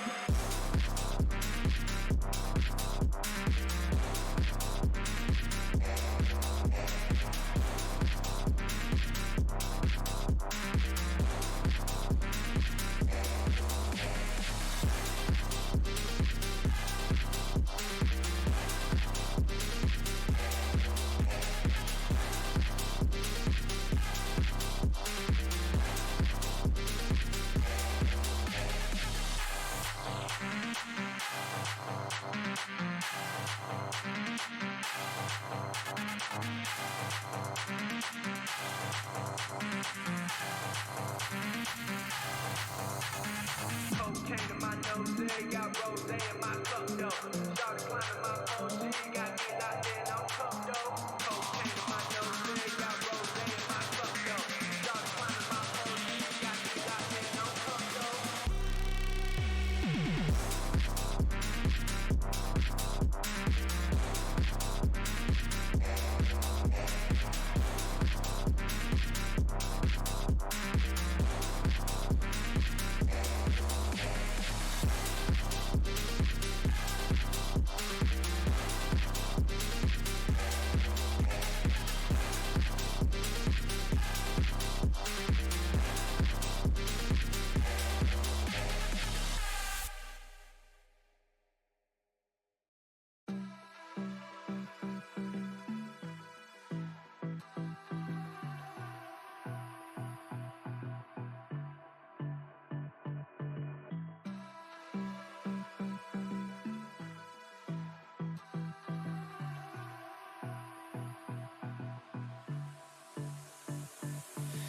I don't know what you want.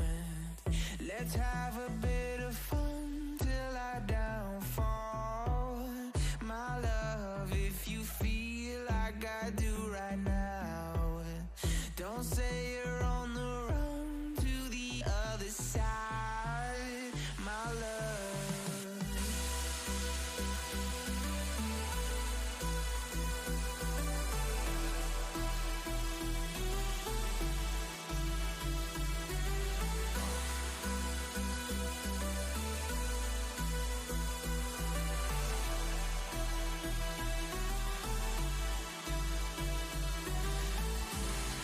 You say you wanna try, but you never do.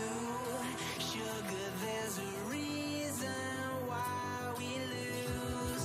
You say you wanna cry,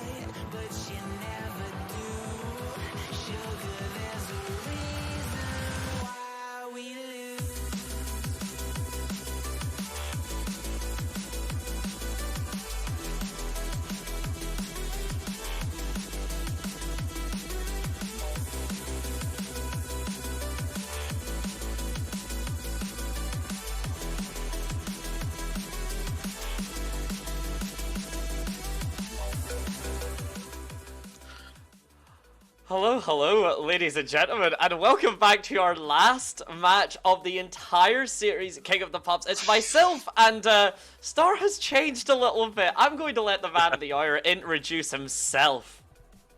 Hello, guys. I'm Porridge. I don't have as good of a beard as Star does, but I'm going to try to fill his shoes. It's going to be a big task for me, I think, but I'm exhausted. I'm sure all of you guys are too. I'm sure the players are. I'm sure Medante, you have to be exhausted, no? Look, I can just if I say I'm not, I can maybe gaslight myself, and that's the important thing, ladies and gentlemen, is you tell yourself you're not exhausted. And damn right, it's been a long day for everyone. These players are now pretty much on like their 5th or potentially 6th map back to back, kind of depending on how you view it. So it's been a long run for everyone, but we are here at the end. It is Sunset. It's Asterix Division versus the Lost Kitties, and the Lost Kitties, I don't know if they've been doing it the entire time. Porridge, actually, maybe you'll be able to help out and clarify this. Have they been doing triple Sentinel on, like, every map they've played? Or is that... Yes, okay, right. Yes, as soon as we seen it for map 2, I was kind of like, okay, this is definitely something that they've been doing every single map. There's no way this is actually, like, a tried and true strat. No, definitely not.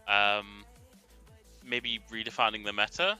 Obviously, the meta is, in a way, is a bit up in the air at the moment. You can play anything, to be honest. Double Duelist is usually the go-to. Double Initiator on some maps as well, but to be honest, the meta is maybe the healthiest it's ever been. You can basically play any agent on any map, any comp, and you can win. So maybe Triple Duelist is the new meta. That would be kind of sick. We see triple Sentinel from Lost Kitties, triple Duelist from Asterix Division. That would be a nice kind of run at each other and see how this goes. And I'm in complete agreement with you. I think it has been a really, really healthy meta for the game. Like even Tejo is managing to find his way like into certain maps. Like we were talking about this earlier off camera, where it was like on Abyss. He's actually still very strong. He's nowhere near what he used to be, but he should never have been what he was. And I used to say that about Chamber as well, because that was just overtuned to, yeah, ridiculousness, we shall say. But yeah, Sunset coming through. I mean, we've been seeing a lot of Yoru, a lot of Waylay, very common agents to be picked on. Sunset, Cypher's been a pretty common go-to as well. So I don't expect any big surprises for our last match here, unless we want to do one more triple Sentinel to send us off. I mean, I think we've played Triple Sentinel both maps. I'm expecting another Sage. They've played Sage both maps. I would love to see something like a funky Killjoy maybe on a Sunset. Cypher is a bit out of reach at the moment in terms of the current meta, but yeah, I'd expect a Viper, to be honest, on the side. Maybe only a double Sentinel this map with also a Viper. We'll see what they choose, basically. But I mean, what are you hoping for this map? Are you hoping for maybe a triple controller? Oh my days. Okay, that is an unheard of recipe. There's an entire cookbook yet to be published by my man if he's coming out with triple controller on Sunset. I mean, I'd like to see triple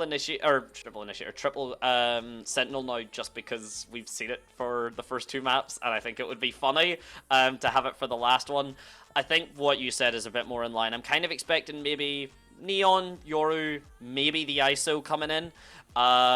Getting that double controller because Viper is just very strong. I can already see that we've got Eugene on. Okay, the kitties are going for it. Now we're going... Wait, what? So Vessel and now we're... It doesn't matter what Asterix or Division are doing. I don't care. They're going for the triple Sentinel for one last time. Literally, ladies and gentlemen, into the sunset. I mean, I'm excited to see how this will go. I've just noticed that we've got a Tejo and a Fade on the side of Asterix here. Interesting comp.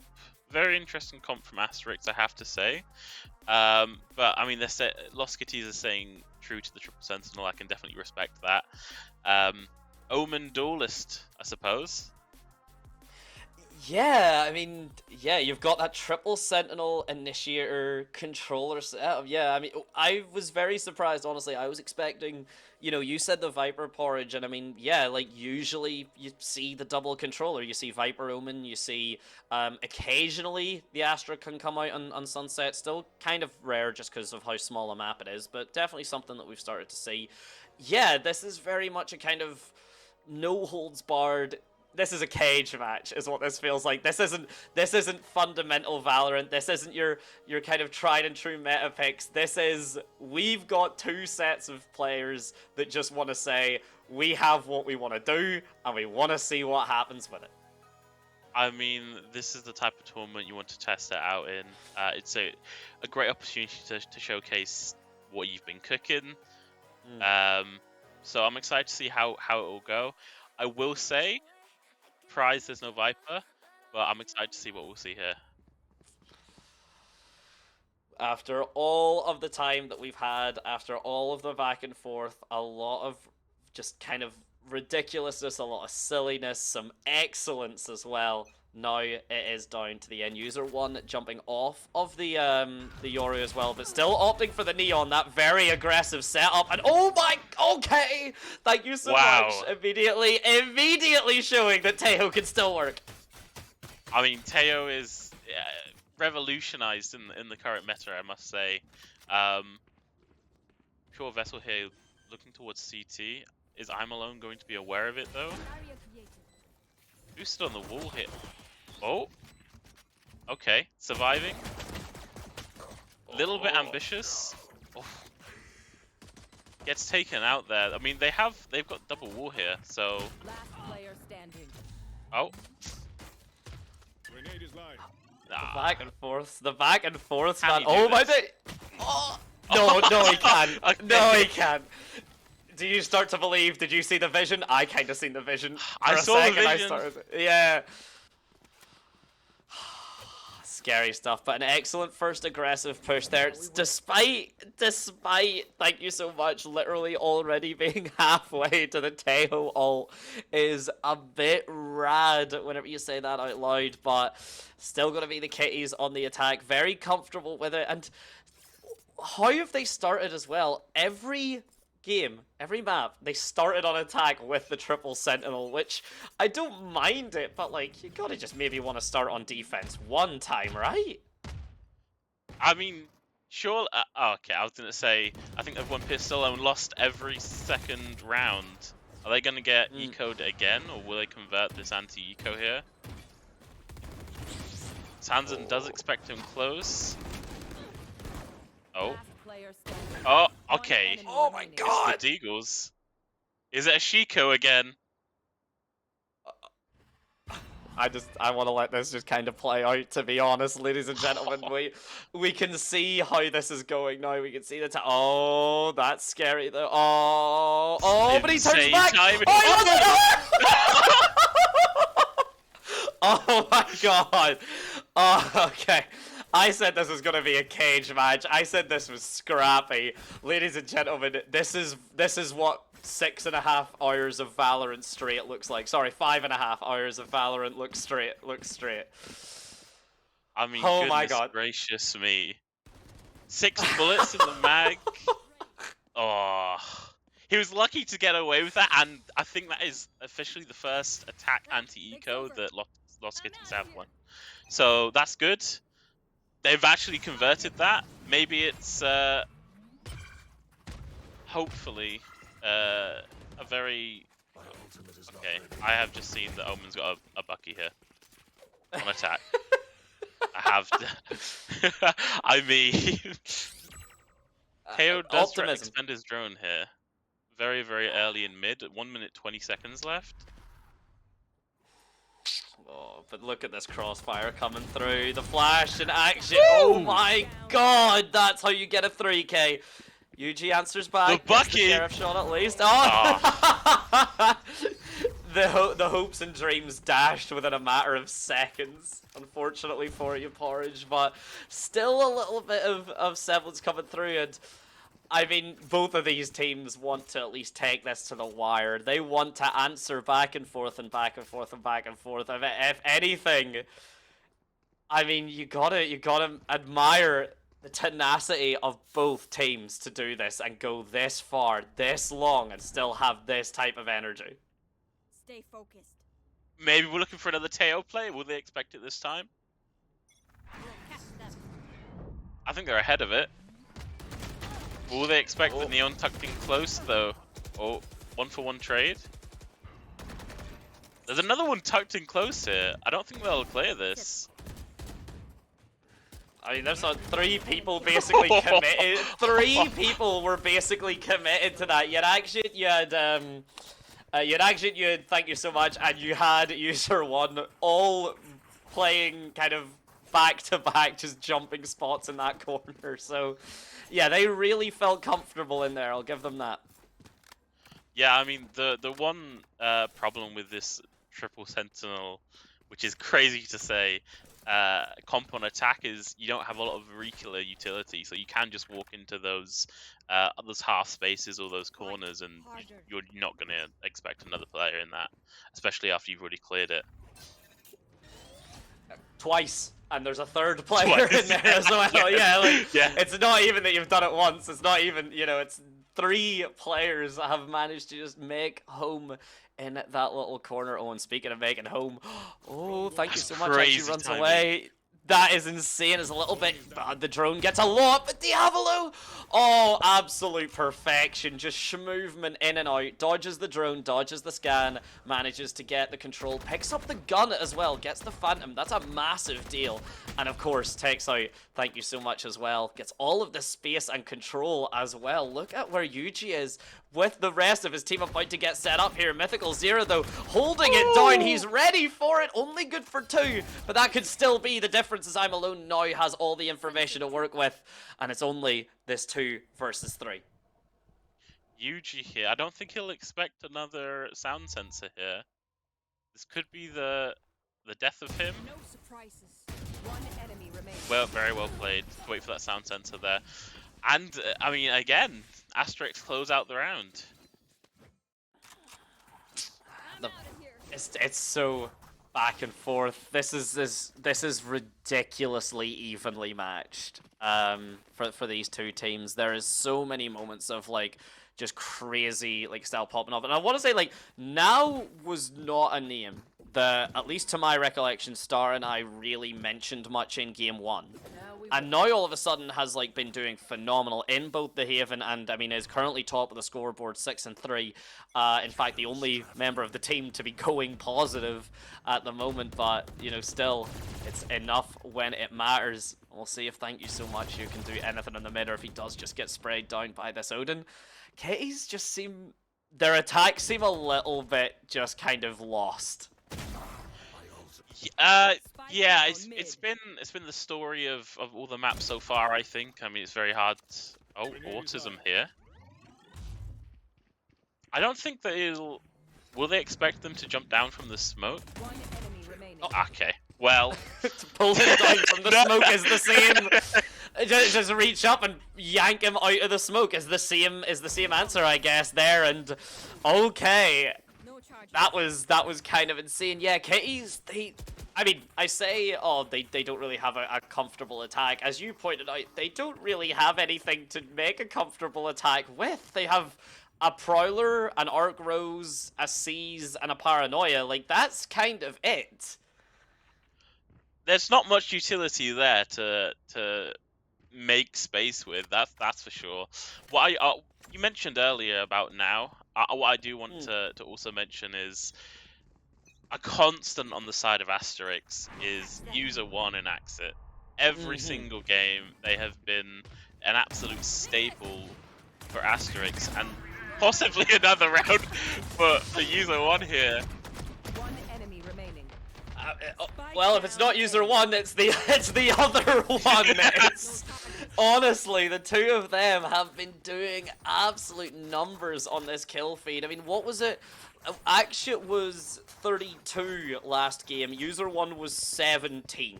I want to say was that. Yes, I think that's correct. So it doesn't really matter, and I say this with all the love to them in the world, it doesn't really matter what your other 3 teammates are doing if your second highest player is doing pretty well and your top player is doubling your second highest player's performance. It doesn't, as long as you guys just kind of show up and be distractions, or even just make the magazines run out of bullets, you're doing alright. We have actually seen here another Odin buy from the attack side on the Omen. What have we seen? 2 Odins from him. We've seen a Bucky. Interesting buys to say the least. But I mean, I think they're going to pressure market here. They'll group up pressure market. Wait, I've just seen where Yuji is on the map. Oh, he with the spike as well. This is well, like we know he's safe, but if he doesn't know that he could just get like swung and shot in the back, like he's managed to do this entire. Oh god, he's not gonna look to his left. He's not gonna... Oh, he is. He is. What? Okay. He's cleared that. Yeah, he'd done an entire circle and he still cleared that. Okay, he gets the spike down, he gets his team to kind of burn through market, and now all of a sudden Asterisk Division are the ones on the attack. Okay, speaking of on the attack, Yuji does not care for thank you so much and takes his head clean off because of it. Diavolo with the Odin yet again, just waiting. Action there, just hiding in the smokes. It's all about these swings. Okay, Yuji, make a name for yourself, sir. Yuji's just said, hey guys, I've got the spike, but I want to put this round in my back. I've got this round, get in the backpack. I mean, the Odin does come into play there. That's why we bought the Odin. Just for that last little kind of frag at the end. I mean, maybe I said Lost Kitties kind of the attack looked a bit confused. Maybe that's the entire strat, is if we don't know how we're attacking, how can Asterisk Division ever defend against it? Because Yuji's just off on his own getting boba. I mean, yeah, I'm alone certainly did not expect that. No. At all. Interestingly here, we're going for the same mid control. Same smoke, breaking the door. I mean, it's kind of what you have to do with a triple sentinel. You have to establish some kind of control. You can't take A main.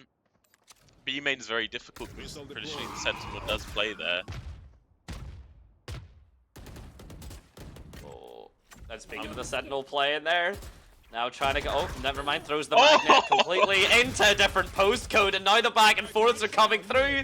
Everyone is dying. Everyone is swinging. The Sage is holding. That's not now anymore. Sorry, that's Pure Vessel. It was now last time.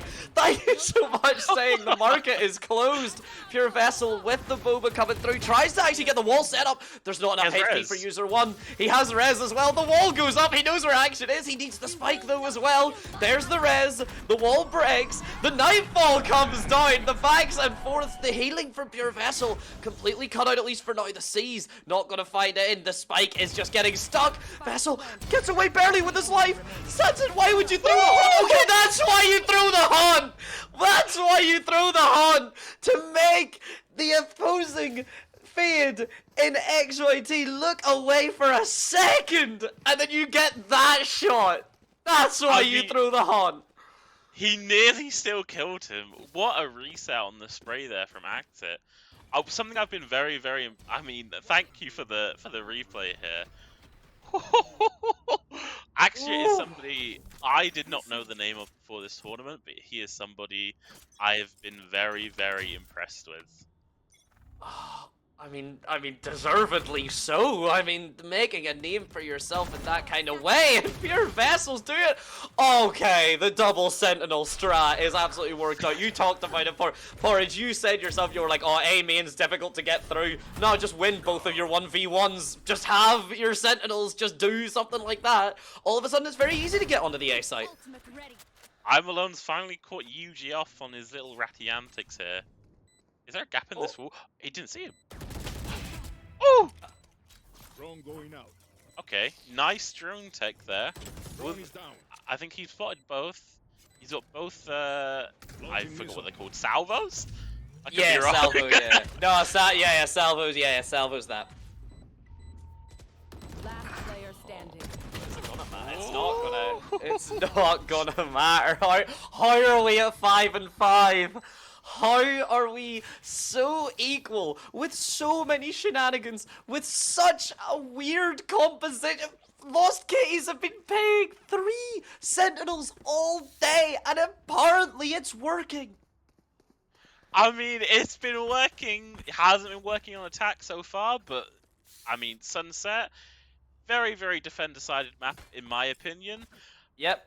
And they're winning so far on attack. I mean, it's even though it's equal, it's probably their best attack half with the triple sentinel all series, to be honest.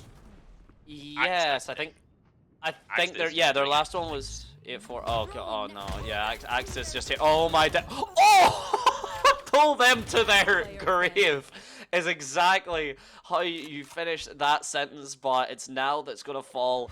And I like the fact that the Annihilation was used, though. I've been very critical, basically saying, you know, people are dying with ults, they're not using them, so they're losing them, but it seems like both teams have kind of taken that on board, which is nice to see. Oh, unfortunate for Yuji, just can't quite land the shots, and again, Action just doing Action things. Last round before Yeah, I mean, something I also want to highlight is, thank you so much is utility here has been honestly spot on with Teo. Yeah. The Giant X is what I'll coin it. The Giant X Teo utility, which we have seen coming out here on Sunset. Traditionally, Giant X has used Teo a lot on Abyss, but I'm very, very impressed with the salvo placement. Very, very. Oh, okay. Misclick. Yeah, whatever. Misclick. Misinput. It was a misinput. I mean, again. Oh my god! Yuji, run away! Holy. Scenes from Saving Private Ryan were not as dramatic as what just had to happen there. Oh my days! All the ultimates are being. I mean, you might as well. Yuji. I mean, yeah. There's no that the Call of Duty zombies, like Nazi zombie scream just happened there, and then just the swarm from Asterix Division came through. That's all that could be heard. But a 7-5 split for Asterix Division. Lost Kitties now with the triple sentinel setup on the defense side. But this Teho could be a thorn in the Kitties side. Quite literally.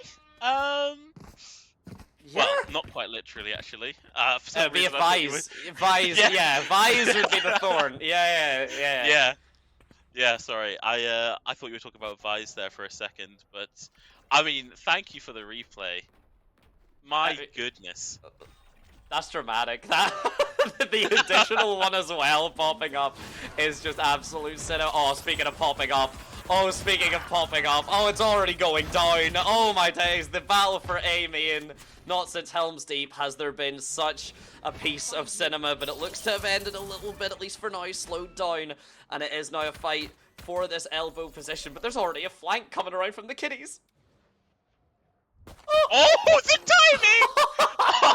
timing! Pure Vessel takes out user 1 there. Asterix are now forced towards the site. One enemy remaining. Oh, brilliant supportive swing there from Diavolo. Diavolo, I believe, has played Initiator on every map, right? And now he's on the Omen. Tanzin and him have, I believe, swapped for this map, just as now in Pure Vessel seem to have swapped off the Deadlock and the Sage. So, I mean, the changes have been working for them, I have to say. 6-6 attack half. Yeah. I mean, that, to be honest, that's kind of the... I was going to mention that where Vessel didn't really seem to be getting the frags as much as now, and Annihilation's a better ultimate, or at least it's got a lot more use cases than... Oh wait, is he in? He's in! He's in! Oh, he's out, never mind, he's out.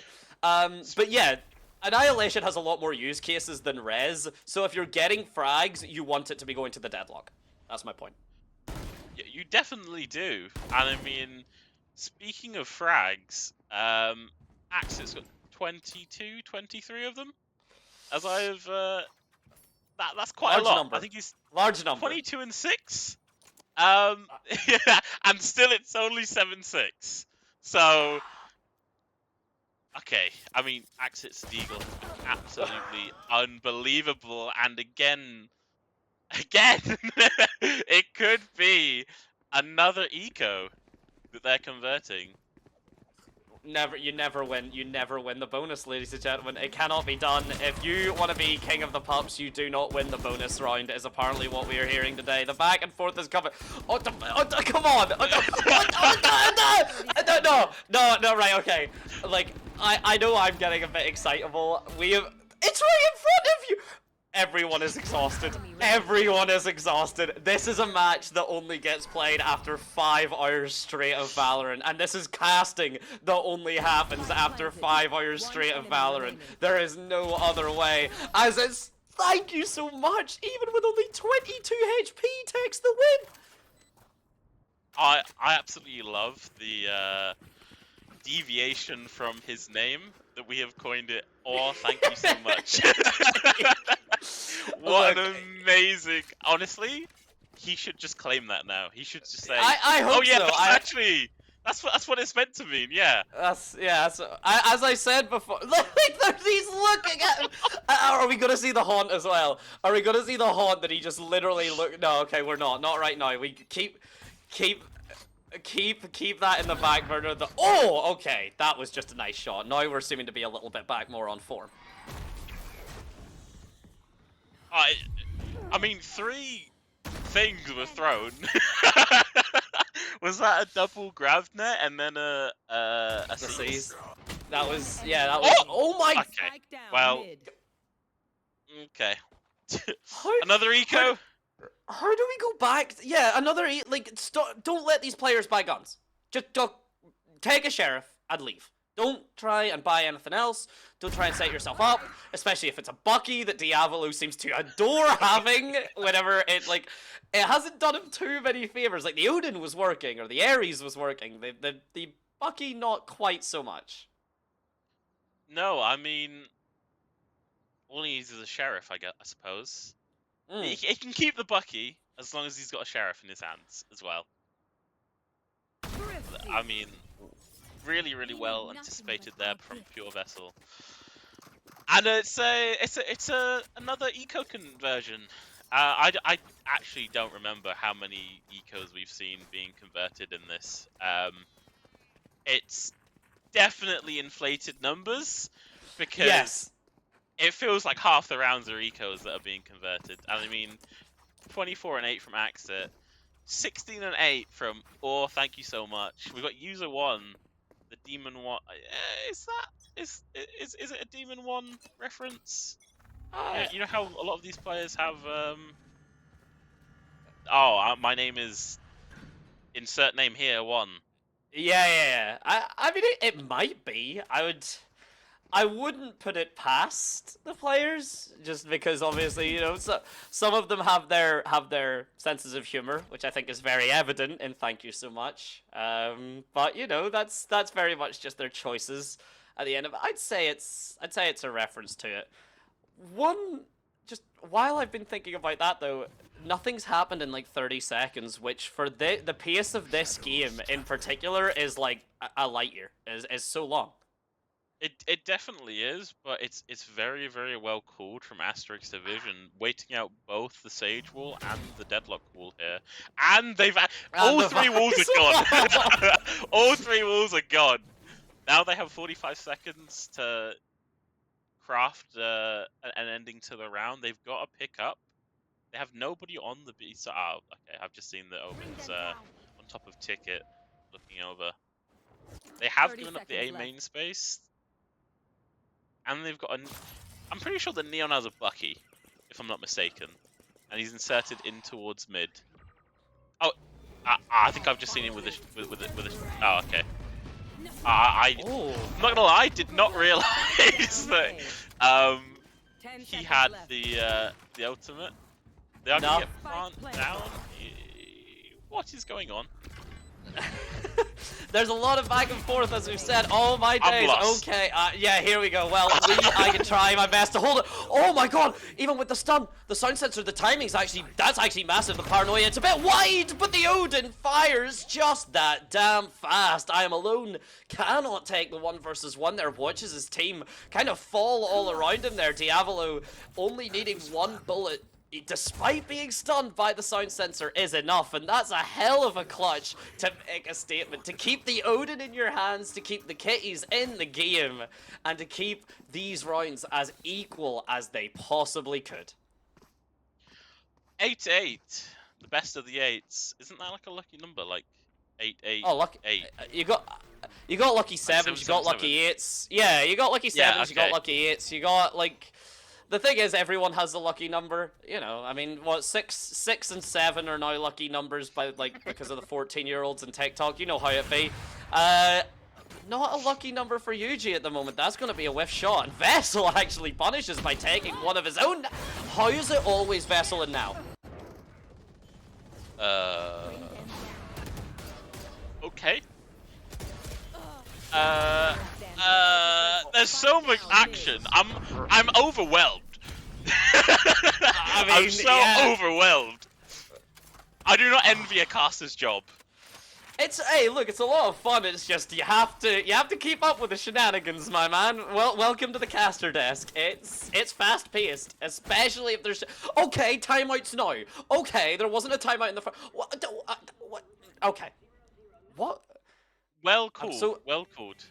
Yeah, okay, yeah, well called, I'll say that, and I'll not query why there wasn't one taken on the first half. But yeah, well called.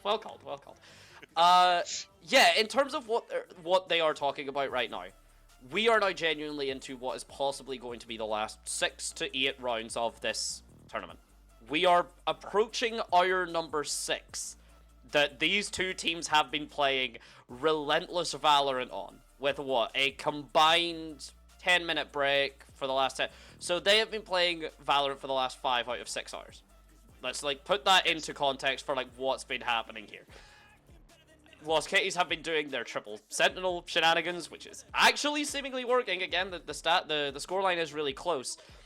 A lot has to be said for just refocusing. Even I kind of need to refocus. So thank you for the timeout, because even I'm getting a little bit kind of hyper as well. To just recompose, recam, and recollect yourself to just get yourself over this finish line. Please, I want to go to bed.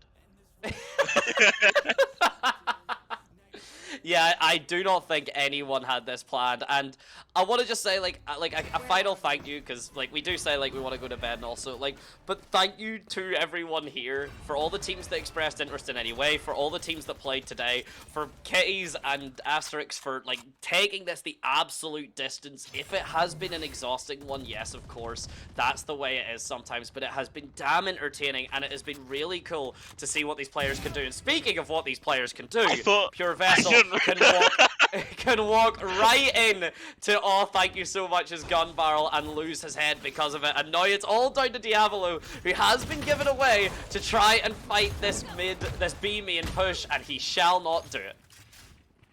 I can't lie. I did think that Sage was on the opposite team. I was gonna say, why is he shooting his teammate? But I mean, oh goodness me, I am so tired. And if I'm tired, I cannot imagine how tired you and Star and everyone else who has been involved in this tournament is. We're looking at a save round here.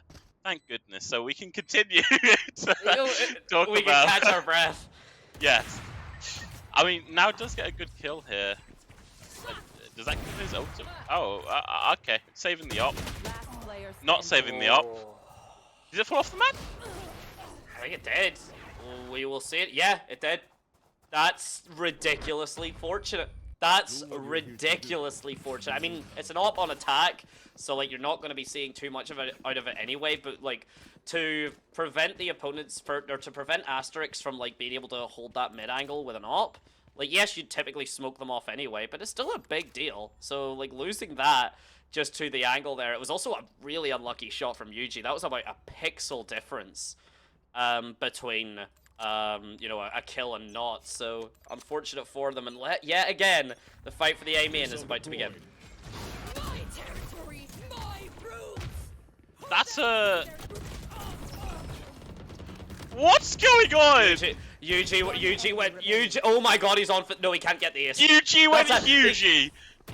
Oh, yo, that's actually fire. Yuji went huge. Yeah, just walk it down tiles and just take. I said it was the battle for Amy, and it was the battle for tiles, and Asterix Division absolutely lost it there. The only ultimates used were both Deadlock Annihilations matching each other, and Yuji's ace stolen literally by now, and just watching as Thank You So Much got dragged into the Deadlock core and the kill taken away from him. So no ace on the board, but a lot of good kills and an eco now that Asterix Division statistically are about to win, apparently. I mean, stats do mean something in esports. Okay, for a moment there. We do have at least 3 sheriffs, I believe, so statistically still possible. 3v5 now. Wow, yeah, two sheriffs, 2 sheriffs and a 3v5. So the Kitties might finally be able to, with this, take the momentum away, but oh my, are we just opening and closing that? Yeah, we are. We're opening and closing that door because that will make any player antsy. You're not meant to just spam that. The net goes through. Thank You So Much just wants to take the fight, and now tells him why that's not a good idea.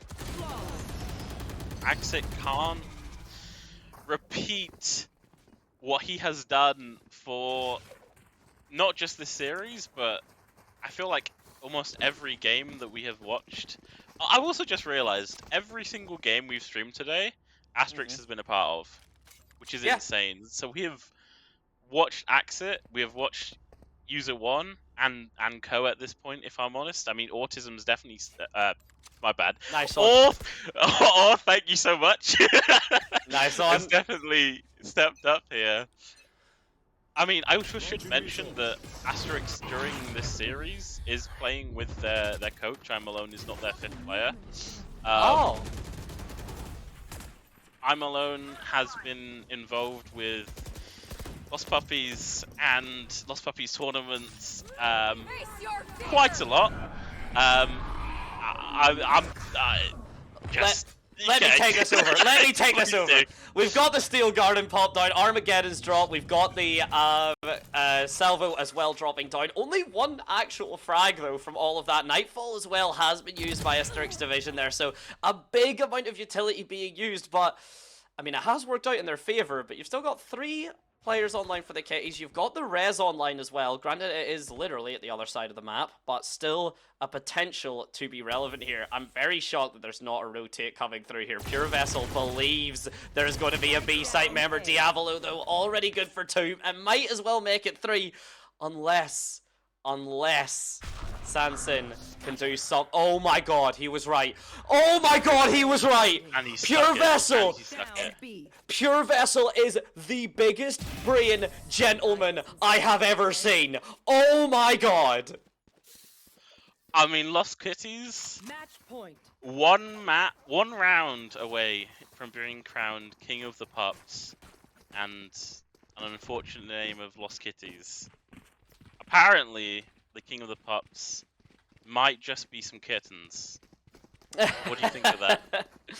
Hey, you know, well, I mean, we could quickly just rename it to King of the Kittens if you wanted to make sense more that way. I mean, it wouldn't make sense branding purposes, but for the sake of consistency, that might be an angle here. Oh, they're just rushing it down. 1 more rush it down tiles for the boys. And to be fair, that's a solid workout. You've traded User One for Diavolo. Don't get me wrong, Diavolo's been going crazy with it, but it's still a very solid trade. Actually, now able to find the frag onto UG there. No concern. The Prowler assistance comes through. The special delivery not going to be delivered. The C's not going to be delivered. I'm sure the kitchen sink's about to pass by now, sculling a little bit. Oh my day. Okay, never mind. Thank You So Much is what goes through from now.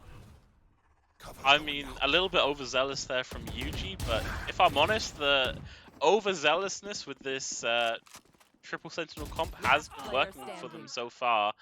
Axit to save the round. I'm alone to close it out. 10-12. 2 more rounds to force overtime. 2 more rounds to try to stay in this tournament. This is now nail-biting stuff. You can't get anything wrong from this point. You are on not just map point, not just series point, but tournament point here. Are you nervous? I'm nervous. Oh, I've been nervous for the last, I don't know how, maybe I'm too tired to be nervous. Maybe some of the players are feeling that as well. Maybe all sort of just neuron activation and stuff. Maybe it's just not happening. Maybe a nervous system is just that in a more literal sense, or an emotional sense, I guess I should say.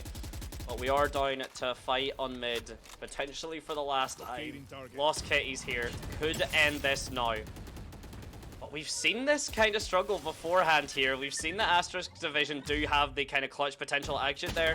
Manages to try and play off the special delivery. Doesn't actually activate the shear there. The back and forth was very pivotal, but not a lot of utility being forced out there. An excellent swing from Pure Vessel. All I want to see Vessel do now is just leave. You have res, you cannot afford to die. If you can get a refrag or like bait someone, that's excellent, but you cannot afford to die with res right now, and he's swinging it, and that's what happens when you swing it. I mean, there was just really no need for that. There's a minute left on the clock. You've got 3 walls still active on the map. You have ultimate map control, and you have 4 players towards mid. Okay, I mean, UG might just go Hugie again. UG might just go Hugie again. Oh, that's us. Oh. Annihilation has done it. GG's. Good night. Everyone's out. Night, night, ladies and gentlemen. I Am Alone dies all alone, unfortunately for them. And it is going to be the Lost Kitties are the king of the pups for the Lost Puppies. Absolute cinema. The irony in that alone. What I will also say is the Lost Kitties did also used to be Lost Puppies. They did used to be LP Umbra, aka our Italian team. So there is a link there. There is pedigree there. Very, very good team. And they've proved it during this tournament. So yeah, congratulations. Extremely thankful for yourself. Extremely thankful for everyone involved in this tournament. All of the players, all of the staff. Westy on production. The observers today from Rye Demons and Jam. What a tournament! This has all been produced in a day. So, yeah, that's the thing. I mean, like, everything here has came out, you know, has been produced fairly, yeah, as you said, you know, today, basically. And a big shout out as well, of course, to all of the players here that turned up.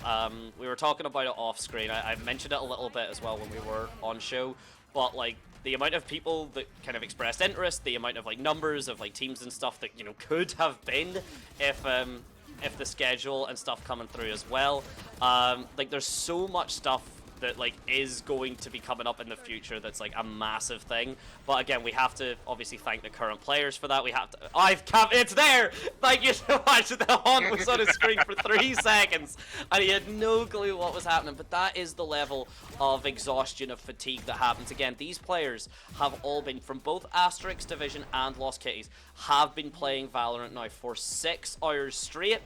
5 out of the 6 hours have been in the server, in the lobby, coming up with strats, doing executes, playing off each other, refragging, trying to recompose themselves mentally. So much has been done. So an absolute massively well done to both of them, and well played again for the Kitties. yeah, most definitely. And I mean, to be completely honest, I'm tired. You're tired.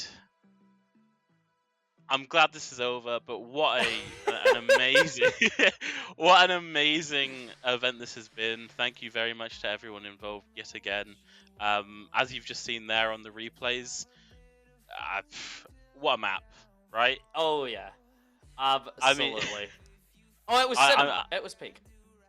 It was great, and what I will say as well is a much more relaxed, fun tournament such as this. Triple Sentinels, you know, maybe if this was a higher stakes competition, we may not have seen that, or maybe that is now just the meta. We're yet to find out. But it's been fun. We've seen some amazing clips today, I will have to say. Some amazing shots with the sheriff. You've seen Yuji go Hugie, as I don't know where that's come from. He's living that off now. That's getting put on Porridge's mental piece. He's come up with that line and he is sticking with it, ladies and gentlemen. Yeah, I mean, actually as well, I guess I have to say it because otherwise it's self-grandiose. But thank you, Porridge, for filling in. Star unfortunately just had to jump off for his studies. So best of luck, and thank you, Star, again for showing up. It was a pleasure. But yeah, Porridge, a big thank you as well for you joining in. But what we're going to do is, ladies and gentlemen, we're not quite done just yet. We have one more little thing just before we go, and that is an interview with one of the players from the winning team. I'm not actually sure right now if we've gotten who that's going to be, but that's what the break is for, so we can figure that out. So, ladies and gentlemen, it should only hopefully be a couple of minutes just while we get the player in. We'll be back with you in just a moment. We'll get the interview sorted, say our last jumps off, and then I think everyone has deserved a good long rest. We will be back with you in just one moment. I don't know what you want. Let's have a bit of fun till I downfall. My love, if you feel like I do right now, don't say you're on the run to the other side. My love, you say you wanna try, but you never do. Sugar, there's a reason why we lose.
Maybe I'm an alien. Must be something heaven sent. Payback for the love I spent.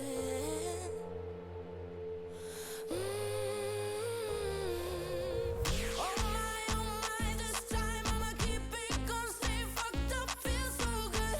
High on my, the sky underneath my feet. It never looked so good. Oh my, that's right. I'ma keep it up. Stay fucked up, that's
having you around. You watched me fall apart time and time again.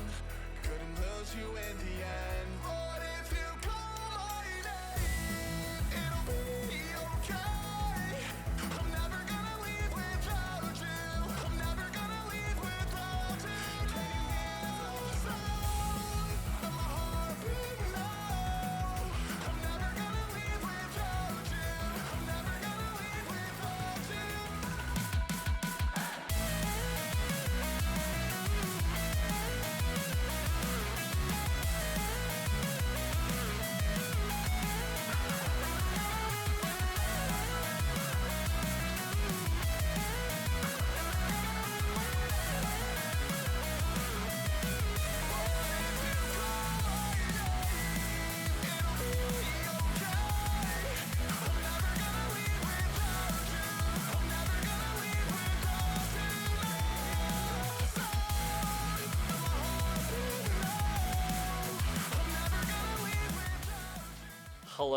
Hello, ladies and gentlemen, and so welcome to the post-series discussion. It's myself, my man Porridge, and in the middle here, well, we didn't get him on camera, but the very animated angry cat is Snow from the Lost Kitties, or Pure Vessel. Hello, Snow. How are you doing, man? I'm doing amazing, man. Best time of my life, you know? Winning this tournament is everything for me, bro.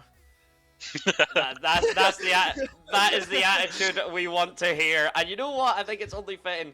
Porridge, then, if you've got any burning questions, because that's, of course, what we're here for, you can fire away on. How does it feel to once be a lost puppy and turn into a lost kitty and then win King of the Pups? So we just turned into Lost Kitties to take revenge on Lost Puppies. That was the intention of the tournament. That's why we wanted to play under this name. We picked up a random guy 5 minutes before the tournament, and we have a Rainbow Six player in the roster to play. So I think we did our best, and we did like some troll comps, you know, no duelist. We tried our best, but it was fun. It was fun. Yeah, quickly building off the back of that, was there a reason for the triple sentinel, or was it just that seemed the silliest? Oh, I didn't want to play duelist. It was too easy. I'm not gonna lie. So I just wanted to troll around a little bit. God damn! All right, Vessel. Fair. All right, Okay. Snow. If that, you know what? Hey, confidence can be a slow and insidious killer, but we're talking to the winners here, so it clearly worked. Yeah. I know you did not only play this tournament today. You played another one. Yes, the one we want to. I lost to a Diamond 2. Is that good? Oh. No. Let's say yes. We'll say. Oh, okay. Yes. Okay. There we go. Yes. Well, Yeah. There you go. We'll say yes. Well, we'll say yes. Yeah. So I mean, I tried. And that's all you can do. Yeah. My best. Did you get to the final at least?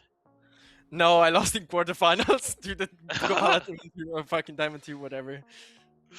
Okay. This is not absolute cinema, ladies and gentlemen. Well, It's because I was too focused on this tournament. You know, this tournament is everything for me, bro. I already told you. No, that's true. Eh? And you were locked in, and that very much showed. The last question for myself will just be: Are you actually, like you said, it was the R6 player and the player you got for 5 minutes? Do you see this particular roster sticking together for a bit in Val, or was this kind of a one and done? Oh no, absolutely not. Like we have no chance. I'm telling you, we don't have a chance with this roster. Like it was just everyone screaming and laughing. You know, it was just fun. That's it. That's good. And I mean, it works. I mean, the vibes were clearly there because you walked away the victor. So well done. Yeah, I think it was kind of frustrating for the enemies to play against our comp.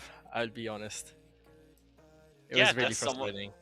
Yes, as someone that got to see it all, yes. Yeah. Do you have any words, any shout outs, anything you want to mention now that you have the esteemed spotlight of the Lost Puppies fans? The king of the pups. It's me. I'm the king of the pups. You are. I mean, shout out to my family who always believed in me. Woof. There was another one actually. I mean, I guess I'll wait for the next tournament to see If I'm gonna lose or win again, who knows? Yeah, We're gonna see. there will We'll be find- another one. Maybe I should get a League of Legends player next time to make it easier, you know, for the others. I don't know. We're going to learn it's Pure Vessel's just going to have a coaching thing that's just picking up random players from different games Yeah. and seeing how far they can get in a Lost Puppies tournament. Well, Porridge, unless you have any other kind of burning questions, I believe that will kind of be us. Unless, again, as Snow, if you have any other like actual shout-outs or anything you do want to do, of course, use them now. But Porridge, unless there's anything else from you first. No, I will say, yeah, thank you very much for joining us here, Snow. Thank it's you. good to put a voice to Pure Vessel, which we Yeah. have watched in the grand finals, and yeah, thank you very much. Obviously, I know you personally, so it's nice to see you guys competing in this tournament, and yeah, congratulations. That's the last thing I will say. Thank you, guys. Thank you for Yeah, hosting. and Actually, Yeah, it was of fun. course. After 3 months of break, not playing Valorant, it was fun playing this. It did look like you were having fun. Well, unless then you've got any other final shout-outs or anything, Vessel, I guess we will say goodbye. But thank you so much for joining us. Bye, guys. Bye, boss. Thank you so much. And there we have it, ladies and gentlemen. 5.5 hours. 6 close enough, depending on 6.5 hours for these players. 5.5 for me. Porridge, basically the same for you. I think it's safe to say we are all absolutely shattered. Yeah, definitely. I mean, I don't know about you, but I woke up at 3 a.m. this morning. I'm assuming you may have had work today, so Yes, and let's yes. just say that was a big day as well. So let's just say yes. So it's been a big day all around, actually, for everyone. Yeah, pretty much for everyone, and I just want to say, reiterate, thank you again to yourself, to Star, to Westy, the observers today of Rye Demons and Jam, because all of you guys have a life outside of esports and LP, which is nice, and some people will say that I'm perhaps a do not, but yeah, no, thank you guys so much, because this wouldn't have been possible without you. Shout out to Nora for the graphics as well, and yeah, I mean, thank you guys so much, because this wouldn't have been possible without you. A day to put all of this together, and you guys being so kind of up for. I mean, I literally messaged you saying, "Hey, Medante, sorry this is last minute again." Yeah, I've had a few DMs that are just sorry this is last minute, but I mean, no, genuinely, I think it's worth. But everyone in the production room that's there right now, or anyone that was there, thank you so much. It was a legendary effort from y'all, and it was a blast. Porridge, thank you for having me, and then actually for having me, and then for joining me on this desk as well. I think, yeah, I think that is really kind of it. Again, big thank you to the players for being so passionate for you. And I think what we're going to do, ladies and gentlemen, we're going to just say goodbye. We're just going to run the highlights for you all just to get the entire series, because there was quite a few. So, Porridge, I guess I'll let you say goodbye first. Yeah, thank you everyone. The turnout on the stream, I mean, I was not here personally with Medante. I was in the production room and obviously observing the stream, and the turnout was crazy. I mean, I think we peaked at 70, 80 viewers, which for a tournament that's been made in one day that we didn't really publicize, that is absolutely insane. So yeah, thank you to everyone. That's all I have to say from me, really. And yeah, thank you to you. I honestly can't thank you and everyone else enough. It's been an absolute pleasure, ladies and gentlemen. I mean, Porridge has already said it. Porridge, thank you again for joining me. Thanks everyone in the production room. Thanks everyone in the audience. And thanks everyone that popped into the servers. We will leave you with the highlights, the big 7 minutes of shenanigans. And ladies and gentlemen, I'm sure we will be back sooner rather than later. At least if I might be if I'm re-invited. But we'll be back sooner rather than later for more shenanigans in the future. It's been a blast. We'll see you soon.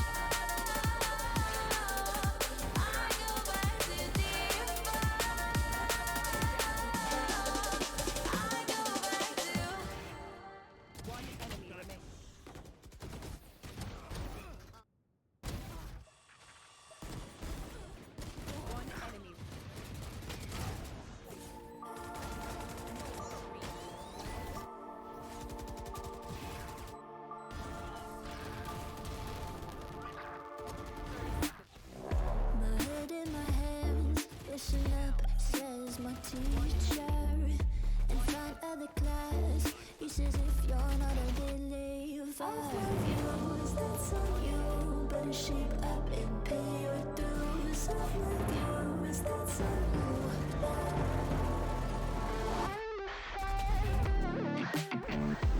I'll be on a flight soon to the end and singing, ooh. Gotta know those propaganda, how do you do? Better get it in my own medicine for you. Never gonna make them think I'll stand there. For all the things that I've said, pushing me closer to the edge. And I don't know I lose, don't mind if I do. For all the things that I've said, pushing me closer to the edge. And I don't know I lose, don't mind if I do.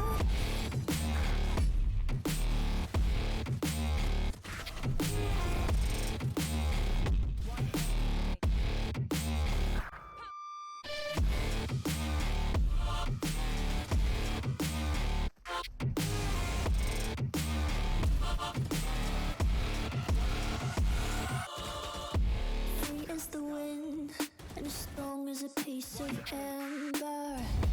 Give me a breath, like the fire so remember. Ooh. I'll be on a flight soon till the end, I'm singing, ooh. Gotta know those propaganda, how do you do? For all the things that I've said, pushing me closer to the edge. And I don't know I lose, don't mind if I do. For all the things that I've said, pushing me closer to the edge. And I don't know I lose, don't mind if I do.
Face your fear!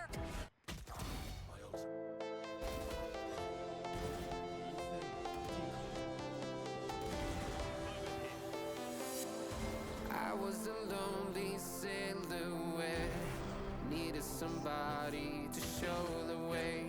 Yeah, I was a heartbeat with no sound till you came around. Yeah, you showed me colors, light in the darkness. You were the only thing I needed.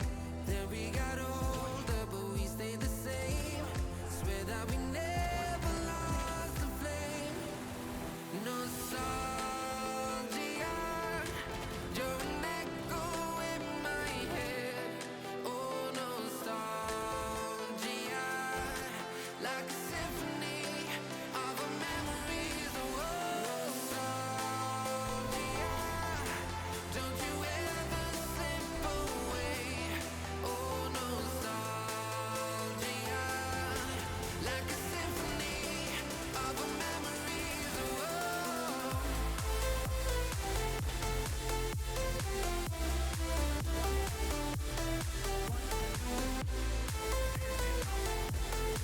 Like a symphony of our memories. Oh, what if the years turn into gold? The longer we live, yeah, the more we grow. We could be 100 miles apart, but it's never far. Yeah, you show me colors, light in the darkness. You were the only thing I needed. Then we got older, but we stayed the same. Swear that we never lost the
think of you.